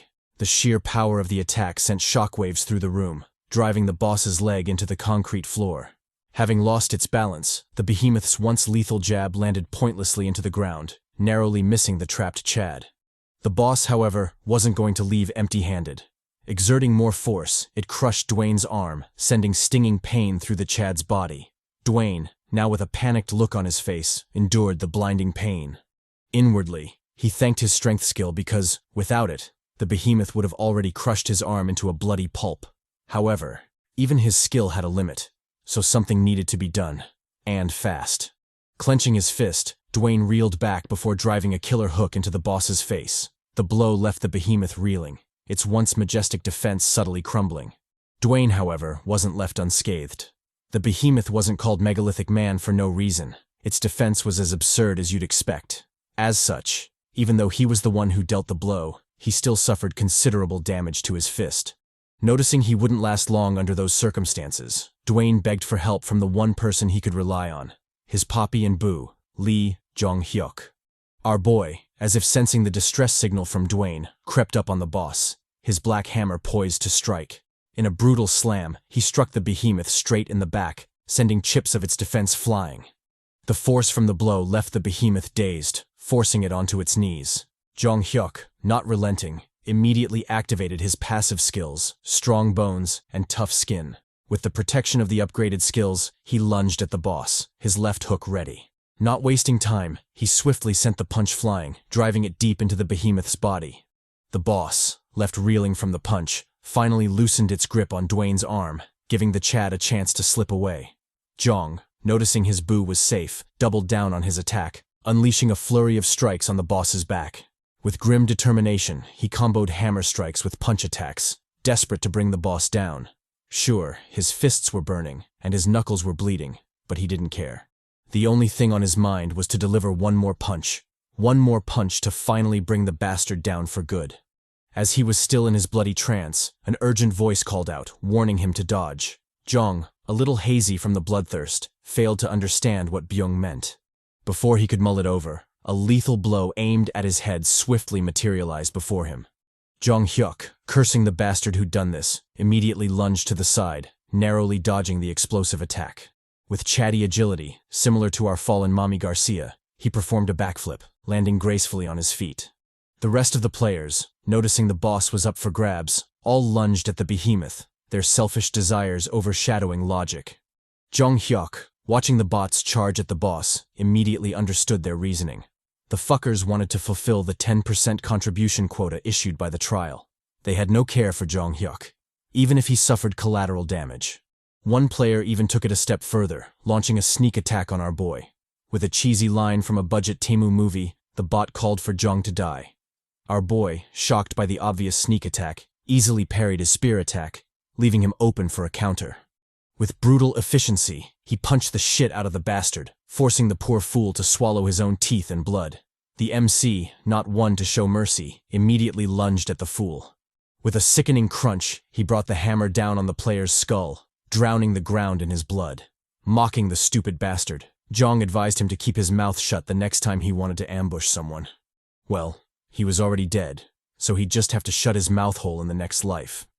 Turning his attention back to the boss, he wasn't surprised to see the behemoth absolutely annihilating the players. The best way to deal with the stony bastard was to take it down while it was dazed from a sneak attack. But because of the foolish players, that chance was out the window. And now, because of their foolishness, the fiend was hunting them down like sheep, smashing each player into bloody pulps. Dwayne, visibly nervous about the massacre, asked Jeong if they should join. The MC swiftly rejected the idea. There wasn't a need to deliver themselves so willingly to death. They should let the behemoth clap more cheeks. Hopefully, when the numbers thinned out a bit, a chance for a counterattack would open up. For now, they could just watch the show. As fucked up as it was, the sight of the behemoth yeeting the players was a fun show to watch. Taking the moment to teach his baby, Jeong expressed to Dwayne the dangers of trusting the treacherous players. Like he'd seen before, the bastards wouldn't hesitate to attack them if they thought it would be beneficial. In fact, he could bet his right nut that as soon as they took down the boss and were low on HP, the fuckers would instantly attack them. Switching topics, he asked Dwayne about his arm. The gentle giant replied that, although it stung, it wasn't broken. Satisfied with the answer, Jeong told him to prioritize gathering more souls. The foolish players weren't going to take down the boss, so that task would inevitably fall to them. Before it came to that, though, they needed to level up as much as possible. Turning to his second boo, Jeong advised Byung to do the same. Byung, always a submissive boo, immediately complied. With the bothersome tasks out of the way, our boy surveyed the room, seeking to see just how many players had survived. Shockingly, the pantsu mommy had survived. I don't know if it was the collective prayers of all the virgins, or maybe the thong had some OP buff skills. Either way, the walking fan service was still alive and kicking. Speaking of fan service, this unfortunate but busty mommy didn't make it. We didn't get to know her name, but heaven is a better place with her bust around. Our boy, also noticing the hot waifu, immediately turned in her direction. To his shock, however, he wasn't the only one attracted to the big, bouncy soul floating above her chest. Another player also had his eyes on the tempting loot. The two stared each other down in a Mexican standoff before the other player made his move. Utilizing his jump skill, he easily closed the distance to the mommy, his hands ready to grab her bouncy soul. Jeong, however, mocked the foolish Chad. He was so blinded by the loot that he failed to study his surroundings. Pointing to his right, he told the dumbass to look beside him. The bot, craning his neck, was shocked shitless to find the looming figure of the behemoth charging at him. Before he could react, the boss brutally punched off his head, sending his blood and brain matter flying. Skidding to a stop, the behemoth turned to face its next target. Jeong Hyeok. Our boy, unfazed by the menacing foe, stared back at the boss, his gaze resolute. He'd wanted to test the limits of his body, and now was the perfect chance to do so. The boss, enraged by his challenge, swiftly lunged at him, its mighty fist raised for a slam attack. Jeong Hyeok, however, didn't back down. Entering his defense stance, he challenged the bastard to come at him. In a sickening crunch, the boss's punch landed, sending ripples of force through Jeong's body. The MC, with a metallic taste in his mouth, endured the blow, resolute not to back down. Exerting more force, the boss threw the MC back, forcing him to stumble a bit before regaining his balance. Our boy, although battered, stood resolute, his firm gaze unyielding. He had been right to trust his sturdy body. From the looks of it, as long as he wasn't caught lacking, he should be able to fight the behemoth in close combat. With his decision made, Jeong immediately lunged at the behemoth. The time for a sweet counterattack was nigh. The boss, noticing his charge, entered an attacking stance, its fist cocked back to deliver a killer jab. Jeong Hyeok, unbothered by the ready foe, immediately targeted the bastard's head. He would have preferred to attack the already damaged back, but obviously, the fiend wouldn't let him. So, he opted for the next best thing, a brutal bash to the head. Utilizing the hammer, he chipped away a chunk of the boss's face, leaving a nasty scar on its ugly mug. The boss, enraged, countered with a straight jab, sending the MC reeling backward. Although he'd managed to block, the attack still hurt like hell. Jeong couldn't help but curse the bastard for its absurd speed. The boss, as if sharing the same sentiment, eyed the MC with rage, probably wondering where this sturdy motherfucker came from. In a shocking twist, it jumped backward, putting considerable distance between itself and Jeong. The MC, visibly perplexed, wondered what was up with the fiend. It wasn't in its nature to back down, so what the hell was going on? Soon, however, the reason became apparent as the behemoth swiftly turned and targeted the other players instead. Jeong Hyeok, in a self-glazing moment, noticed that the boss found him troublesome to take down. As a result, it opted to attack the weaker players instead, which, honestly, is the biggest compliment you can get as a Chad. After this feat, our boy will be pulling all the boss bitches, including Millennia. Let's turn back time to when Jeong first ate the boss's killer hook. The rest of the players, watching from the sidelines, commented on how monstrous he was. However, in typical L.A.G fashion, the players weren't happy about it. The treacherous bastards plotted to take Jeong down as soon as he finished with the boss. Behind the scheming bastards, Pantsu Mommy made another appearance. With a disdainful look, she eyed the scheming fools, calling them pathetic. I don't want to count my mommies before they hatch, but I'm definitely sensing waifu energy from this babe. Guess we'll just have to wait and see. Resuming time, we see the behemoth charging at the idle players. Obviously, this sudden development caught them off guard, driving most into a panicked frenzy. One bot, feeling cocky, stepped forward to intercept the charging boss. If Jeong could do it, surely he could too, right? Wrong. The behemoth yeeted the fuck out of him, bashing the bastard's face like he owed him money. Done with the brainless fool, the boss turned, seeking its next prey. Its eyes landed on a helpless mommy, and it didn't hesitate to lunge at her. With killer precision, its fist tore through the air, aiming for the poor babe. At that desperate moment, a Chad in shining armor came to her rescue, bashing the shit out of the behemoth and forcing it to backpedal. This brilliant knightly Chad was none other than Dwayne, who'd sensed the damsel's distress and come running. With this, he should be able to collect some thank you cheeks after the fight. Well, assuming the babe survives. This selfless attempt, however, didn't come without consequences. With Jeong's warning, Dwayne turned to find the boss mid-swing, aiming for his chatty face. Acting quickly, Dwayne immediately activated his active skill, hammering. With a grim look, he met the behemoth in a contest of pure power. The clash of fists kicked up a fierce shockwave, sending ripples through the room.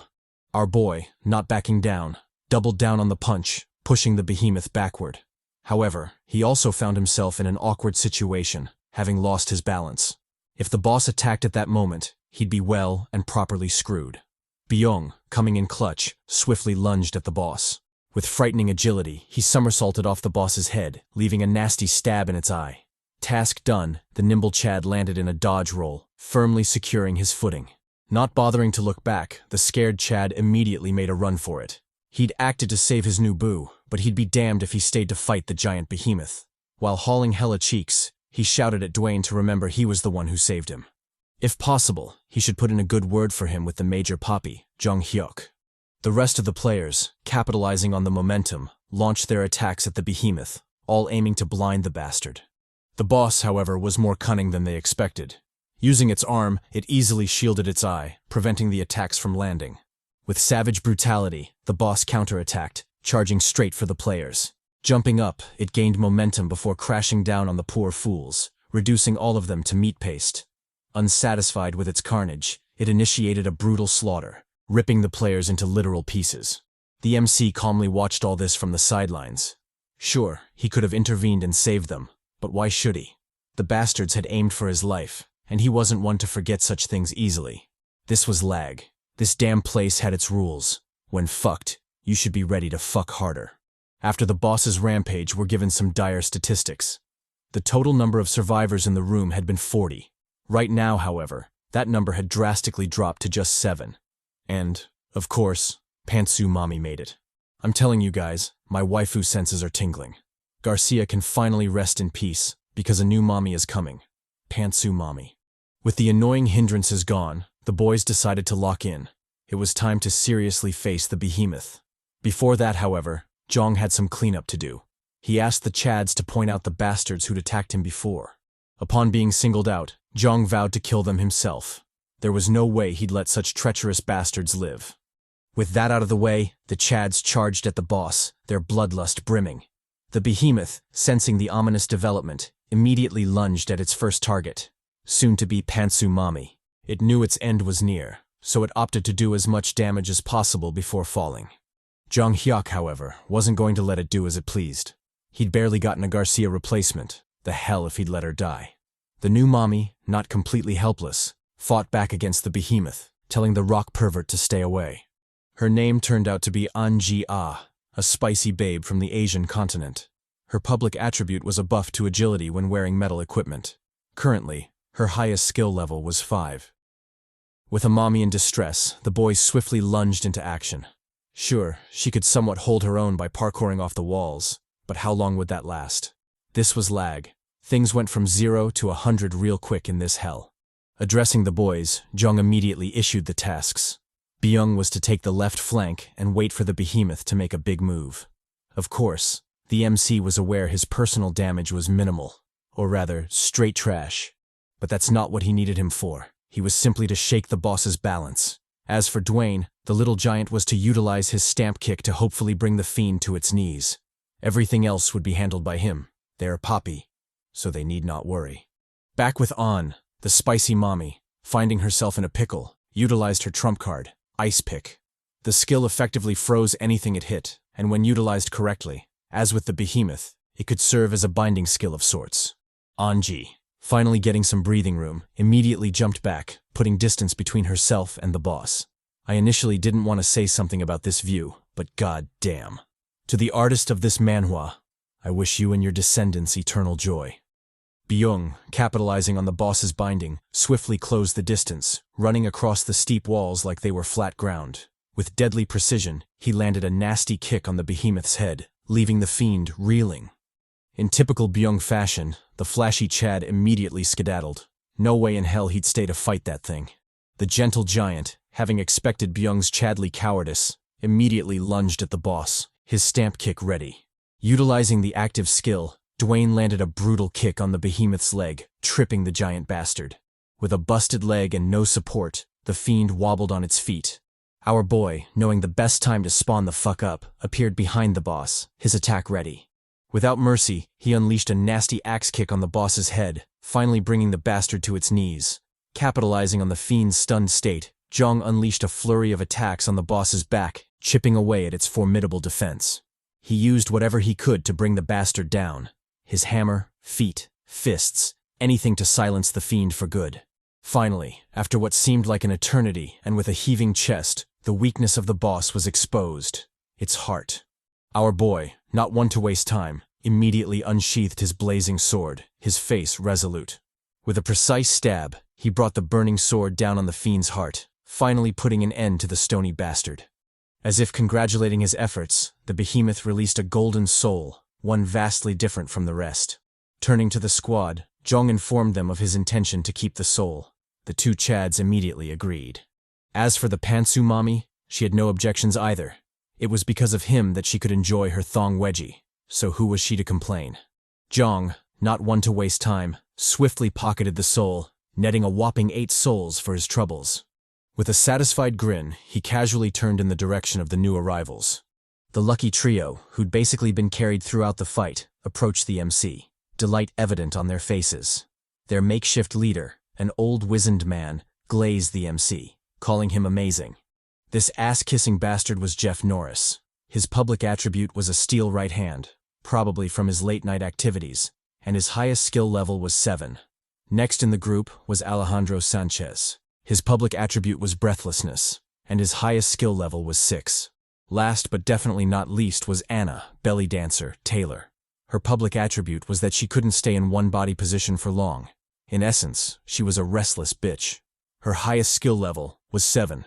Jeong Hyeok, eyeing the new trio, decided to lock in. Some trash still needed to be taken out. Anna, oblivious to the ominous undercurrents, approached our boy, her sultry voice tinged with appreciation. She expressed her thanks to the MC. It was thanks to him that they survived. Jeong, however, brushed off the thought. He told her not to be thankful to him. All he did was complete the mission objective, and he would have done so regardless of their survival. Addressing Sanchez, Jeong asked about his highest skill level. The dude, obviously suspicious, asked why he needed to know. Jeong replied that his reasons were simple. It was to determine whether he killed Sanchez or not, so the dude needed to answer seriously. Sanchez, having picked up on his meaning, stared down the MC. He shot back, telling him that if that was the case, then he had no intention of answering. Jeff, finding himself caught up in the nonsense, told the two Chads to chill. As fellow survivors, surely they should use their words before their fists, right? Jeong, however, wasn't in the mood to indulge him. He told the old man to shut his hole. Unless he was in the same treacherous boat as Sanchez, he should sit back and stay quiet. Turning back to Sanchez, Jeong repeated his question. This time, his sword was already drawn, seemingly hinting at the severity of the situation. Sanchez, finding it pointless to continue the charade, calmly activated his skill. He was sure that was what Jeong was looking for. Indeed, this was Jeong's target, the skill that almost took his head. With a deadly glare, Jeong asked Sanchez why he'd attacked him before. Sanchez played dumb, claiming that the chaotic situation had forced him to make a mistake. Secretly, however, he reached for his dagger, his treacherous intentions clear. Jeong, not buying his bullshit, told him to save it.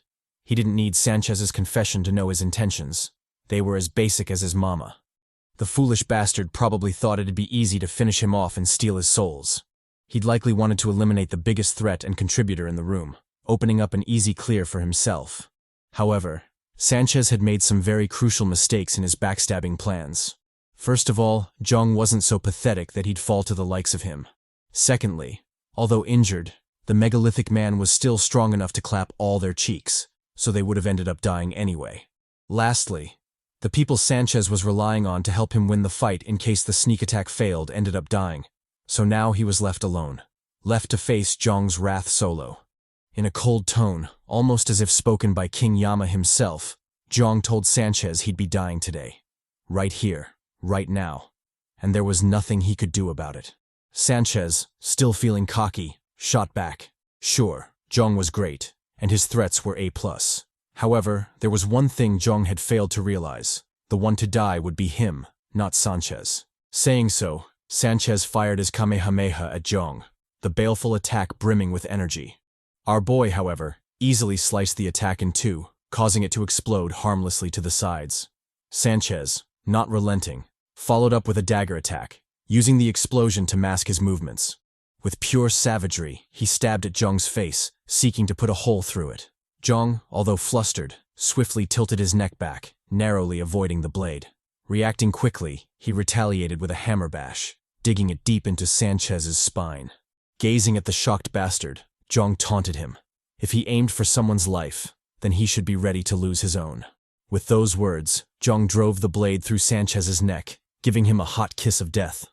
The bastard, now choking on his own blood, dropped to his knees, powerless to stop his inevitable demise. With an unbelieving and regretful gaze, he finally toppled over, dying on his hands and knees like a common dog. With this, Jeong was 2 for 2, having gifted hell with 2 bastards ready for killer backshots. Make sure to greet Taimin in hell, you treacherous bitch. With the task out of the way, the full squad assembled, ready for their next hell. And so, with determination, the group bravely headed for the next floor, basement level 4. Upon the door shutting, the Chads found themselves in an empty room, a sort of rest room from the looks of it. Predictably, the system notification sounded, bringing with it the clear notification for the room. It stated that the public missions for room B32 had been completed. The contributors were as follows: Jeong Hyeok, 63%, Dwayne Smith, 17%, Byung-ho, 12%. The remaining bots, 7%. As per the rules of the death game, the ones to be rewarded were Jeong Hyeok, Dwayne Smith, and finally, Byung, the Ho. Speaking of rewards, the first reward was 10 souls. The second reward was a random piece of equipment, which for our boy was the Skull General's jaw. The OP equipment had 2 active skills, Bone Blade and Skull Army. For Jeong Hyeok, the experienced regressor, this was yet another new thing in L.A.G. He'd never come across it in any of his earlier regressions. For the final reward, he received a random skill exchange coin. Our boy, not minding the obvious curveball the death game had just thrown him, casually equipped the new drip. As expected, the 2 skills were hella OP. The first skill, Bone Blade, allowed him to form a blade made of bones. The sword's form would be flexible and scale with the user's strength stat. As for the second skill, Skull Army, it allowed him to summon a skull soldier, basically some necromancer type shit. Jeong, now dripped out, glanced at his new equipment. He remarked that, because of its effects, it would synergize nicely with his passive skill, Strong Bones. And he was goddamn right. A general's jaw and strong bones were a killer combo, even for the toughest of mommies. With a glint in his eyes, Jeong couldn't wait to try out the wonderful effects. Oh, Jeong, you naughty, naughty dog. Byung, calling out to the MC, disrupted his, or rather my, shady thoughts. He asked Jeong if they'd rest up before challenging the next room. Jeong immediately agreed. Who knew what shitshow the game had in store for them? It was better to rest up and head out when everyone was at their best. With that, the game plan was set. Before moving out, however, we turned back time to when the other Chads were getting their rewards. The gentle giant, always the lucky one, received an OP shoulder guard. Like Thor in that iconic Avengers scene, he said the magic words, "I like this one. Oh, the chills. I'm fanboying so hard right now." Byung, a bit jealous, threw shade at Dwayne, calling him Muscle Hyung. Although he didn't want to admit it, he also believed Dwayne's drip was hella drippy. Before he could drown in jealousy, however, the system issued his own reward, a zesty-looking belt. We don't get to know the name of the equipment, but since Jeong's own belt was called Leather Hipsack, it's probably something hella stupid. Predictably, Byung wasn't happy with the reward, but if he wanted the stat boost, he'd have no choice but to rock that zesty-looking belt. Over at Pantsu Mami, the brave Chadlet made a daring move, shooting her shot at Jeong and telling him he looked cool in the face gear. Jeong, however, shot down her thirsty remark, telling her he didn't wear it to look cool. Anji, not backing down, replied that she knew that. She was just giving a compliment. Surely he couldn't be that dense, right? With a cute pout and tsundere vibes, she advised Jeong not to be so obtuse. Otherwise, he'd be unpopular with the ladies. Of course, for her, his bad boy vibe was okay. Actually, she very much liked it. Damn. Talk about being direct. It's finally official, guys. A new mommy is upon us. Make sure to cash in on your pantsu mommy stonks. Jeong, taken aback by her straightforwardness, gazed at the retreating babe. Inwardly, he wondered if it was okay to abandon the virginity club for her. Guess he'd just have to wait and see. Locking back in, Jeong reflected on the nature of the death game. To him, L.A.G was a trap that threw everyone into chaos. Actually, now that he thought about it, L.A.G was chaos itself, and chaos forces choices. For everyone surviving in the game, this was their norm. Even for him, a regressor. He'd been forced to make countless choices by the chaos, and predictably, they all led to his untimely demise. There was no such thing as one right answer in L.A.G. The closest thing to it would be the final survivor, as they would be the true answer. To get there, however, he still needed to tackle all the obstacles in his path, which, from the looks of it, kept changing as the game progressed. Speaking of change, the room had changed as well. In his past regressions, The only doors on the floor were B411 and B421. Unlike this time, there were 2 doors in total. Byung, analyzing the room, remarked that the door before them, B431, was different from the rest. Its size was arguably double that of the others. Dwayne, more experienced in the death game, chimed in, noting that the difficulty of the room must be double as well. Jeong, already aware of this, pointed out another fact they'd missed. The rewards would be doubled as well. The Chads, completely trusting their Poppy, told Jeong to decide. Whatever path he chose, they'd follow. The MC, obviously burdened by the trust, thought hard about his choice.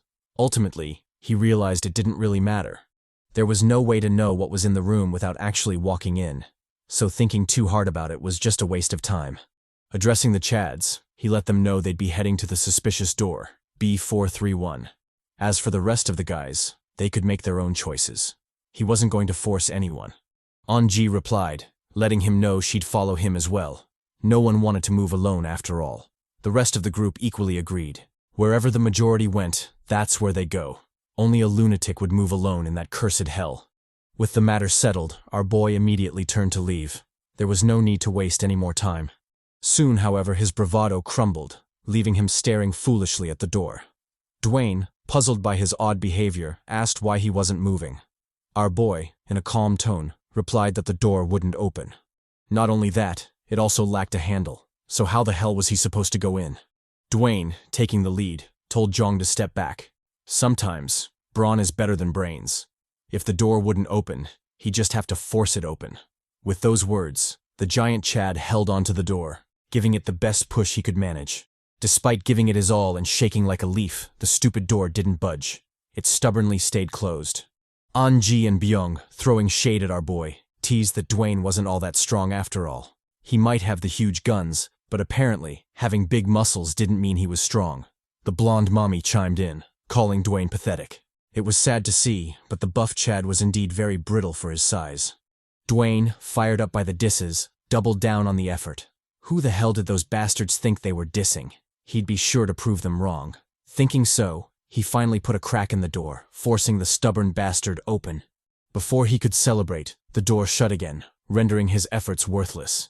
Dwayne, fuming in rage, activated his skill. Strength increase. If the stubborn door wouldn't open willingly, he'd just have to break the damn thing. With a determined gaze and flexed muscles, he gave the door his all. Although it resisted for a bit, the door eventually gave in, creaking open with a loud shriek. Turning to the squad, Dwayne yelled at them to hurry inside. He was already at his limit, and the stupid door wouldn't hold for long. The squad wasted no time and rushed through the opening, Jeong being the first to enter.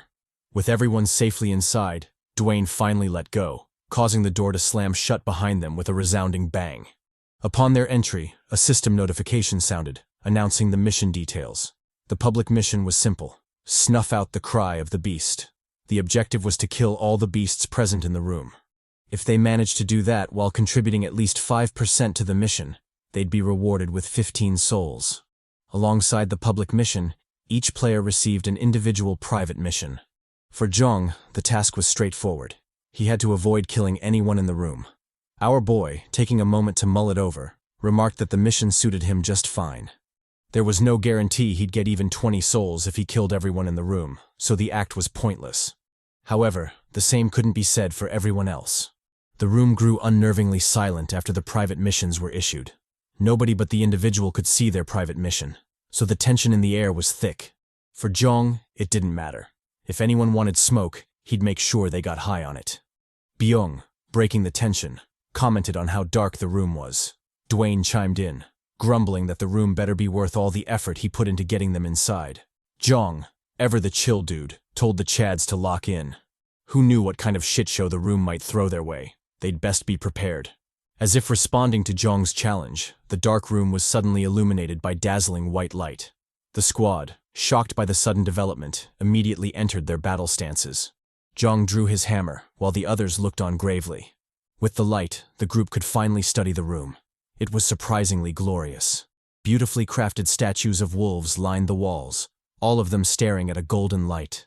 Speaking of golden, tiny specks of golden light flooded the room, each one dancing gracefully in the air. And then there was the centerpiece, a mysterious silhouette bathed in a beam of white light. As the light revealed more details, the silhouette turned out to be a drop-dead gorgeous babe with a figure for days. The mysterious mommy, undoubtedly the best mommy in the story so far, was begging to be saved, her arms outstretched in despair. Jeong, shocked by the obvious thirst trap and likely death trap, wondered what the hell was going on. This was the first time he'd seen such a sight. It seemed Lag had thrown him another curveball. This time, however, the ball was hella curvy, because goddamn. The rest of the squad, equally stunned, studied the room further. They noted that apart from their group, there was no one else in the room, nor were there any signs of a fight. That being the case, just who, or what, was this dazzling mommy asking help from? The thirst trap continued her pleas, begging for the squad to save her. Byung, ever the cultured man, blushed at the sight and commented on how hella sexy she was. Anji, a bit jealous, told the pervert to focus. It didn't take a genius to figure out the woman was clearly suspicious. Jeff, losing himself to the thirst, calmly walked forward, his gaze resolute. Upon Anna's questioning, the old pervert expressed his reluctance to ignore a damsel in distress, especially when the damsel was smoking hot. As a true gentleman, there was no way he'd sit by and let such a gorgeous babe suffer. Dwayne, watching from the sidelines, asked Jeong if this was okay. No matter how you looked at it, this was clearly a trap. Jeong told him not to worry about it. The old pervert would find out soon enough, so all they had to do was watch. Inwardly, Jeong remarked that while not quite like this, he'd found himself in similar situations throughout his countless regressions. Such setups typically played out in two ways, either a trap or a reward. As for which one the horny dog would encounter, well, they just have to wait and see. Switching scenes, we find Jeff closing in on the mysterious lady. Noticing his arrival, she reached out, urging him to grab her hand. Jeff, like an idiot, obliged, firmly clasping the delicate hand. In a twist that isn't shocking at all, since everyone with a brain expected it, the situation drastically changed, causing Jeff's face to fall. With swift agility, he kicked back, putting distance between himself and the babe. The rest of the squad, reacting to the sudden change, turned to face a bizarre scene playing out in front of them. The mysterious lady was melting, akin to wax placed in fire. What was more horrifying was that she didn't seem to understand what was happening, forcing her to scream pitifully for help. Byung, not one to read the room, commented on the lady melting, calling her a sexy noonim. I know I'm thirsty, but goddamn, dude needs to lock in. With the woman's pitiful death, a brilliant soul manifested from her melted body. The soul was gifted to Jeff Norris, whom the system acknowledged as the bravest and most helpful in the room. Jeong, watching all of this play out, noted that it was indeed a reward. As much as he'd like to be happy for the Chad, this was Lag. Such rewards always came with consequences. True to his words, a spooky development began playing out, forcing the squad to lock in. All the golden dust in the air, the same dust that had harmlessly danced around, suddenly converged at the center, pooling together under some mystical force. The golden dust morphed into a golden sphere, which seamlessly levitated into the air. The tense silence lingered until a bright flash of light seemed to signal the beginning of disaster. With supernatural accuracy, the golden orb split into 10 parts, each shooting directly into the eyes of the wolf statues lining the room. Upon receiving the golden essence, the stone wolves stirred to life, their golden eyes as daunting as the sun. The system notification, as if sensing the group's confusion, sounded, bringing news of their foes and a new mission. It stated that the new enemies were wolf statues. Their public attribute was a tough body, and their highest skill level was 6. As for the new mission, it was described as a test between those who helped and those who didn't. In other words, the squad was super cooked. Jeff Norris, finally realizing just how much he'd fucked up, cursed.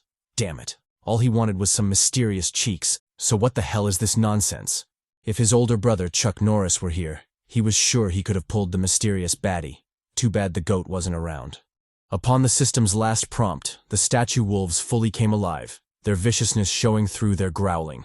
Like a pack of savage beasts, the wolves locked onto their first target, the so-called bravest one, Jeff. In typical hunting fashion, the wolves surrounded Jeff, leaving him no room to escape. Jeong Hyeok, still watching from the sidelines, analyzed the situation somberly. He'd expected something like this to happen. After all, there were no free lunches in L.A.G. The cursed game had to get its gifts back in blood or flesh. Back to the undoubtedly cooked Jeff, the wolves, deciding to initiate their attack, closed in on the poor fellow. their growls menacing. Jeff, finally realizing the gravity of his screw-up, cursed L.A.G. What kind of messed up poison apple was this? Baiting someone with cheeks only to give them teeth was too harsh a punishment, even for L.A.G. Dwayne, ever the gentle soul, charged forward to save Jeff.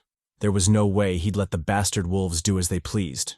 Jeong, however, stopped the hasty fellow, cautioning him to be patient.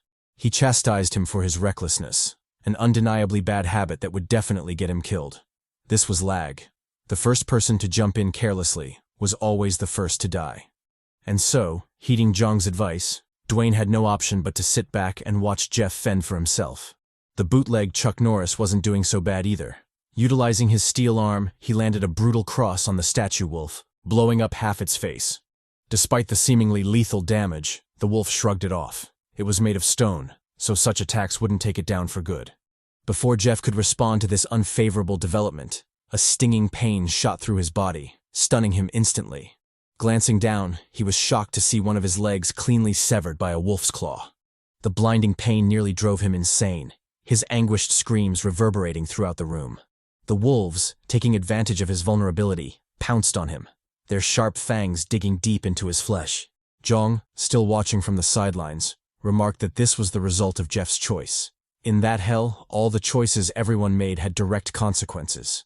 The consequences might be unfair, but life, and the death game, were never fair to begin with. Just like with Jeff, who got a brutal and savage death simply for wanting some mysterious cheeks. GG to the horny dog. Upon Jeff's death, the system notification sounded, announcing his failure of the mission. Those who helped failed to overcome the test, and as such, the test was passed on to those who didn't help, aka the squad. With the system's announcement, the wolves swiftly lunged at the squad, their new prey acquired. The squad, noticing the ominous development, immediately entered their fighting stances. The two mommies, visibly scared, asked Jeong what they should do.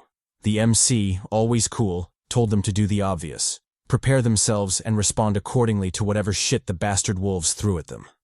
Contrary to his outer confidence, inwardly our boy was sweating bullets. He was teamed up with noobs who hadn't faced the statue wolves before, although they might seem similar to the megalithic man. Only he knew about the subtle differences in their abilities. The whole thing was driving him crazy, especially since he'd have to carry them through the fight. The best course of action would be to utilize his saved souls, but he was hesitant to do so. It was still too early in the game to spend them. The wolves, unbothered by his distress, closed the distance before stopping shy of the squad. Jeong, puzzled by their odd behavior, immediately went on high alert, wondering what the hell the wolves were scheming. His confusion was immediately answered as the stony fiends began charging up a laser attack.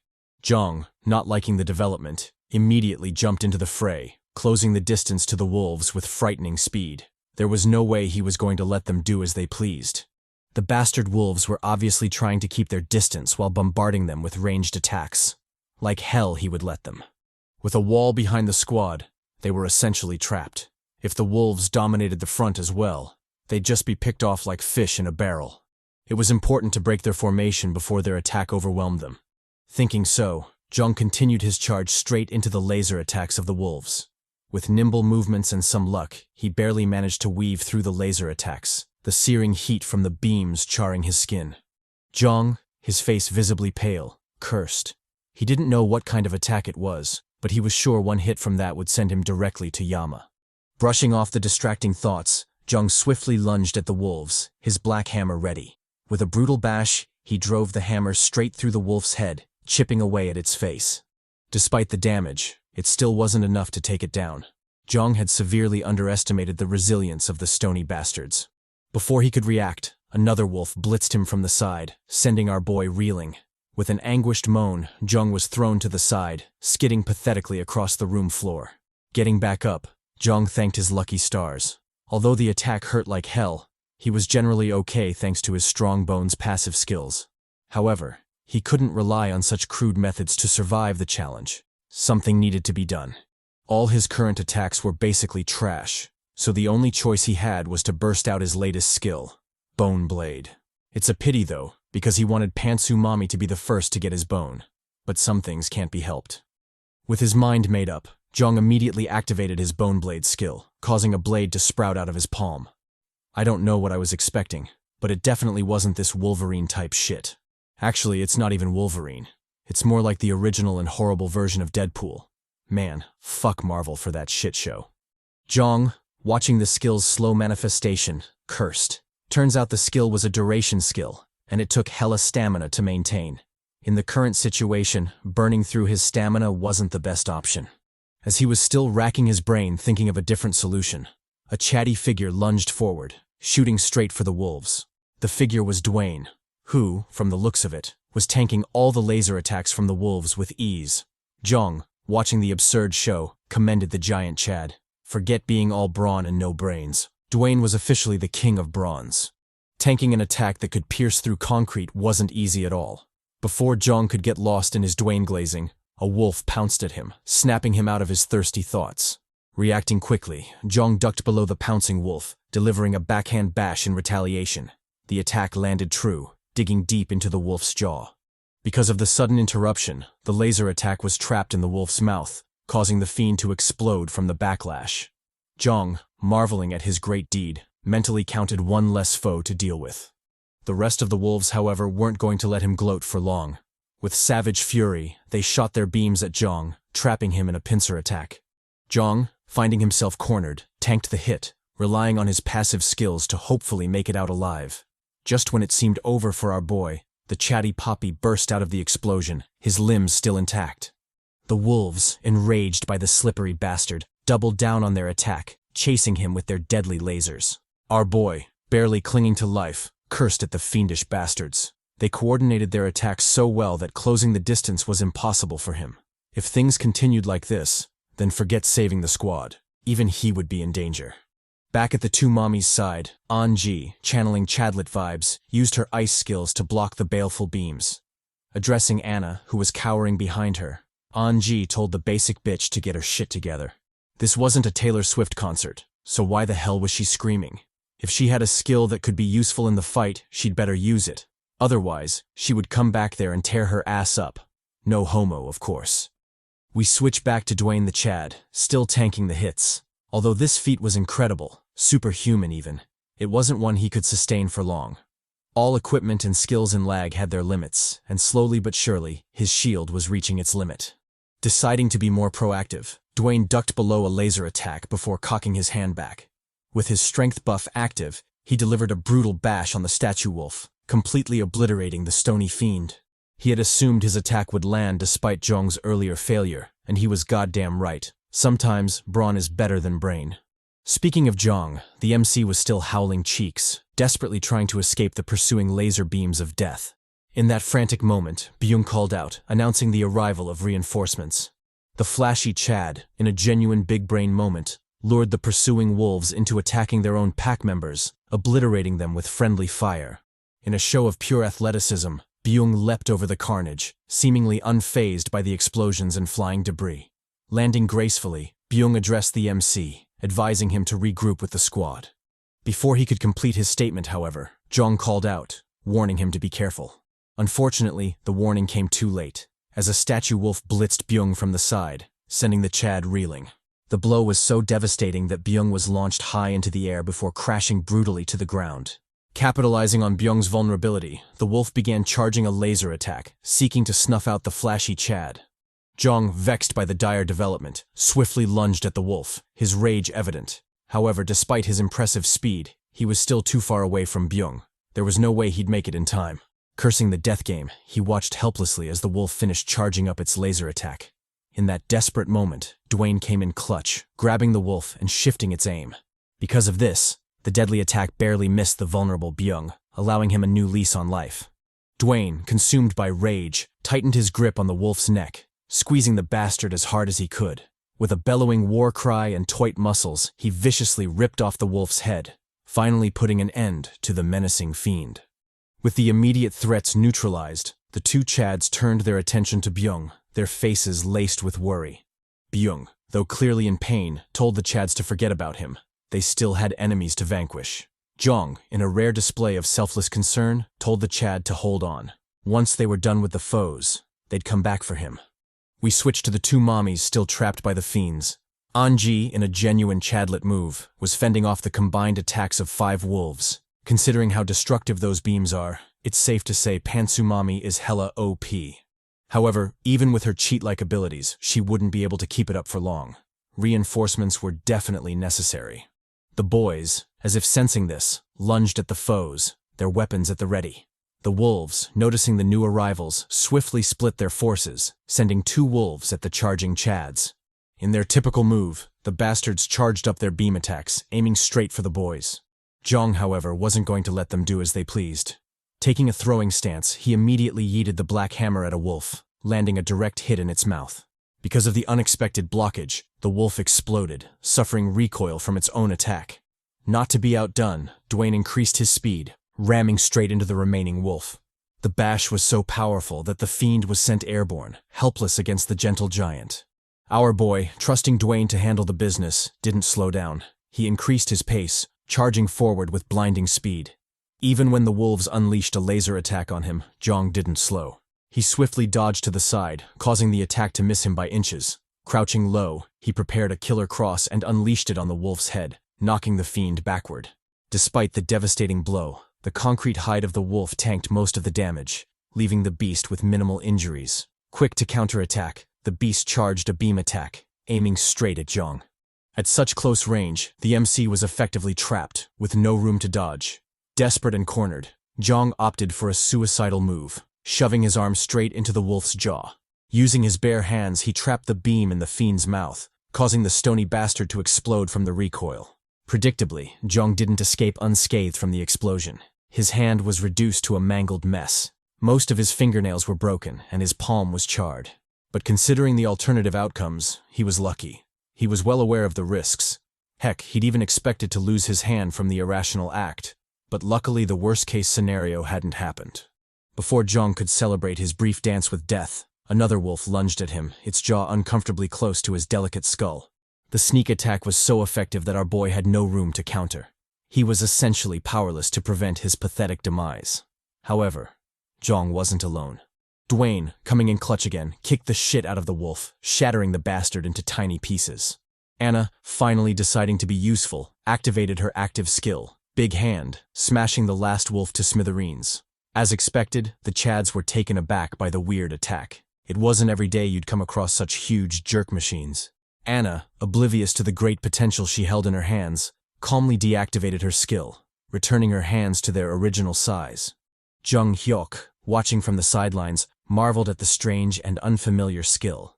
From the looks of it, the blonde babe hadn't made it to the 4th basement floor from luck alone. Done with the foes, the squad focused on the next urgent task, their fallen comrade Byung. Walking up to him, the squad noticed he was in worse shape than they'd expected. Byung, as if confirming their deduction, replied that he couldn't feel his legs. Everything from his waist down was essentially numb. Cursing his luck in the death game, he lamented not having the chance to date a girl properly. From the looks of it, he was going to die a tragic virgin. Dwayne, visibly somber, noted that his spine had been broken during the wolf's earlier ambush. Addressing Byung, Dwayne asked if he could heal himself using his healing skill. The flashy Chad replied that it was impossible.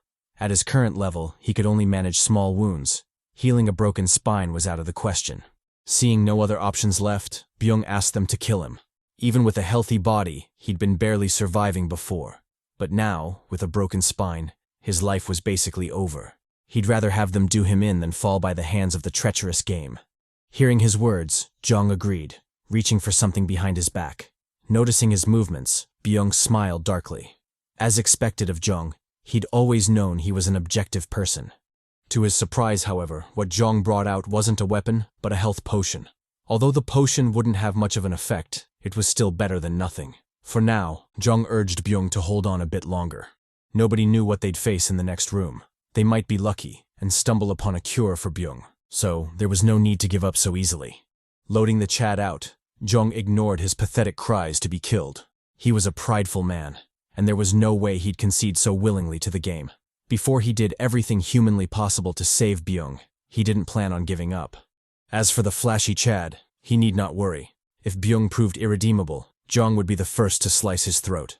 As the squad was having their emotional and manly tears moment, urgent footsteps echoed, charging straight for the door. The footsteps turned out to be Anna's, who had an unusual request. She begged the squad to let her be the first out of the room.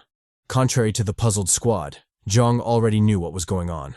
This was probably Anna's private mission. Finding no issues with the request, he allowed the blonde babe to do as she pleased. Anna, delighted, immediately turned to the door, pulling on the knob with all her strength.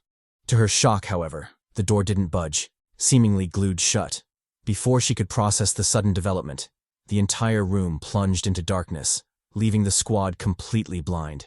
The ominous change didn't end there. The room started shaking, and a baleful aura rapidly filled the space. From the looks of it, whatever horror was hidden in the room had finally been stirred from its slumber. Predictably, the squad was freaking out. Losing one sense in L.A.G was never a good sign. The death game was already hellish enough, so facing a new abomination with nothing but Jeff's soul for lighting was definitely going to be a daunting task. In another bizarre twist, the corpses of the statue wolves started disintegrating. Slowly but surely, the stony bastards were morphing into black and white embers that gently drifted into the air. Jeong Hyeok, noticing the odd development, immediately drew his sword. Cautioning the squad, he told them to get ready. A new foe was coming. Seeing the usually cold MC so flustered, the squad couldn't help but panic, especially Anna. It was obvious that she was the odd one out in the group. The bond between the others was way deeper than her own, so if shit hit the fan, she'd most likely be on her own. Unbeknownst to the panicked babe, the embers slowly gathered above her, coalescing into a black ball of darkness. Upon feeling the embers fall on her, Anna looked up, curious to know what was happening. To her horror, directly above her was a shadowy phantom stalking her from its dark domain. Before the blonde baddie could react, the phantom wolf lunged at her, chomping her body into literal halves. All that was left of the babe were severed limbs and a cheeked-up lower body. Gyat damn. The squad, visibly spooked by the sudden development, gazed at the new foe, their faces laced with sweat. The fiend, as if gloating, stared back at them, its maw a bloody fountain of gore. This new abomination was the Shadow Wolf. Its public attribute was that it could do anything in the dark. Really? Anything? Currently, its highest skill level was 8. Jeong, recognizing the fiend, immediately cursed their luck. To think they'd meet this bastard here. He was well aware of the beast and its capabilities, having fought it countless times in the past. Consequently, he'd also died countless times to it. This was a foe that had bested a much stronger version of himself in a past regression, so it was safe to say they were cooked. The wolf, as if taunting the squad, swiftly dove into the shadows, disappearing completely from sight.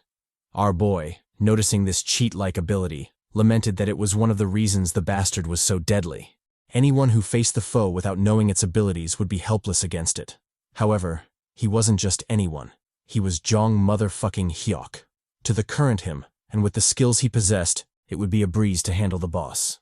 Addressing the panicking squad, Jeong told them to stand back. He'd handle the beast on his own. As for them, all they had to do was create an area devoid of shadows, and stay there. He left this task specifically to An-ji, as her skills were more suitable for it. With that out of the way, Jeong confidently stepped forward, eager to face the new boss. As he walked, Jeong reflected on the nature of the Shadow Wolf. It instinctively hated light, so it would most likely target him instead of the squad. With that in mind, our boy confidently used himself as bait, taunting the fiend to attack him. The beast didn't disappoint. Noticing the juicy prey helplessly isolated from the group, it stealthily emerged from the shadows, its baleful eyes glued on Jeong. Without wasting time, it lunged at Jeong, its ominous fangs primed to rip him to pieces. Our boy, having expected the ambush, immediately turned to face the lunging foe. With swift reflexes, he narrowly dodged to the side before unleashing a nasty slash on the wolf's flank. The beast, not expecting the counterattack, immediately jumped back, warily putting distance between them. As for the brutal slash to its side, it casually shrugged it off, the wound closing up as fast as it was cut. The squad, noticing yet another cheat-like ability, cursed. Just what the hell was up with that fiend? Jeong, however, wasn't flustered at all. He'd fought enough of these bastards to expect such a thing. When in their shadow state, the beasts were essentially formless, so any attack on them would be pointless. To genuinely damage it, a more ingenious tactic needed to be employed. Watching the wolf dive back into the shadows, Jeong wasn't bothered. He simply heightened his senses, tracking the wolf through its treacherous ambush plots. He tracked it through the ceiling, through the pillars, and finally through the floor as it lunged at him, hiding its body in its shadowy domain. Reacting quickly, he leapt up, narrowly avoiding the toothy maw of the stealthy fiend. Before he could counterattack, however, The wolf immediately sank back into the shadows, having learned from their previous exchange. The MC, vexed by the cunning foe, noted that he had to take it down in one strike. Dragging the fight out wouldn't be beneficial, especially if the wolf learned to counter all his moves. Anji and Dwayne, watching from the sidelines, worriedly spectated the fight. Things weren't looking good, but they had no choice but to trust in their poppy. Dwayne, addressing An, asked how long she'd be able to keep the shield active. The pantsu mommy replied that it would be hard, but she'd definitely give it her all. Before the fight ended, she'd do everything in her power to endure. Dwayne, satisfied with her answer, turned to the real cause of his worry, Byung. The flashy Chad was in terrible condition, and his state was rapidly declining. If the fight was drawn out, he'd most likely be the first to die. Hopefully, Jeong would settle things before then. Speaking of Jeong, the CHADY Poppy, in a Matrix-like move, leaped above the charging wolf, rising high into the air. Capitalizing on his aerial position, he unleashed a blazing flame attack on the fiend. Terrified and in pain, the boss swiftly jumped back, drawing away from Jeong. However, this didn't extinguish the fire on its hide. The blazing hell continued to burn, forcing the boss to shake deliriously. Jeong, not one to waste time, immediately pressed the attack, seeking to put an end to the confrontation. Inwardly, he remarked on the Shadow Wolf's only weakness: light. Any body part exposed to light would be substantialized and thus vulnerable to damage. Another cherry on top was that once in this state, the wolf wouldn't be able to hide in the shadows. So, in essence, the beast was up for easy picking. The foe, as if sensing the death knell, lunged at Jeong, its movements chaotic in desperation. Our boy, unbothered by the frantic beast, easily ducked below the pouncing wolf, effortlessly avoiding its baleful attack. Reacting quickly, he immediately shone his light skill on the boss, further worsening its substantialization and, by extension, the damage it received from the flame attack. With the beast cornered and frantic, now was the best time to end it, and our boy wasn't one to miss such juicy opportunities. He swiftly pounced on the wolf, delivering a nasty slash to its back. Due to the added fire damage, the slash cut deep, dealing extra harm to the fiend. The wound was so severe that half of the wolf's flank was essentially gone. Jeong Hyeok, not relenting, focused his light skill on the wolf. He was well aware of its tactics. Given the slightest opportunity, the bastard would dive into the shadows and rapidly heal its wounds. There was no way he'd let that happen. He had to kill it then and there. The wolf, cornered and desperate, lunged at Jeong, its speed buffed by despair. Our boy, however, wasn't fazed by the absurd speed. He easily leaped above the boss, causing its ambush to end in pathetic failure. Taking advantage of the dazed foe, he initiated his counterattack, plunging his sword deep into the wolf's skull. Despite the sputtering blood and the obvious lethal blow, the wolf didn't relent. It grabbed Jeong, slamming him ruthlessly into the stone pillars. Upon witnessing the brutal clash, Anji proposed helping Jeong. The MC clearly seemed to be struggling. Dwayne, however, told her to chill. Interfering in the fight might do more harm than good, so there was no need to intervene. Besides, Jeong was the type to ask for help when he needed it, so until the Chad asked for it, they wouldn't step in. Back to the proud Jeong, our boy was getting absolutely mollywopped by the wolf. Forget biting. The wolf was basically using him as a battering ram, slamming him ruthlessly into the stone walls and pillars. Predictably, our boy wasn't having the best time, and from the metallic taste in his mouth, it was clear some of his innards were already a mess. However, he wasn't one to give in. Channeling his MC Riz, the same Riz that got Anji hot and bothered, he viciously plunged his blazing sword straight through the bastard's skull, bathing in its fiery blood. Doubling down, he bellowed a victorious war cry before slashing the fiend cleanly in half, finally putting an end to the menacing foe. Amidst sputtering putrid blood and heaving breaths, the baleful threat of the room was finally subdued. The squad, noticing the conclusion of the fight, approached the MC, their voices tinged with worry. The MC reassured them, letting them know everything was over now. As for the rewards, he'd obviously be taking them all. It was his ass on the line after all. As he pocketed the juicy purple soul, the lights in the room finally turned on, and with it came the system notification. It announced the official conclusion of the trial. Their mission had been successful, and the highest contributors were Lee Jeong Hyeok, Dwayne Smith, Yoo Byung-ho, and Anji. The dearly departed horny dog had already been forgotten by the system, so his name was listed as others. Damn. In typical L.A.G fashion, the ones to be rewarded were the CHADY squad, each getting 15 souls. For the private missions, our boy also passed his. He hadn't killed any person. As such, The system rewarded him with a whopping 20 souls. With this, his soul count was officially 80. Talk about swimming in riches. Our boy would be pulling all the mommies. With the official business done, the squad immediately headed to the next room. This time, Lag gave them 4 choices. Dwayne, flustered, asked Jeong which one they'd choose. The MC replied that he'd be going for the last door, B421. His strategy in Lag was always to go for the door with the most space.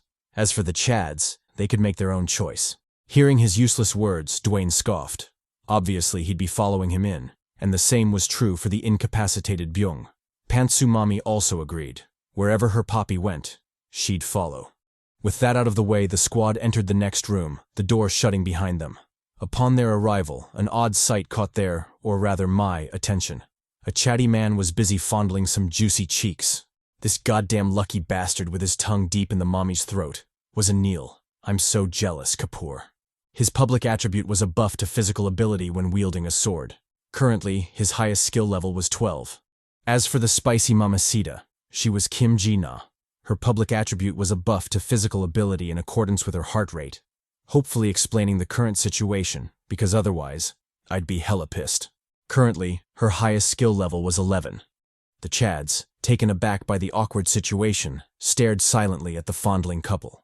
Ji-na, noticing their heated gazes, asked Anil to stop. The bricked-up Chad, however, refused to comply.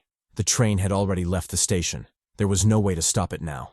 Jeong, watching from the sidelines, analyzed the couple seriously. Despite their odd behavior, the duo was hella strong. Having skills at levels 11 and 12 on the 4th basement floor wasn't a joke. It would be better to avoid fighting them. However, if that wasn't possible, he'd better prepare accordingly. Thinking so, he immediately utilized his souls to upgrade his skills. He increased calm breathing, bare-handed combat, tough skin, strong bones, and swordsmanship to levels 7, 5, 7, 10, and 5, respectively. With this act, his soul count dropped to 51. Turning his attention back to the couple, Jeong expressed his disinterest in fighting them. They were clearly in the middle of something, so they should just go ahead. No need to mind them and their occasional wandering glance. Anil, feeling himself, shot back, stating that Jeong's attitude irritated him. Ji-na, however, didn't mind it. She told the hasty Chad to let them be. Our boy, ignoring the couple, studied the room and, to his delight, noticed a peddler was present there. Before he could head inside, Gina called out, advising him to prioritize treating Byung first, since from the looks of it, he seemed to be in terrible condition. Replying to the nosy bitch, Jeong let her know that was why he wanted to visit the peddler. He would be buying medicine from him. Gina shot down his plans, letting him know that the peddler in the room didn't sell medicine, just gear. However, if he needed medication, it'd be better to visit the recovery room to the side. Jeong, puzzled by the new term, turned to study the strange door. This was yet another new addition in Lag, but he'd grown accustomed to such shocks by now. Just because they didn't exist before didn't mean they didn't exist in this regression. With that thought in mind, he bravely walked into the recovery room, the squad following closely behind. Upon their entry, they were met with strange pod-like devices, probably recovery capsules. Opening one of them, Jeong instructed Dwayne to put Byung in it. The gentle Chad immediately complied, placing the flashy Chad gently inside. With the lid closed, the system immediately got to work, measuring the degree of damage to Byung's body. After a bit of calculating, it determined that the severity of the injury was high. As such, Byung would need 124 souls to be treated fully. With his current soul reserves, he was still lacking 103 souls. Without the balance, the treatment wouldn't proceed. The squad, hearing the notification, cursed their shitty luck. From the looks of it, Byung was too broke to afford the medical care. Of course, if they pooled their current soul reserves, they might be able to foot the bill. However, they were clearly hesitant to do so. Jeong, in particular, wasn't too keen on using his souls on Byung, someone he'd just met. He didn't care if others thought of him as a selfish bastard. His priority would always be himself, and he very much wanted to live. He had resolved to get out of that nasty hell, and he wasn't going to let anyone get in the way of that, especially since this regression seemed to be his last. The same was true for the others. Although hidden, they also held a desire to escape that hell, and saving Byung would jeopardize that effort. Byung, as if sensing their hesitation, told them to forget about it. In this hell, souls were akin to their lives, and asking them to give away their lives was too big an ask. Even if they decided to be selfless and give them away anyway, how could he possibly pay them back? Not to mention, How were they to survive the next room? Without upgrading their skills, they were bound to die, and when that happened, they would obviously blame him. That wasn't a fate he wanted for himself. It's sad to say, but this was as far as he went. Turning to Jeong, Byung asked him to kill him. For some strange reason, he felt more at ease with him being the one to do it. Jeong, accepting his death wish, agreed to grant him that favor. Byung, wrapping things up, took out his remaining souls. This was his farewell gift to the squad. With that out of the way, Jeong hesitantly raised his blade, his next task obvious. Under the somber gazes of An-ji and Dwayne, he prepared himself to end Byung. The flashy Chad, bidding them farewell, wished the squad good luck. He sincerely hoped they'd make it out of there alive. With those words, Byung closed his eyes, waiting patiently for the call of death. Jeong, clearly burdened by the task he'd been given, told Byung to keep his eyes shut. Byung, having come to terms with his inevitable demise, replied that it didn't matter. Whether he had his eyes closed or not, death would come for him all the same. However, if Jeong could, he should make sure it didn't hurt. Jeong replied that he need not worry. He'd make sure it didn't hurt at all. Gazing sadly at the fallen Chad, Jeong wished him good luck in the afterlife. If there was a heaven in that hell, then he'd be sure to meet Byung there eventually. Byung, staring sadly at his comrades, returned the sentiment. He hoped they'd meet again someday. With that, Jeong swung his sword, severing Byung's head.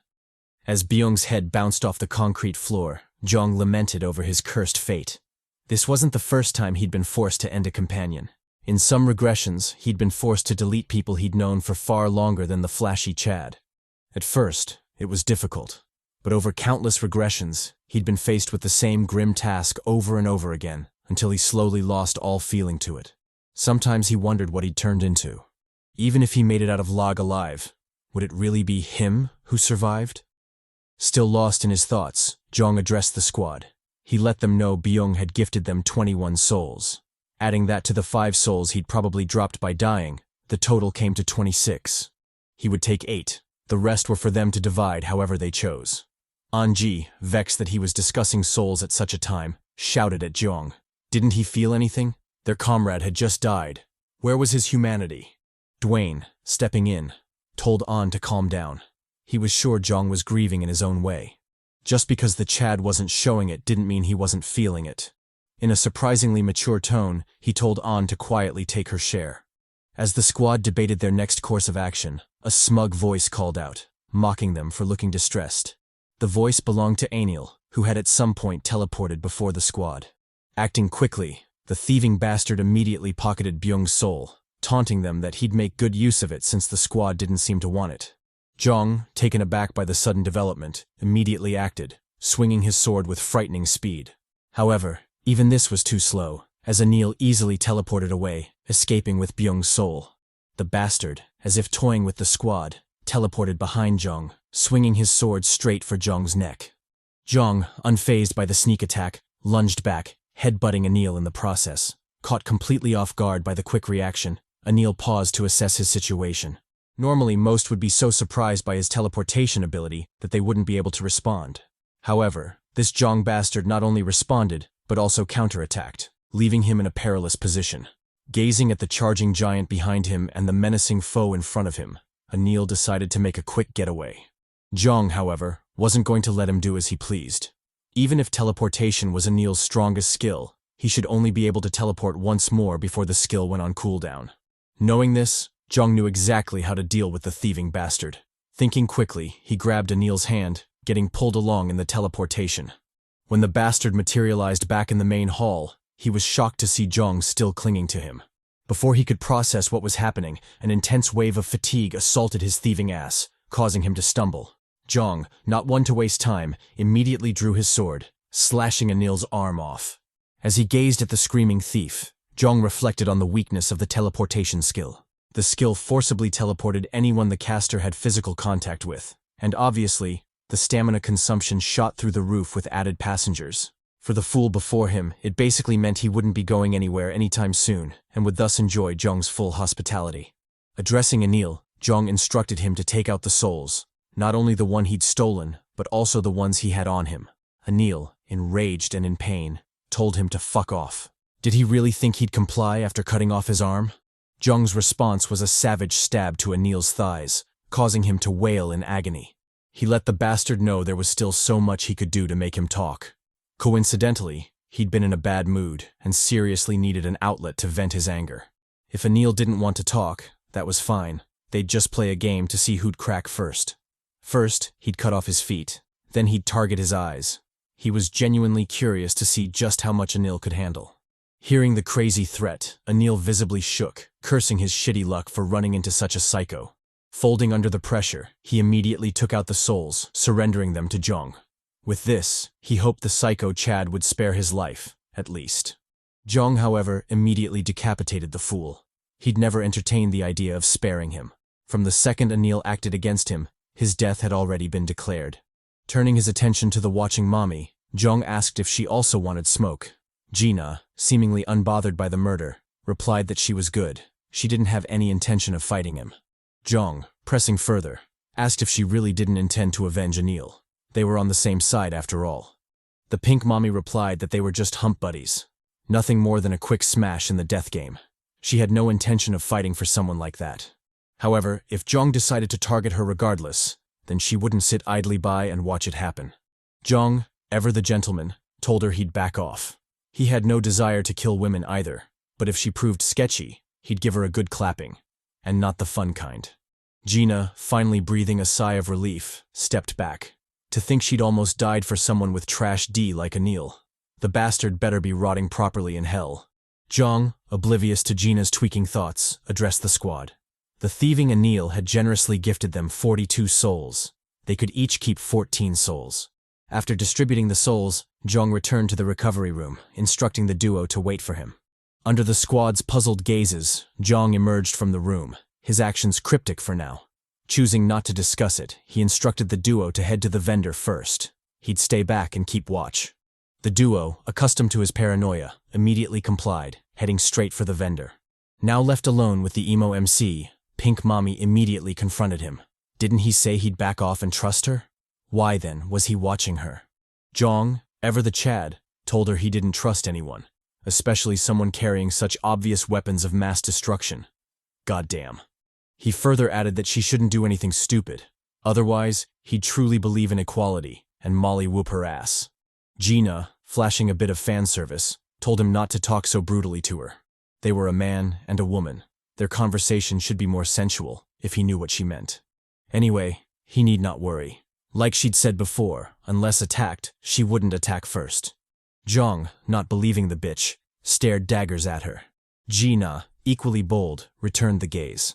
At this rate, it wasn't clear whether they wanted to fight or smash. Oh, Jeong, this naughty dog. Dwayne and An, oblivious to the sensual tension in the room, calmly walked in, their new drip on full display. Dwayne got himself some Thriller gloves, paying homage to the king of pop. As for Anji, she got herself a sleek bracelet and, more importantly, an extension for her thong. With that out of the way, it was Jeong's turn to visit the vendor. Cautioning the squad, he told them not to let their guards down. The pink wench wasn't a normal person. Dwayne, accustomed to poisonous flowers after the Brie incident, immediately complied. There's no way in hell he'd drop his guard around such a babe. Finally free, Jeong came face to face with the vendor. Sadly, the Chad was different from the vendor Chad he'd met on the second basement floor. Oh, how time flies. Deciding to get to business, Jeong asked for the list of skills it had for sale. The new vendor Chad, equally professional, immediately stretched out its arm, showcasing its collection of skills. Our boy, taking a moment to mull it over, noted that his current weakness was a lack of useful active skills. If he wanted to keep his neck in that twisted game, he definitely had to remedy that problem. With that in mind, he bought 7 skills, 6 passive and 1 active. The passive skills were Owl Eyes, which granted him clear vision even in the dark, Water Breathing, which did exactly what it sounded like, Electric Man, which increased the static electricity in his body as well as his tolerance to electric shock, Danger Detection, which allowed him to detect danger, Lizard Tail, which granted him increased regeneration, likely the same skill Byung, the fallen Chad, had, and finally, Pain Relief, which eased pain. As for the active skill, he got Electric Shock, which enabled him to emit electricity, basically some Thor-type shit. With the splurge over, Jeong immediately replaced his light skill with Electric Shock. Because of his limited active skill slots, he could only equip 2 at a time. He would have loved to level it further, but with his current pitiful soul count, he'd rather level up calm breathing instead, as the skill had proven to be a major savior in the game so far. Done with the skills, Jeong asked the vendor Chad to show him the items. Of course, he didn't think he'd get anything worthwhile, as most would have been taken already. He was just browsing for the sake of it. Soon, however, his face changed and his rage exploded. That damn wench, what the hell was she plotting? Acting quickly, Jeong immediately stormed out of the room, charging straight for Gina. Before the pink baddie could react, Jeong gave her the Wayne Brady treatment. Choke a bitch. With his hand tightly wrapped around her neck, Jeong reminded her of his earlier warning. Didn't he tell her he would kill her if she did anything stupid? So why the hell was she still plotting? Jeong, livid, reminded her of what she said earlier. She'd claimed the vendor didn't sell medicine when, in fact, it actually did. Gina, panicking, told him to wait, insisting she didn't lie to him. Jeong, however, wasn't ready to listen to her nonsense. Whatever she was plotting, he could simply thwart it by killing her. Gina, finally sensing the danger, immediately locked in. She'd also warned Jeong earlier. If he acted against her, then she wouldn't sit idly by and take it. Saying so, the pink mommy immediately powered up, her aura radiating.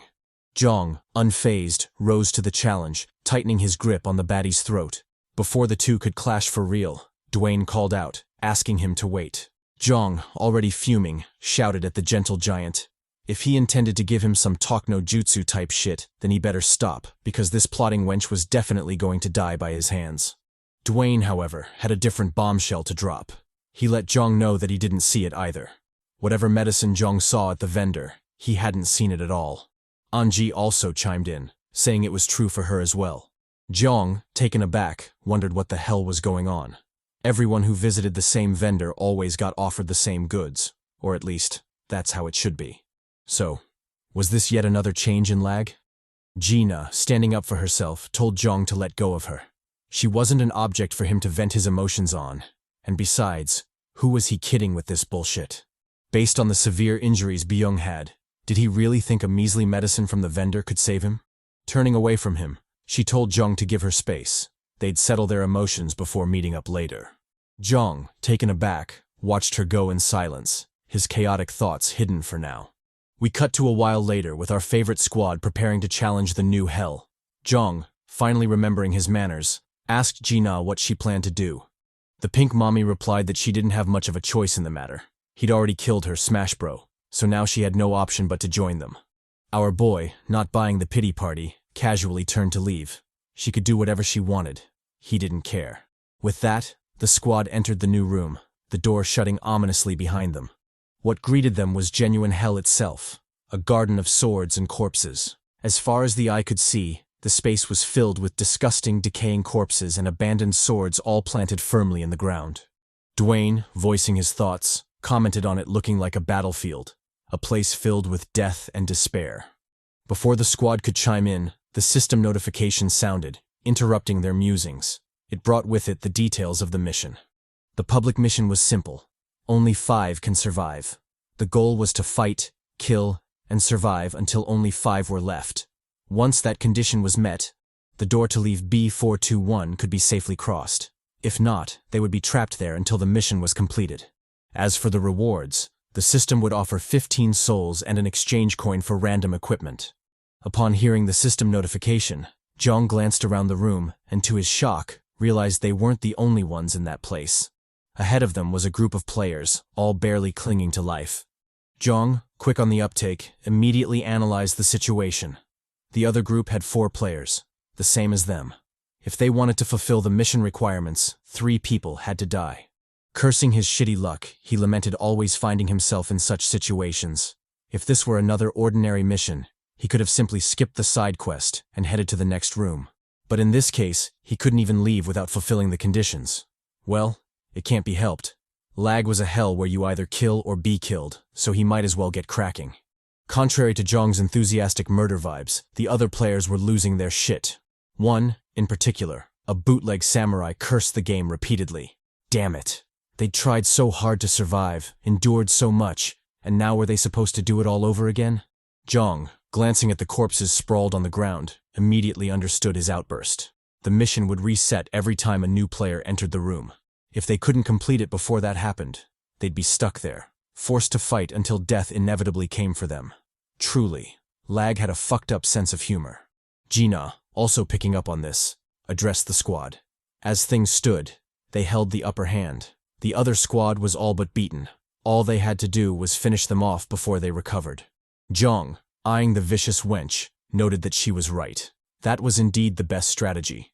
However, it wasn't so easy to kill people who hadn't harmed you. The gentle giant, as if reading his thoughts, commented on the same. It wasn't that easy to end a life in cold blood. But that aside, why did it seem like the group wasn't entirely bothered by their arrival? What were they missing? Anji also noticed this. From her perspective, it looked like the group was completely ignoring them, and instead focusing on something else. Something above them. With those words, the squad collectively looked up, and to their shock, a giant portal was slowly materializing above them. Jeong, not liking the odd development, remarked that things weren't looking good. He didn't know exactly what was coming, but the narrator's chatty voice said the boss's music was playing, so he guessed things were about to get active. And true to his thoughts, the other players acted accordingly. With pure terror, they all scattered, desperately trying to avoid the ominous portal. They all ran, except for the samurai Chad, who stood rooted in place. Noticing this, the members of his squad called out, urging him to run. The samurai, however, stayed still. He was done with this shit. He had done so much to survive, even killed his comrades. And what did it get him? Nothing. So what if he died? As far as he was concerned, wherever he'd end up had to be better than this living hell. Turning to Jeong, he advised the MC to give up as well. Death was inevitable for everyone in the game. Before he could spout any more nonsense, a figure darted out of the portal, absolutely blitzing the shit out of him. With one strike, the wannabe samurai was reduced to a mangled mess, his severed limbs scattering across the air. As the dust settled, an ominous silhouette slowly rose from the ground, its menacing eyes locked on the terrified players. This tin can bastard was the Rusty Knight. The system described it as looking rusty. However, its D game was still strong. By D, I obviously mean death game, so get your minds out of the gutter, you nasty perverts. Predictably, the squad was taken aback by the sudden development, especially Gina, who seemed particularly excited, judging by the bump on her bra. Jeong, however, didn't share her sentiment. The bastard before them was one he never wanted to face, not in a direct confrontation at least. The Rusty Knight, unbothered by their reaction, immediately studied the space, its thirst for prey evident. Soon, it locked eyes on the Mr. T-looking Chad from before, and immediately gave chase. With terrifying agility, the death bastard hunted down its prey, its rusted armor clanging ominously in the wind. The Chad ran desperately, his face laced with sweat. He was determined not to die in that hell. Soon, however, his pace slowed and his voice dropped until he was standing motionlessly on the field. Anji, puzzled by this, asked what he was doing. Jeong replied that he'd given up. Not everyone had the mental resilience to brave the death game. Some, like Mr. T over there, chose to check out early, opting to just be done with it. He didn't blame him, though. The Rusty Knight never tires, probably explaining its strong D game. If they couldn't fulfill the conditions and leave the room, they'd be trapped there with it, reduced to nothing but its playthings. Worst part was, they couldn't even fight back. All they could do was run and avoid. We switch back to Mr. T.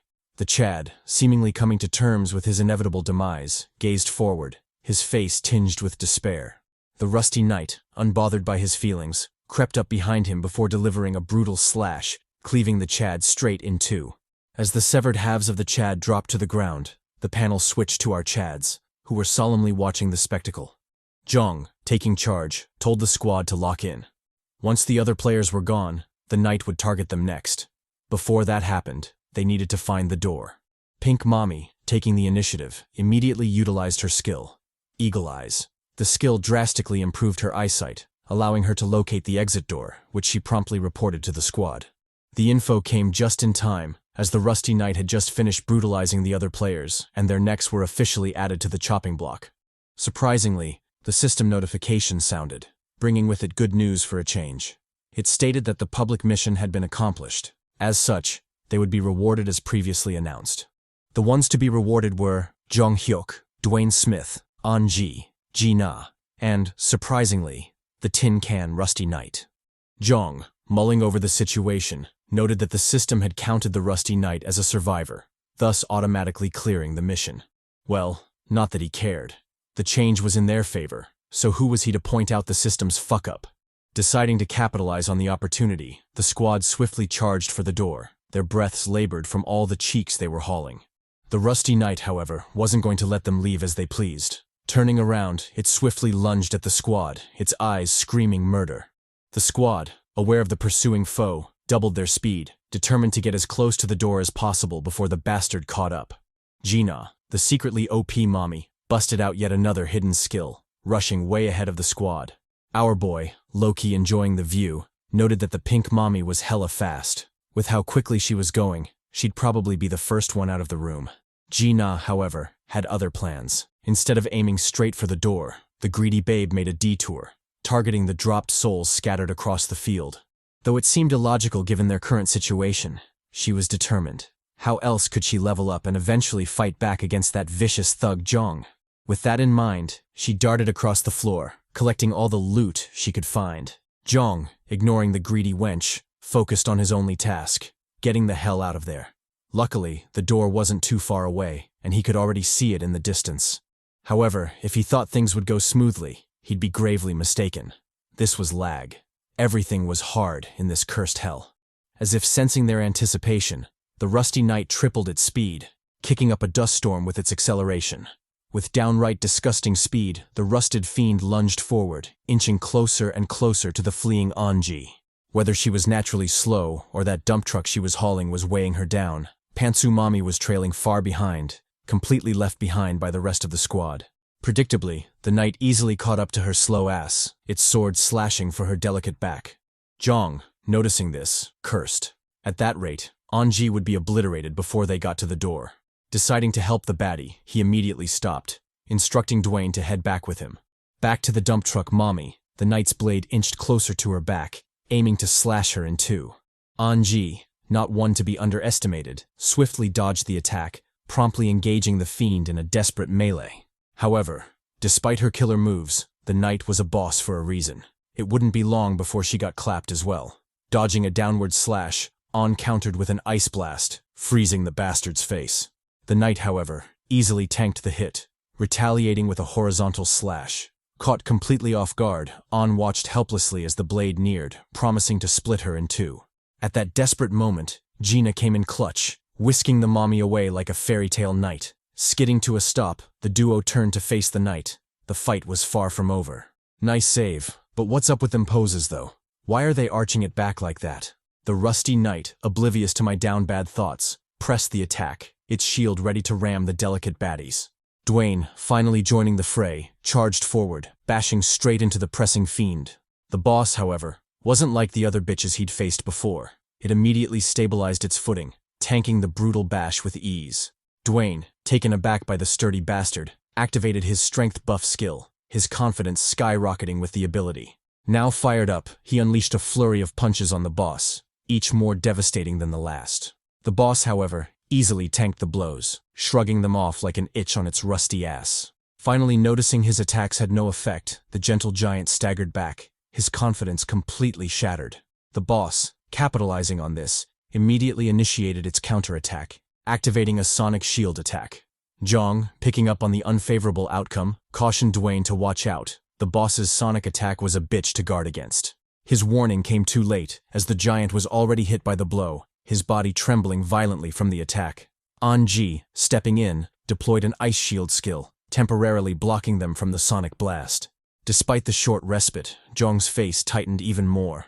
Only he knew such methods wouldn't be effective against the rusty bastard. If he didn't do anything soon, then both of them would die. With that thought, he yeeted the blazing sword forward, landing a killer headshot on the boss. This stubborn motherfucker, however, just shrugged off the blow, cocking its head back like it was the Undertaker or something.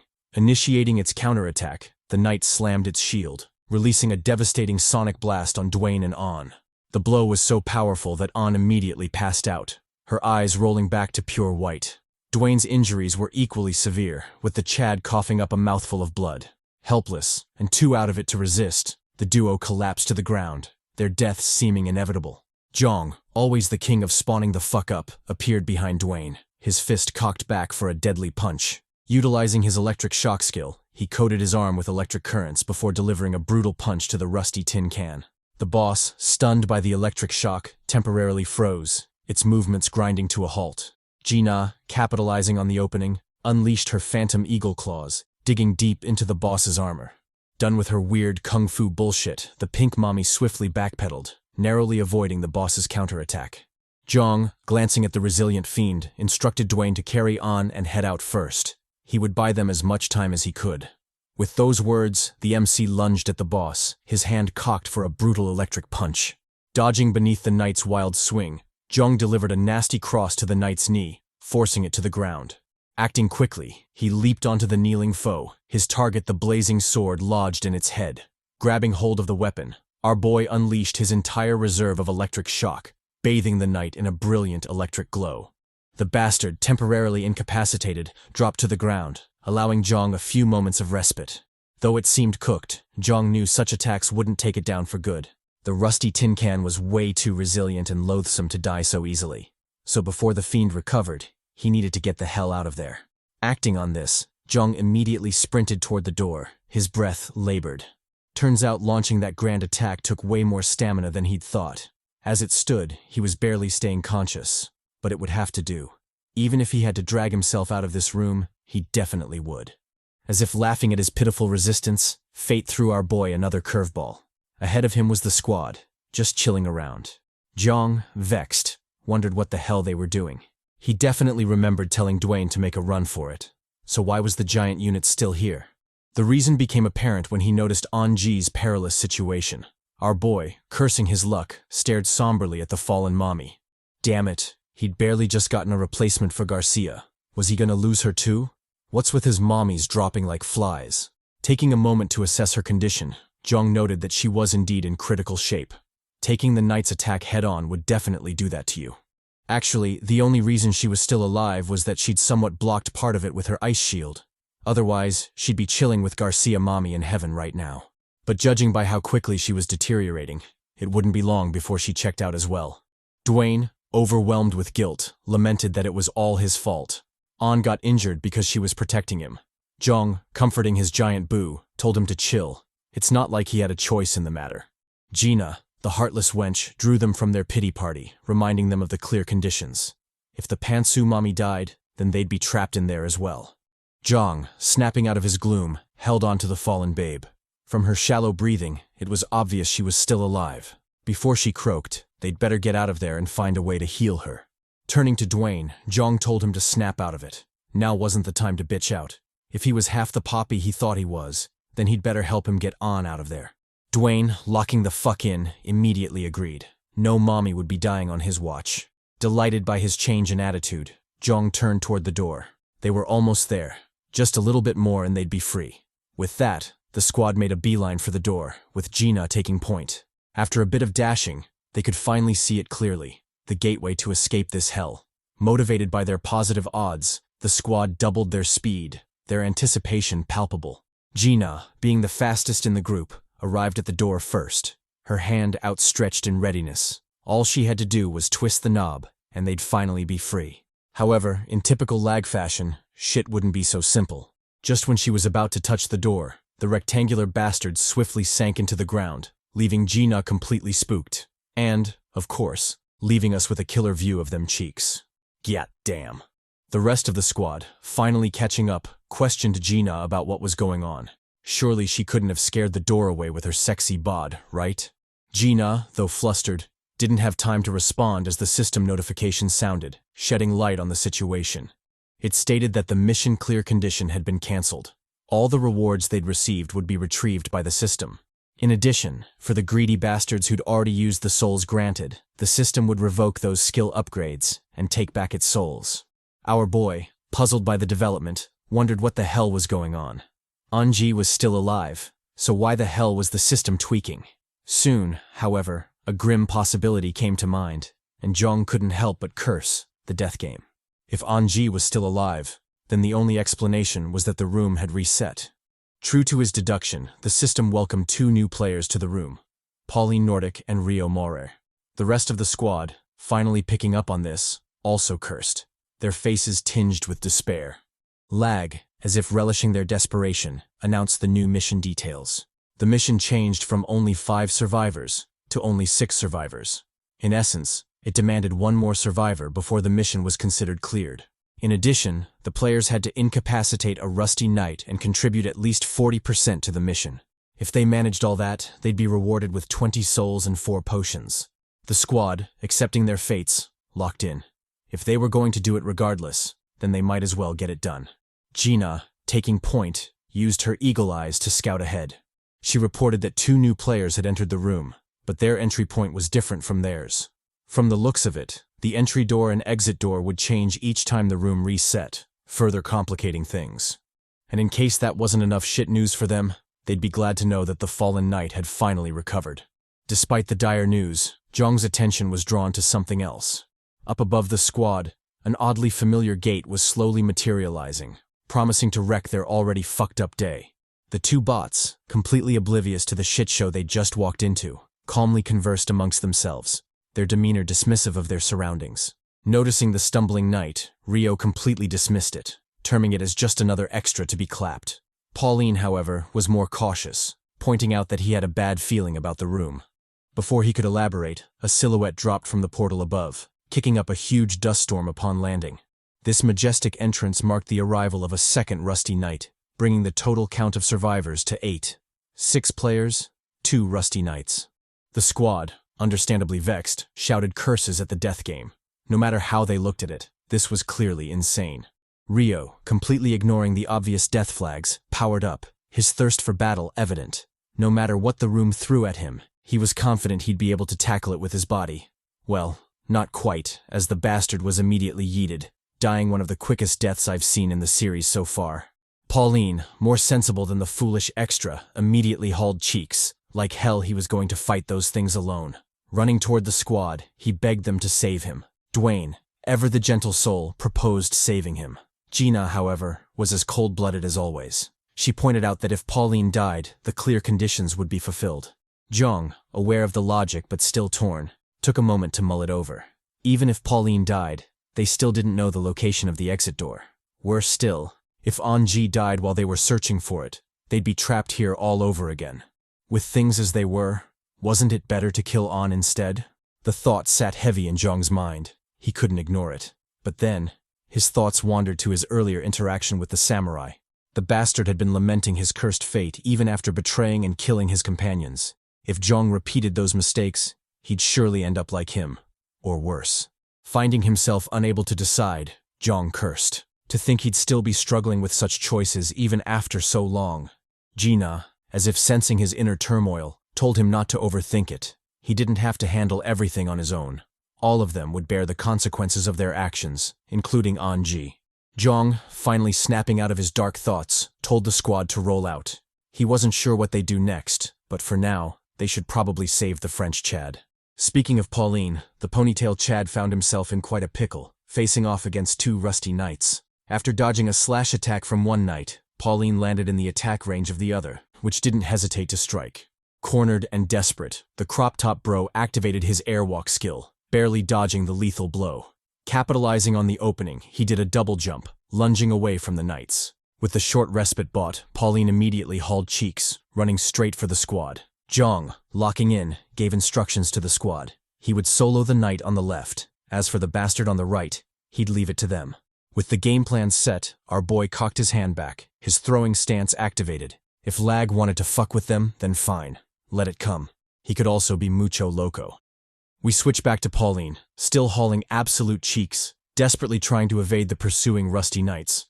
The French Chad, who low-key looked hella majestic in that crop top, cursed the bastard knights. They were already so strong. Did they have to be hella fast as well?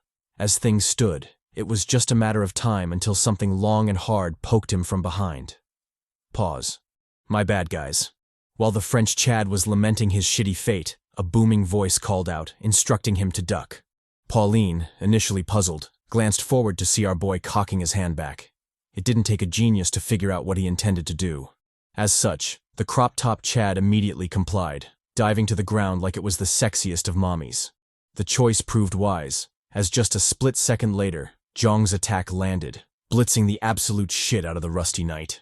The blow was so powerful that the tin can bastard was sent reeling back, skidding for a while before finally stopping its momentum.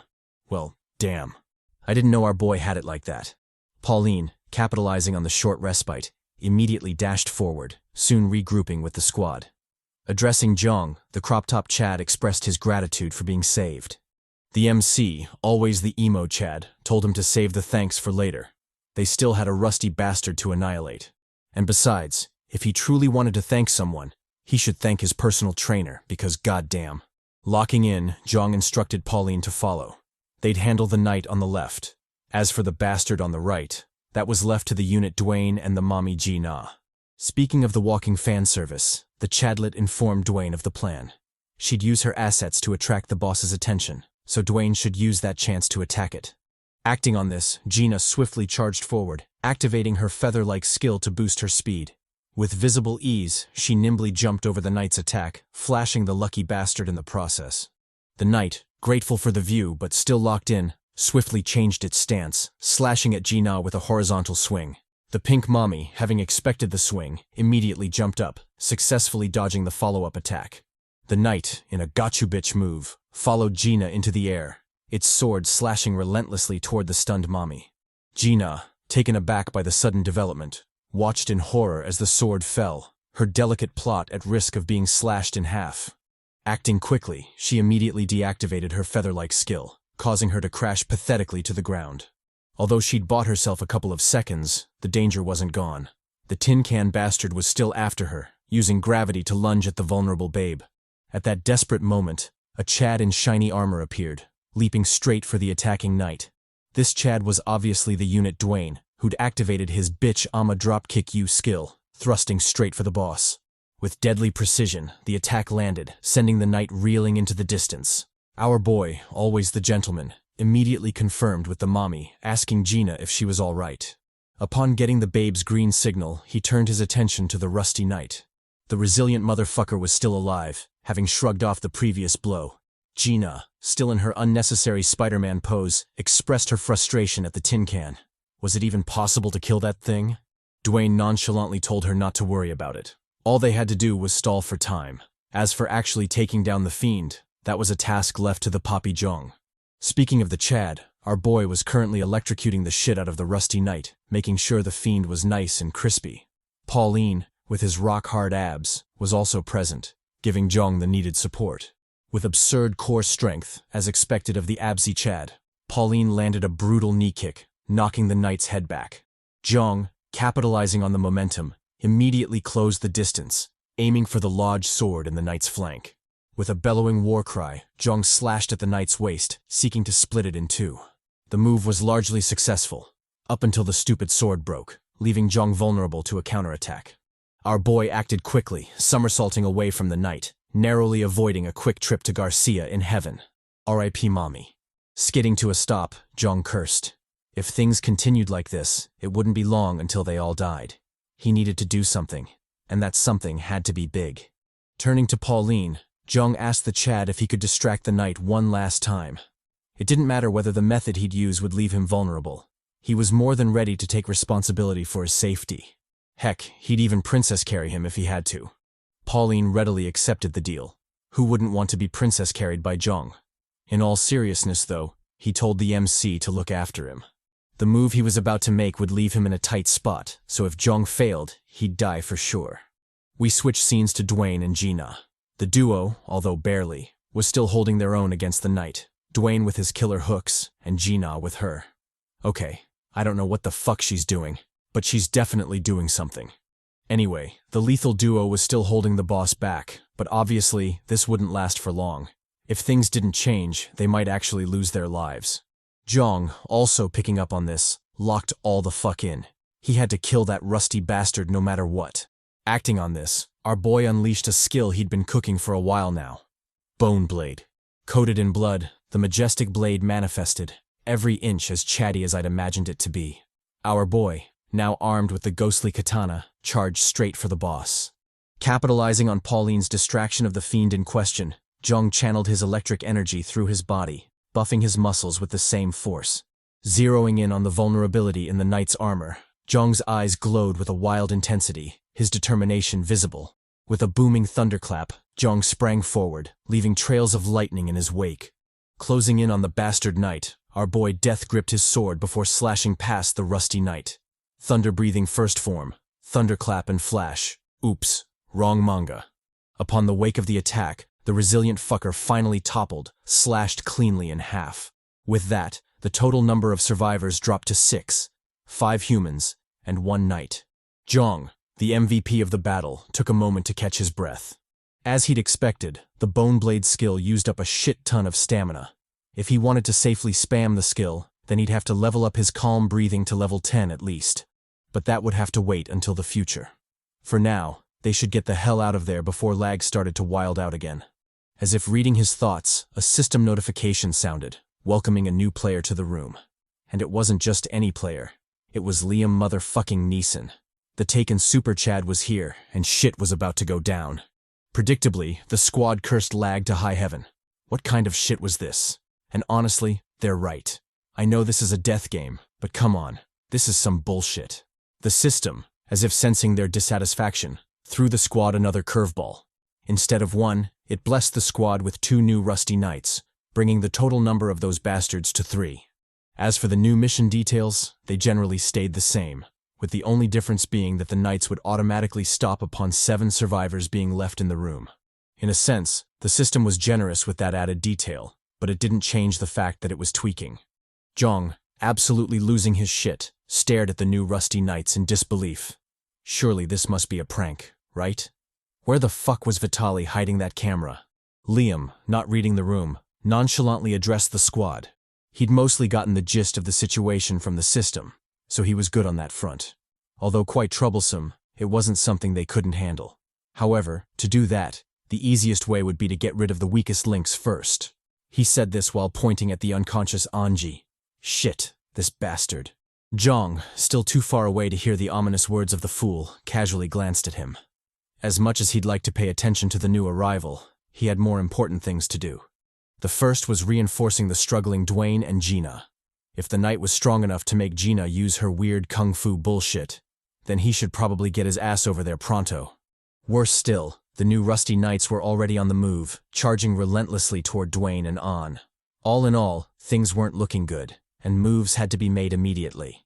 Our boy, acting on this thought, shot toward the fighting duo, his speed surprising even the crop-top Pauline. As he ran, he reflected on the current situation.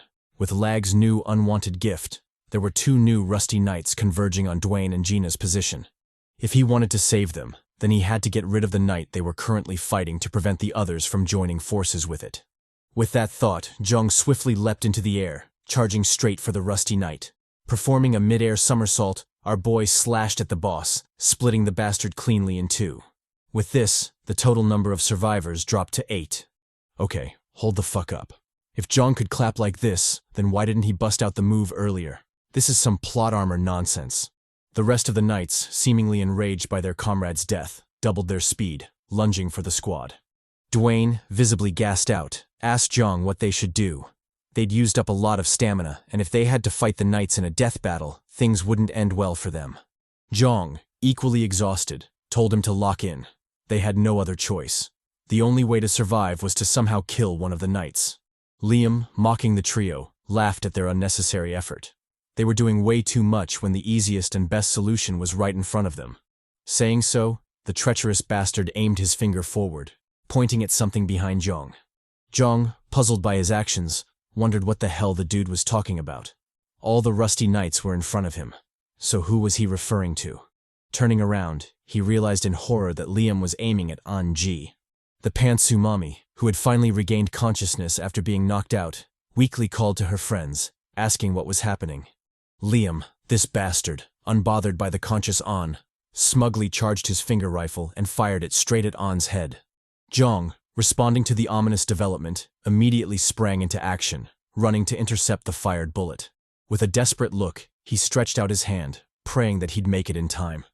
Blood spattered in the wake of the attack, and Jeong finally skidded to a stop.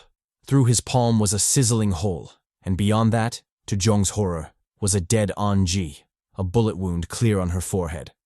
Fuck. Everything froze at that moment. Jeong froze, Dwayne and Gina froze, Pauline froze, hell, even I froze, as we all tried to comprehend what the hell just happened.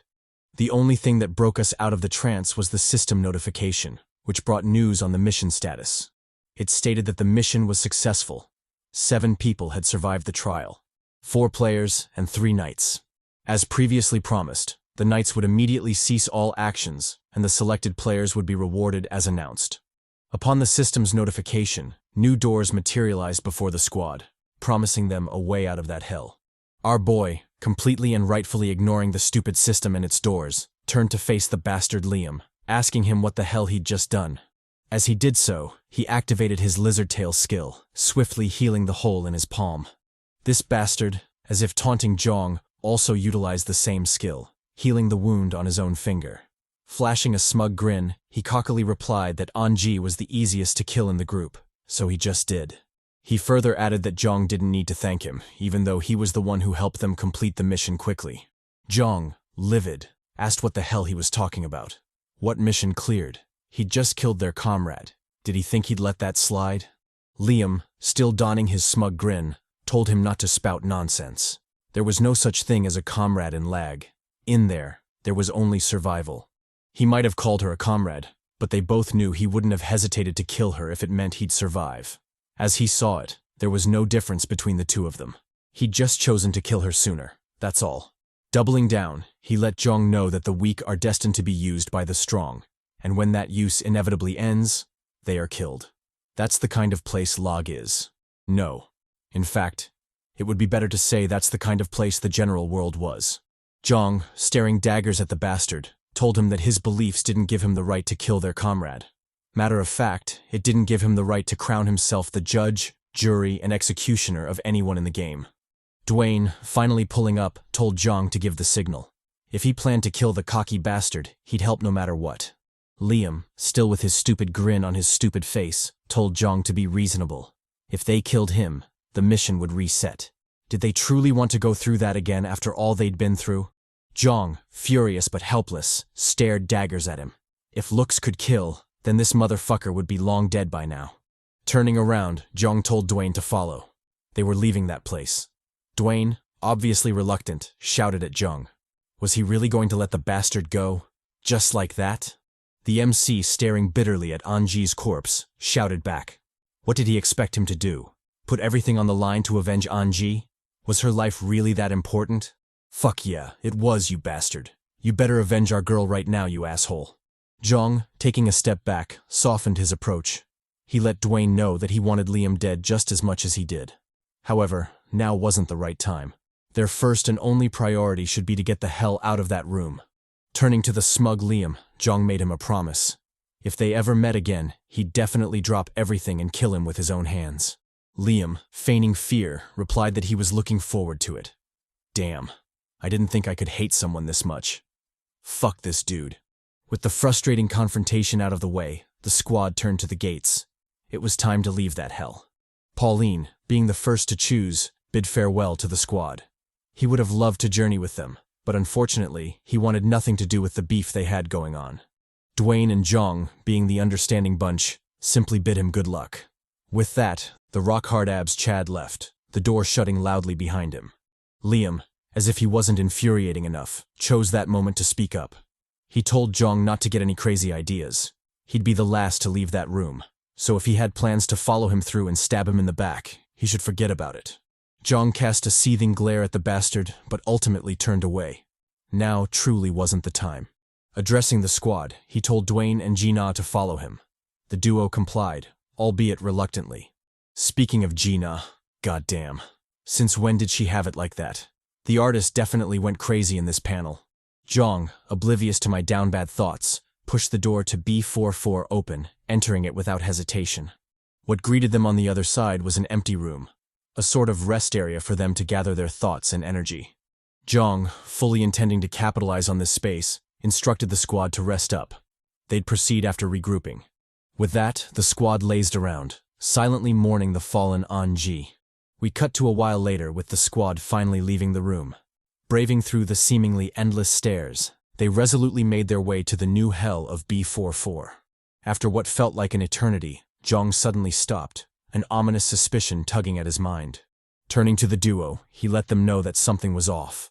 Based on how far they'd walked, They should have already arrived at the next room. Dwayne, also picking up on this, agreed. Something fishy was definitely going on. As if reading their minds, the system notification sounded, bringing with it the new mission details. It stated that the common mission was to survive, which, as always, was ominous as fuck. The goal was to escape the room and arrive on the 5th basement floor. It also emphasized that the mission would be completed as long as any participant made it to the 5th basement floor, even if it was just one participant. As for the rewards, they'd receive a random skill with a random level. Understandably, the squad was shocked by the notification, especially our boy Jeong. Since when did missions start before even getting to the mission room? Lag was truly on some bullshit. Anticipating the worst, the squad warily looked around, seemingly expecting some big monstrosity to suddenly pop up, as typical of the death game. However, even after a minute, nothing seemed to happen, which greatly puzzled the trio. Did Lag finally decide to stop being an asshole, or were they just lucky? Well, it was a favorable outcome, so who were they to dispute it? Just when they thought everything was fine, Lag finally came knocking, seemingly mocking them for their foolish naivety. It came in hard too, collapsing the stairs around them, the very stairs they were currently standing on. Jeong, being the first to notice this, gazed in horror at the massive debris crashing down on them. Gina and Dwayne, tracing his line of sight, also noticed the death rubble, forcing their expressions to morph into absolute terror. Just what the hell was going on?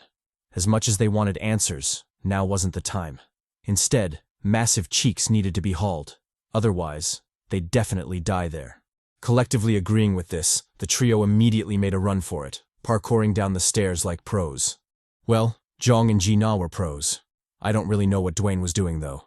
That stance is hella trash. In mere moments, the squad had made it down several flights of stairs. However, the situation only got more dire as the collapse kept getting faster. Not only that, but the falling debris kept getting bigger and bigger, as if Lag was deliberately making things difficult for them. Speaking of difficult situations, the pink mommy got herself in quite a pinch with a massive debris crashing straight for her. Even with Jeong's warning, she was still too slow to react.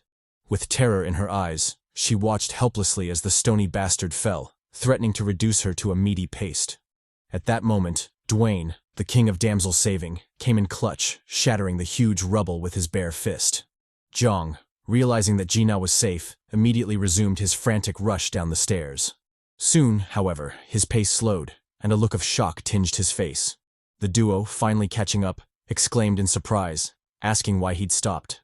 Jeong didn't reply, choosing to let the view do the talking. To the duo's horror, a huge void opened up in front of them, cutting off any escape routes. Forget about collapsing stairs. There was nothing left to collapse. The whole flight of stairs was already gone, and with it, the hope of making it down unscathed. Cursing and helpless, the squad watched as the ground crumbled below them, sending them into free fall. The trio, still taken aback by how fast things were moving, blanked out for a second, seemingly unaware of how dire their situation was. Soon, they snapped out of it, deciding to do something about their predicament. Gina was the first to move. Utilizing her feather-like skill, the selfish babe immediately saved herself, completely ignoring Dwayne and Jeong. The Chads, lacking a convenient ass-pull skill like Gina's, continued their plummet, with Dwayne's panicked screams serenading their fall. Jeong, a little bit more composed than Dwayne, took the moment to analyze their situation. From the looks of it, the hole was so deep that he couldn't even see the bottom. If they were to survive the fall, they had to slow down their descent. He obviously had ways to do just that, and judging by how easily Gina was breezing through the whole thing, he shouldn't really be worried about that selfish bitch. The major problem was Dwayne. Why was the giant unit scared so shitless? Damn it. His eardrums were almost bursting from all that bitch screaming he was doing.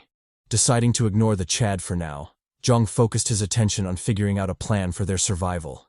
Soon, a shaky yet feasible solution came to mind, and our boy immediately acted on it. Calling out to Dwayne, Jeong instructed him to get closer to the walls. However, despite his constant shouts, the giant Chad was too far gone, his rationale drowned out by panic. Jeong, noticing this, stared in surprise. Why was the usually reliable Dwayne so out of it today? Well, it's not like he had time to focus on such things. Moves needed to be made, otherwise, the situation would spiral out of control. Kicking off a falling debris, Jeong launched himself forward, shooting straight for the panicked Chad. Catching up to him, our boy resumed his attempts at reaching out to Dwayne. The giant Chad, however, was still frantic. Nothing Jeong said could reach him. The MC, deciding on some tough love, kicked the shit out of Dwayne, causing the scared Chad to crash pathetically on the opposite walls. With the pain jolting him from his frenzy, Jeong finally established contact with Dwayne. He instructed the Chad to stop fucking around and pull himself together. If he truly wanted to survive, he had to stop all that panicked nonsense. Dwayne, now back to his senses, nodded in understanding. Our boy, pleased by the progress, elaborated the plan to Dwayne. Since they didn't have fancy cheat skills like Gina, they'd have to brute force their way to survival. That being said, the plan was quite simple. Utilizing their physical enhancement skills, they'd jump back and forth between the two opposite walls, hopefully slowing down their descent as they made their way to the bottom. Although it might seem dangerous and ridiculous, Jeong assured Dwayne that it'd work, so long as he kept his composure. Dwayne, trusting the Big Papi, readily agreed. It's not like Jeong had ever let him down before. As they were still talking, Gina's panicked voice called out, warning Jeong to be careful. Our boy turned in her direction, only to find a huge rubble heading straight for him. Acting quickly, he swiftly kicked off the wall, narrowly dodging the falling death. Now safely on the other wall, the Chads immediately initiated the survival plan. With CHADY agility, they bounced off the walls, slowly making their way down the massive hole. As they descended, an odd premonition kept gnawing at Jeong's mind. Sure, they were making great progress, but something felt off. It was almost too easy. L.A.G had never, and would never, be that generous to the players. So, what the hell was going on? Deciding to investigate further, Jeong kicked off one wall and shot for the opposite wall. Halfway through the leap, he instantly realized what was happening. The distance between the walls was gradually widening. The further down they fell, the wider the distance got. It was currently so wide that they had to do a double leap just to make it to the opposite side. And the worst part was, if he knew anything about the death game, the bastard trial would definitely make it even more difficult as they progressed. Fuck. Just why can't things be simple for once? As he was still lamenting their shitty fate, the gentle giant tripped on a falling rubble, leaving him vulnerable to the falling debris. With a well-placed smash, Dwayne was knocked out cold, worsening the already horrible situation. Jeong, cursing the Chad Murphy for his stupid law, shouted Dwayne's name in panic. Damn it, they were already so close to the bottom. Did he have to pass out now of all times? Vowing to choose better companions in the afterlife, our boy went about saving the fallen Chad. The task itself wasn't that hard. A well-timed jump and interception was all he needed to reach Dwayne. However, what came after was the problem. They were already so close to the bottom. If he couldn't slow down their plummet, they'd surely die. Maybe if he was alone, he could have figured something out, but he was essentially helpless while carrying Dwayne along. As things stood, they were both fucked. As he said this, the camera zoomed out, giving us a proper view of the approaching ground. Yep, these motherfuckers were definitely cooked. Jeong, deciding not to walk so willingly into the embrace of death, made his move. Even though uncertain, there was still a slim chance he could make it out of the situation alive, and that in itself was enough for him. Acting on this fleeting chance, our boy channeled all his electric power to his feet, reinforcing and buffing his lower body. He also dumped a considerable amount of souls to level up his strong bones and tough skin skills. As he saw it, shit was about to go all the way down, and having that extra contingency wouldn't hurt. With the preparation completed, Jeong kicked off the debris, shooting straight for the opposite wall. Crashing brutally against the concrete bastard, our boy couldn't help but yelp in pain. Damn it! He'd expected to get some killer backshots from the wall, but who would have thought he'd get the same from Dwayne as well? The gentle Chad definitely owed him a date after this. Despite his creaking bones, the peril wasn't over. On the contrary, their hell had just begun. Carried by gravity, Jeong mercilessly scraped against the abyss walls, leaving deep indentations in his wake. The experience was brutal and downright savage, but that didn't mean it wasn't effective. Rather, the foolish plan worked so well that by the time they hit the ground, their speed had reduced so much that they barely survived the impossible endeavor. Choking on the dust cloud, Jeong nursed his virgin buttocks. He'd expected the experience to suck, but he didn't think it would suck this badly. Damn it. He was never doing that shit ever again. Not even for the sexiest of mommies. Done with his wordless grumbling, Jeong turned to Dwayne. The gentle Chad, or rather, Sleeping Beauty, had apparently woken up at some point, and judging by his blank face, the lucky bastard had surprisingly slept through the whole thing. Such a lucky bastard. As much as he wanted to rest his back from all the carrying he was doing in this manhwa, Lag wasn't done with them just yet. Sure, they'd made it to the ground, but that didn't mean the quest was done. Rather, the fun part had just begun. Gazing up, the duo realized in horror that the debris was still falling, promising to fuck up their already shitty day. Worst part? They were essentially trapped there, with no place to escape to. Desperate and helpless, the Chads weaved between the falling rubble, barely preserving their pathetic lives. Dwayne, fed up with the one-sided barrage, decided to be more proactive. As expected of the brute Chad, he swiftly activated his strength buff skill, punching the shit out of the falling rubble. Jeong, taking a leaf from his brute boo, called upon his bone blade, dicing the debris into pieces. As the Chads clumsily fought for their survival, the scene switches to Gina. The pink and selfish mommy was still breezing through the whole quest, leisurely skipping down the falling rubble. Finding a huge chunk of debris to Silver Surfer the shit out of, Gina took the moment to analyze the situation. Something had been gnawing at her mind this whole time, and finally, she realized what it was. As impossible as it might sound, the falling speed of the rubble was getting faster. It was almost as if the debris was being sucked down to the bottom. Pause. God damn, Gina, your thoughts are wild. Although the situation was puzzling, this was Lag. It was completely expected for the cursed game to fuck with them in such a manner.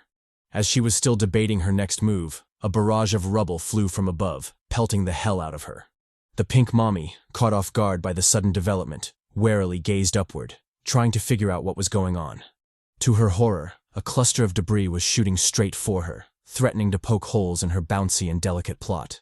Predictably, the mommy was stunned by this, as not even her level 99 super defensive thought dress could save her from this onslaught.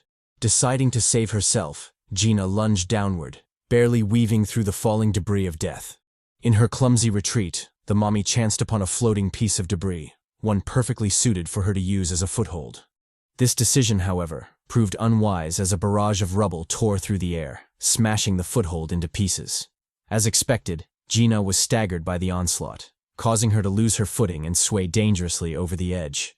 Speaking of sway, just look at the bounce on them things. The artist is a hero for blessing us with this feast. Itadakimasu. The pink mommy, deciding to unfortunately end the feast early, resumed her desperate dance down the hole, taking extra care to avoid any stray debris. Unbeknownst to her, a particularly nasty bastard was creeping up on her, perfectly hidden in her blind spot. Before she could react, the stony menace struck her from behind, leaving her flustered. Stop, Stepstone. Not could be watching. Hell yeah, I'm watching, and I'm grateful for the view. Gina, left dazed from the sneak attack, immediately lost her footing, causing her to bash her head against the wall. Caught off guard by the unexpected development, the bouncy mommy passed out, her fate uncertain for now. We switch scenes to the Chads, still battling the falling debris. Dwayne, channeling his mommy-saving radar, quickly noticed that something was off with Gina. From the way the baddie was falling, something must have gone horribly wrong. Jeong, also picking up on this, cursed. Damn it, he was now 2 for 2. Just how many times did he have to carry these fools? Lamenting his tired back and shitty luck, the MC jetted off, easily intercepting the falling Gina. Now with a baddie in his arms, our boy sneakily copped a feel before locking in. Utilizing his bone blade, Jeong thrust it into the wall, using the ghostly katana to slow down their fall. However, this wasn't enough. Their plummet speed was still too much, and if something wasn't done, then he'd make history as the first Chad to smash the floor instead of the obvious mommy in his arms. Dreading such a pathetic end, Jeong desperately called out to Dwayne for help. The giant Chad, always reliable, immediately sprang into action. With his strength buff active, he leaped into the air, safely catching Jeong and the unconscious Gina. Now with the duo in tow, the loyal Chad braced for impact before crashing brutally into the ground, selflessly using himself as a human cushion. Despite how romantic that was, the danger wasn't over just yet. Rather, things were about to go all the fuck down. Literally, of course. Dwayne, anticipating this, channeled his Hercules-type shit, effortlessly lifting a huge piece of rubble above them. With the protection of the rubble, the trio braved through the relentless barrage of falling debris and pelting stones. The gentle giant and obvious MVP of the show resolutely held on, doing his best to shield them from the falling bastards. Despite the visible strain on his face, the Chad held on, determined to see it through. After what felt like an eternity, the barrage finally stopped, and the whole descended into a welcome but unnerving silence. Dwayne, finally relieved of his guard duty, immediately threw the rubble to the side, grateful that they'd made it out of that shit alive. Jeong, equally relieved but still worried, turned to face the still unconscious Gina. Inwardly, he wondered how nice it was to be a baddie. She could comfortably sleep through the whole thing and suffer no consequences whatsoever. They truly were living on easy difficulty mode. Analyzing the sleeping beauty, Jeong realized that her condition wasn't that dire. She'd most likely just passed out, which was a relief.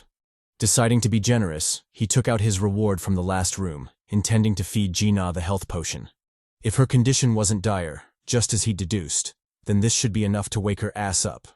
However, despite his selfless deed, the unconscious babe couldn't swallow the potion. Probably because she was, unconscious. Our boy, taking advantage of the situation, immediately settled for the next, and arguably best, choice: mouth-to-mouth resuscitation. Dwayne, watching the sly bastard shove his tongue down Gina's throat, whistled in amusement. He sure was enjoying himself. Jeong, ignoring the jealous fool, went about his serious business. And of course, it was serious business. Don't let the bulge in his pants fool you. Our boy was currently saving lives. Done administering the completely necessary emergency treatment, Jeong reluctantly pulled away, leaving Gina to come to on her own. Soon, the mommy stirred awake, puzzled by the foreign taste in her mouth. Jeong, jumping ahead of the court case, immediately explained the situation, letting Gina know that they'd arrived on the 5th basement floor. The system notification, as if coming to our boy's defense, sounded, announcing the mission status to the squad. It stated that they had successfully completed the quest. As a result, they would all be rewarded as previously promised. Gina, still debating whether she should hire a lawyer or not, sighed in relief. After all that shit, they'd finally made it to the 5th basement floor. Jeong, ever the perfect gentleman, asked the baddie how she was feeling. Gina replied that she was feeling great, a sharp contrast to what she'd expected. She mostly got the gist from his suspicious explanation earlier, but honestly, how was she completely unharmed? Really, bitch? I'll tell you how you're unharmed. Our boy Jeong hard-carried you throughout the whole thing, and of course, as tax, he fondled your plot a little bit. Just a little bit.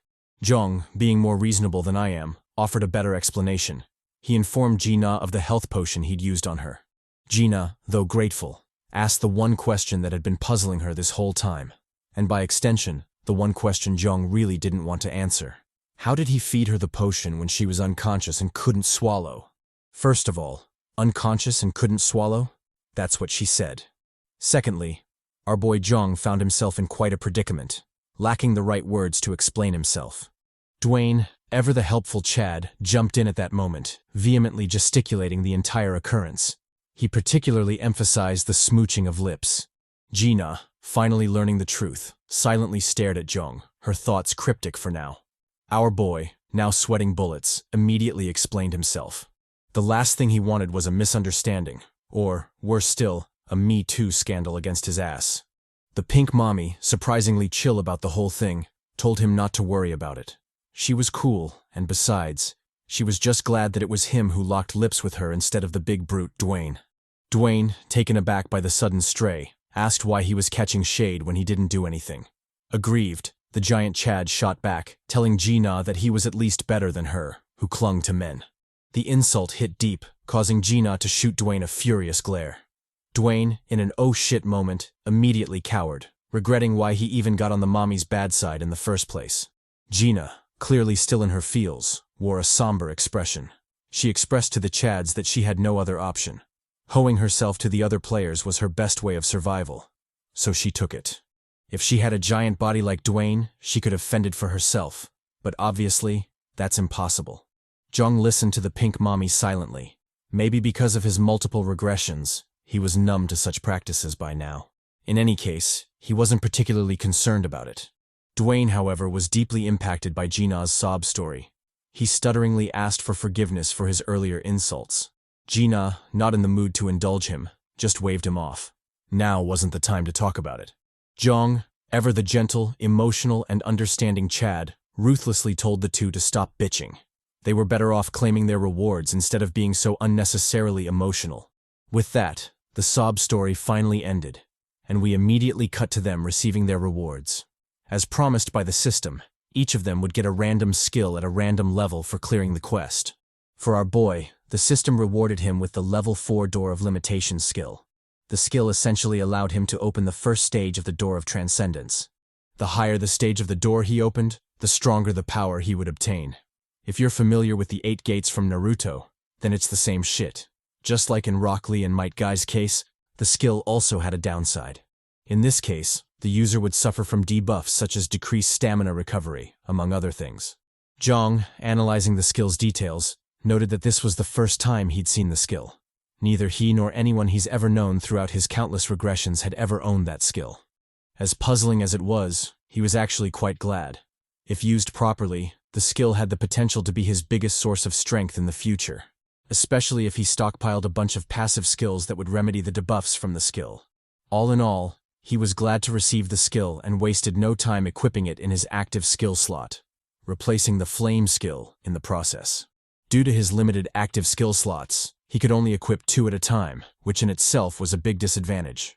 However, if things went according to plan, then he wouldn't have to worry about that in the future. The plan was to essentially make use of equipment that granted skills, just like the Bone Blade and Skeleton Soldiers. So if things went well for him, then he'd be dripped out in useful gear, pulling all the mommies in the process. With that done, the squad geared up for their next adventure, patiently waiting for L.A.G to make its move. On cue, the twisted game materialized a bunch of doors, allowing them a choice as always. The squad, used to the sight by now, warily stared at the doors before choosing to enter room B531. Upon their entry, the trio immediately noticed a peculiar detail. There were actually 2 entrances to the room, not just one. The other entrance, door B521, was also among the choices L.A.G gave them before they ultimately decided to go with B531. Which is to say, it's possible to end up in the same room even if you chose different doors. Jeong, taken aback by this, noted that it was yet another new addition in L.A.G. Although it might seem harmless at first glance, like all things in L.A.G, looks can be deceiving. The hidden implications were actually quite dire. For example, if he chose a different door to avoid someone he didn't want to deal with, there was now a chance that they could still end up in the same room, which could be quite troublesome. Our boy, though marveling at how extreme L.A.G was, chose to ignore it for now. It wasn't like he could do anything about it anyway. And so, with the minor setback out of the way, the trio entered the new hell, the door shutting loudly behind them. What greeted them was a vast, cloudy sky, a welcome change from the cramped indoor spaces they'd been dealing with of late. As for the room's mission, the system stated that it was a battle against the water ghost. The main goal was to eliminate all the occupants of the room, with the side goals being to find the water ghost and to collect 20 souls. If they managed all that, then they'd be rewarded with an equipment exchange coin, 20 souls, and a random piece of equipment related to the water ghost. The squad, done reading the mission details, stared forward in puzzlement. With all that mention of water ghost and water this and water that, you'd think they were in a lake or something. Rather, the sight before them was anything but water. It was a huge forest. Dwayne, choosing to ignore the water part of the details, focused on something else. When the system mentioned ghost, it didn't mean ghost, right? Gina, still bitter with the Chad, threw shots at him, telling him to hide in her skirt if he was scared. Dwayne, though tempted by the offer, noted that there wasn't much to hide under. As far as he could tell, it was nothing but bare legs, panties, and, of course, the forbidden cave. But he wanted nothing to do with that. Otherwise, he'd be joining Jeong in the pervy Baka lawsuit soon enough. Gina, sad that her scheme failed, continued their walk in silence, following after the quiet Jeong. Soon, they reached a massive tree, a perfect spot to act as a vantage point. The pink mommy and self-appointed scout of the squad immediately got to action, scaling up the tree with ease. It didn't take her long to reach the crown, which she Batmaned the shit out of. Now, with a clear view of the surrounding landscape, Gina activated her eagle eyes, peering deep into the forest. Her casual observation yielded surprising results, which she promptly descended to inform the squad of. Apparently, beyond the forest lay a massive sea, one so large she couldn't even see the end of it. If they were unlucky and the exit door materialized in the water, then they'd be cooked. Well, she could probably hack it somehow with her feather-like skill. But as for the 2 of them, they'd definitely be cooked. Dwayne, borrowing a leaf from Jeong, told her not to worry about it. It wasn't like wasting time worrying would solve anything for them. Besides, If they truly had to leave the room, then he was sure that Poppy Jeong would figure something out, even if he had to use her body as a makeshift raft. Speaking of Jeong, the regressor was currently lost in his thoughts. It was just a speculation for now, but he believed he already knew what the room entailed. Something similar to the fourth basement level of his last life. If he was right, then the trial was bound to be quite troublesome to conquer. Turning to the squad, he hinted at the upcoming battle, letting them know that they might have to fight an overwhelming number of uncomfortable-to-kill enemies. Gina, puzzled by how certain he seemed, asked why he sounded so sure. It was almost as if he already knew what was going to happen. Jeong, brushing off her question, chalked it up to instinct. And besides, it was true that all killing in L.A.G was uncomfortable, whether it was killing humans or monsters. Diving back into his thoughts, he remarked that there was no need to tell them he was a regressor. They wouldn't believe him anyway. The idea of someone surviving multiple regressions in that hell was something no one would easily accept. Honestly, I'm not so sure about that. With how much he's shown already, they'd be pretty dumb not to suspect it. We cut to the trio still traversing the forest. After a freakishly long time of walking, they finally chanced upon an interesting sight. A group of trees sprouting bizarre rainbow-colored fruits. The squad, obviously delighted by the find, immediately set off to pick some of them, specifically leaving the task to the Chad, Dwayne. The giant unit, as expected of someone all brawn and no brain, utilized the easiest method in his arsenal to pick the fruits. Punch the shit out of the trees until all the fruits dropped. Although quite barbaric, the method worked surprisingly well, resulting in multiple fruits dropping. Gina, still in her feels about Dwayne, didn't miss the opportunity to chastise him. What was he thinking causing such a ruckus? Did he want to alert everyone of their position? Dwayne, completely ignoring the mommy, just folded his arms and looked at her smugly. She was doing a lot of yapping, but they both knew she wanted him. Otherwise, why was she yapping so much? And besides, she shouldn't think he didn't notice her shaking that bony ass earlier. Jeong, finding no amusement in the lovers' quarrel, opted to collect the fruits in silence. Although food wasn't necessary to survive in L.A.G, the pleasure of eating something was still an instinct they shouldn't ignore. We cut to the trio still walking through the forest. This time, however, their journey finally took an interesting turn as a new player appeared before them. The trio, accustomed to the treacherous hell that is L.A.G, immediately raised their guard, prepared for any shit that might follow. The new player, choosing to ignore their vigilance, calmly walked toward them, casually throwing shots at the trio. They mocked them, saying that truly strong people wouldn't go around in groups. Oh boy, if only she knew the Big Daddy himself was part of the so-called weak group. And yes, I did say she, because it turns out the new player was another mommy, specifically, Barbara, Barbie doll Dova. A blonde Caucasian from the mountains of Caucasus. Her public attribute was a buff to physical strength proportional to her agility stat. Currently, her highest skill level was 15. The lovely Ms. Dova, done with her Chadlet intro, warned the squad to be careful. If they didn't act quickly, they'd soon be swarmed by some particularly nasty bastards. Dwayne, puzzled by the sudden death flag, asked Dova what she meant. The blonde Barbie explained that she was talking about fishmen, a particularly nasty and disgusting species of monsters with a human body but the head of a fish. They were a nasty bunch, and this was made worse by their short stature, which made them resemble children. Jeong, cursing to himself, remarked that his suspicions had been true. From the looks of it, this room did resemble the fourth basement level of his past life. As he was still lost in thought, squeaky childish voices called out, rallying the others to charge. The voices belonged to the previously mentioned fishmen, and I gotta say, these motherfuckers were mad ugly. The fishmen, obviously a carnivorous race, called for the squad to be killed, roasted, or even cut into meat fillets, anything to make their consumption more palatable. As they said this, they stealthily encircled the squad, acting to trap them within. The system panel, always faithful to its duty, swiftly introduced the ugly bastards. They were indeed fishmen, specifically the kid variant of the species. Their main characteristic was that they could breathe underwater and were good at swimming. Well, duh. Currently, their highest skill level was 12. Dova, having expected the ambush, calmly turned to face the ugly fiends. She'd expected them to show up, but damn, she just couldn't get used to how ugly they were. With that thought, the new mommy blitzed past the fishmen, chopping heads off as she moved. Jeong, analyzing the warrior babe, immediately noticed that her speed was incredible. In fact, she was so fast that she'd probably have him beat, even if he utilized his electric shock. Dwayne, not particularly alarmed by the development, casually asked Jeong what they should do. The MC replied that the answer was simple. They would fight. But first of all, they should definitely track down the fishman bastard who said it would butcher them into meat fillets. That motherfucker had to be the first to die. As the squad geared up for battle, Jeong reflected on a secret he hadn't told them. It was imperative to kill the fishmen while they were still in that form. Otherwise, the nasty bastards would have a disgusting surprise for them. Dova, channeling her solo leveling type shit, casually plowed through the fishmen, thinning their numbers with frightening ease. Addressing the squad, she asked them to stop enjoying the show and come help her out already.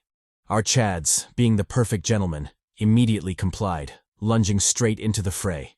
The ugly bastards, noticing their charge, also made their move, their puny spears at the ready. Jeong, being the first to make contact, decided to kick things off with a bang. Parkouring off the fishman's head, he unleashed a powerful electric shock, blasting the bastard's head to smithereens. Dwayne, also in the fray, easily grabbed a fishman's spear attack, rendering the little fiend powerless. The ugly bastard, taken aback by Dwayne's absurd strength, shouted at him to let go, calling him a gorilla. Our boy, enraged by the funny yet low-key racist remark, yeeted the ugly fish, slamming the little asshole into the ground. The slam was so powerful that the fishman's body exploded, shooting out its eyes like a rocket. Gina, not to be upstaged, also made her move. Utilizing her eagle claws, she tore into the fishman's body, ripping the little shit into pieces. Back to our boy Jeong, the Chad, having dealt with his second fishman, casually collected its soul before charging straight for the surviving extras. As he ran, the blonde mommy joined him, expressing her delight at finally getting some help from them. The MC, always the Chad, told her not to get it twisted. He only acted because he wanted the souls. It wasn't to save her blonde ass. Dova, not buying his emo bullshit, told him to be truthful. He was clearly after them cheeks. In any case, they should probably focus. They still had two bastards to take care of. With that, the Barbie doll jetted forward, her thirst for battle evident. Jeong, low-key enjoying the view, noted that Dova's speed was absurd, more so because she wasn't even using a skill. Rather, it was her pure speed. It had been a long time since he saw a mommy so competent. Speaking of the competent baddie, she easily blitzed past a fishman, decapitating it in the process. Jeong, not to be outdone, yeeted his spear forward, pinning a poor fishman into a tree. He followed up with a lightning attack, frying the little fiend into oblivion. We switch back to the gentle giant Dwayne. Finally using his skill, he activated his stomp kick, bursting the head of a fishman. With that one kick, the bastard's head exploded, bathing the forest in its blood. Jeong, refusing to be outdone, immediately sought out his next prey. Coincidentally, the little fiend was the last one alive. Scared and desperate, the fishman charged at Jeong, its spear raised to ram him through. Jeong, however, easily bitch-slapped the spear to the side, causing it to miss its mark. Before the fishman could react, he landed a brutal front kick on its stomach, launching it into the air. Not satisfied with the damage, Jeong tagged the fishman, comboing the arm grab with an electric sidekick. Overwhelmed by the force, the bastard's arm tore apart, causing it to get launched far into the distance. Our boy, still not relenting, followed up with a jump attack, plunging a spear into the fishman's skull. With that, the battle finally ended, and the forest once again settled into its peaceful silence. Gina, finding the fight suspiciously easy, asked if that was it. Had they truly completed the mission? Dwayne, equally confused, pondered on the same question. There was no way that was the end of it. This was L.A.G. Nothing was ever easy in this hell. Gina, choosing to ignore her suspicions for the moment, turned to face the still-present Dova. Just what were they going to do with her? The blonde baddie, unfazed by her amateurish taunt, completely waved her off. She had no time to waste on the wench. Addressing Jeong, Dova asked him if he planned to attack her. Jeong, ever the gentleman, replied that it wasn't out of the question. He was still deciding whether or not he should whoop her ass. Dova, taken aback by his straightforwardness, pouted in annoyance. To think he'd still harbor intents to clap her even after all they'd been through. He sure was a bastard. Gina chimed in, telling Dova to cut the bullshit. Did she really expect them to trust her just because they killed a few monsters together? Dova, not backing down, told the pink wench to cool it. If she was talking about trust and strangers, then the same should apply to them as well, since she was sure they must have met just recently. Jeong, fed up with the useless banter, asked Dova a simple question. Did she plan to attack them or not? Dova replied that she didn't plan to. Actually, it was more accurate to say that, so long as they didn't attack her first, she had no intentions of harming anyone. Gina, not buying the good girl bullshit, shot back, asking Dova how they were to trust her words. Dova replied that they didn't have to. She'd said her piece. Whether or not they believed her was up to them. And besides, just because she wasn't going to attack them didn't mean she was going to join them.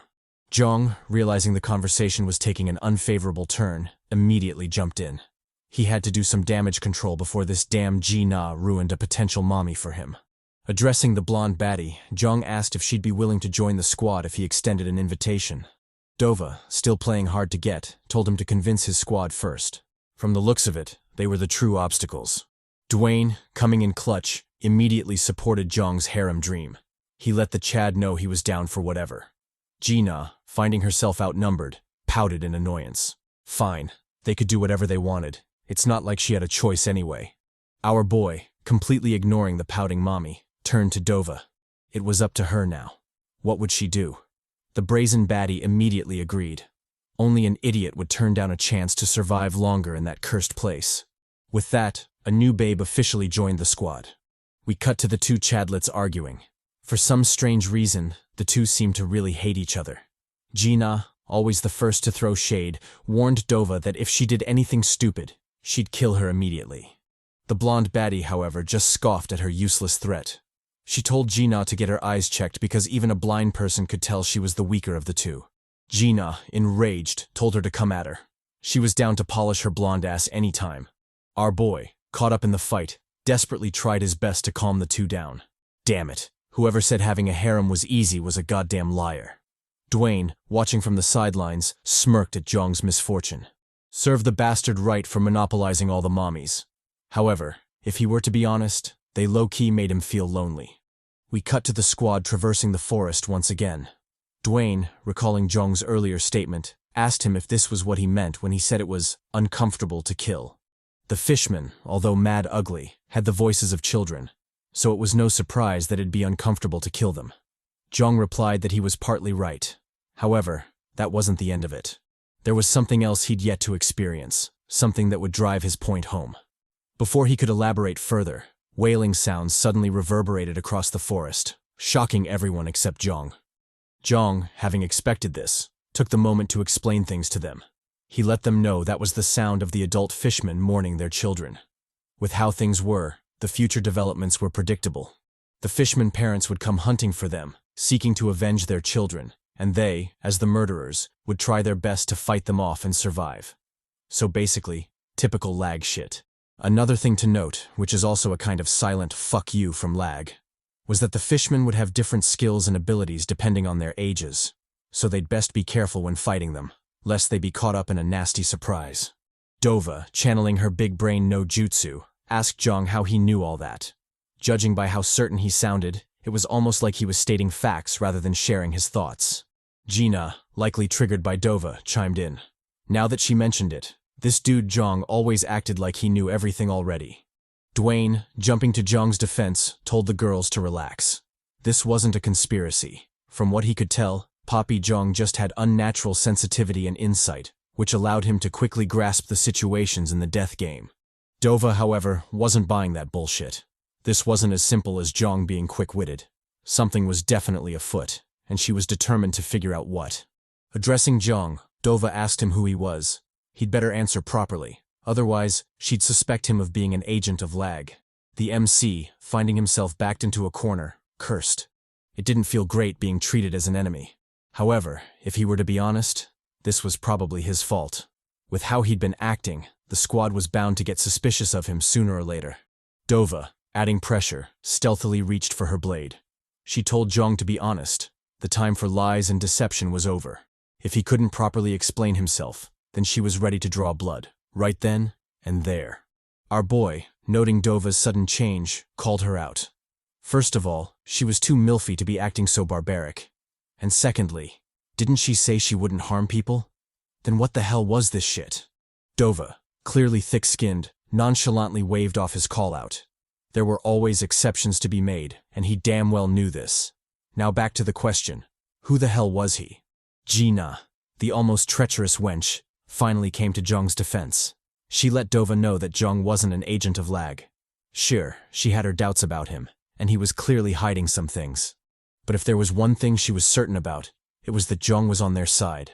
Otherwise, he wouldn't have saved them so many times and suffered such gruesome battles with them in the death game. Dova, still not convinced, told Jeong to answer her. Sure, Gina's statement did wonders for his credibility, but that wasn't enough. This was a matter that might very well affect her fate in L.A.G, so she'd very much appreciate a proper response from him. And besides, though she was kind about it, the pink wench's testimony meant shit to her. Like hell she'd trust anything that Ho said. Dwayne, always the ride-or-die boo, told Jeong he trusted him. He'd probably still team up with him even if he didn't explain himself. However, if he were to be honest, he too wanted to hear his answer. Jeong, tired of the one-sided barrage, clapped back. Since they were so keen to know his secrets, then were they also willing to share their own? I mean, if they were so eager to see his, then surely they had no problem showing theirs, right? Of course, this is only for the mommies. Dwayne can sit this one out. The squad, finding the request reasonable, immediately complied. Dwayne was unfortunately the first one up. It would have been better if it was a mommy, but hey, nothing ever goes according to plan in life. He shared that, as they already knew, his positive attribute was a buff to his physical strength when he used equipment that increased strength. As for his negative attribute, it was a debuff to stamina whenever he used an active skill. Gina was the next one up. She shared that her negative attribute was a massive debuff whenever she felt afraid. As for her positive attribute, if you could make her giggle, then that ass would jiggle. Next was Dova's turn. However, the blonde babe was clearly reluctant to share. Jeong, picking up on this, called her out. Why was she hesitating when she was the one who started this shit? Dova, a little vexed, clapped back. It wasn't that she was hesitating, rather, she felt that he might already know her secrets, being as he's Mr. Know-It-All. Staring Jeong down, Dova asked if his attribute was related to gathering information. Was that how he could identify and discern such hidden secrets? Jeong, catching on to her scheme, told Dova to stop messing around. He wasn't so dumb as to fall for her diversion technique. If she wanted answers from him, then she should share her own and stop wasting everyone's time. The scheming babe, realizing that her ploy failed, decided to come clean. She let the squad know that her negative attribute was related to blood. Specifically, she'd bleed way more than the average person. A simple wound to everyone else might very well be a lethal one for her. With that, their side of the bargain was complete. It was Jeong's turn to share. Our boy, unlocking his bullshit no jutsu, shared that his attribute allowed him to figure out the characteristics of a room once he stepped into it. He's able to figure out the actions he should take in order to be at an advantage, the monsters he should kill and how to kill them, alongside other things. However, the attribute wasn't completely in his control. He couldn't willingly activate it. Rather, it would randomly activate and share little hints here and there. Done with his bullshit, Jeong analyzed the squad, trying to see if they bought his story or not. He wasn't particularly worried, though, as this was an excuse he'd used countless times in his past lives whenever his companions got nosy. So it was foolproof. Of course, he would have loved to be honest with them. But from his experience, sharing that news almost certainly never went well. In some cases, they didn't believe and called him crazy. However, in the cases that they did believe him, the outcome was equally bad, if not worse. Sometimes, the companions would demand Jeong die in their stead so they could survive. Because as they saw it, he was going to regress anyway, so what was there to worry about? All in all, humans were monsters, and they were capable of doing anything if it meant they'd preserve their own lives. Dwayne, mulling over the info, remarked that it made sense. The partial knowledge Jeong received aligned perfectly with his behavior thus far.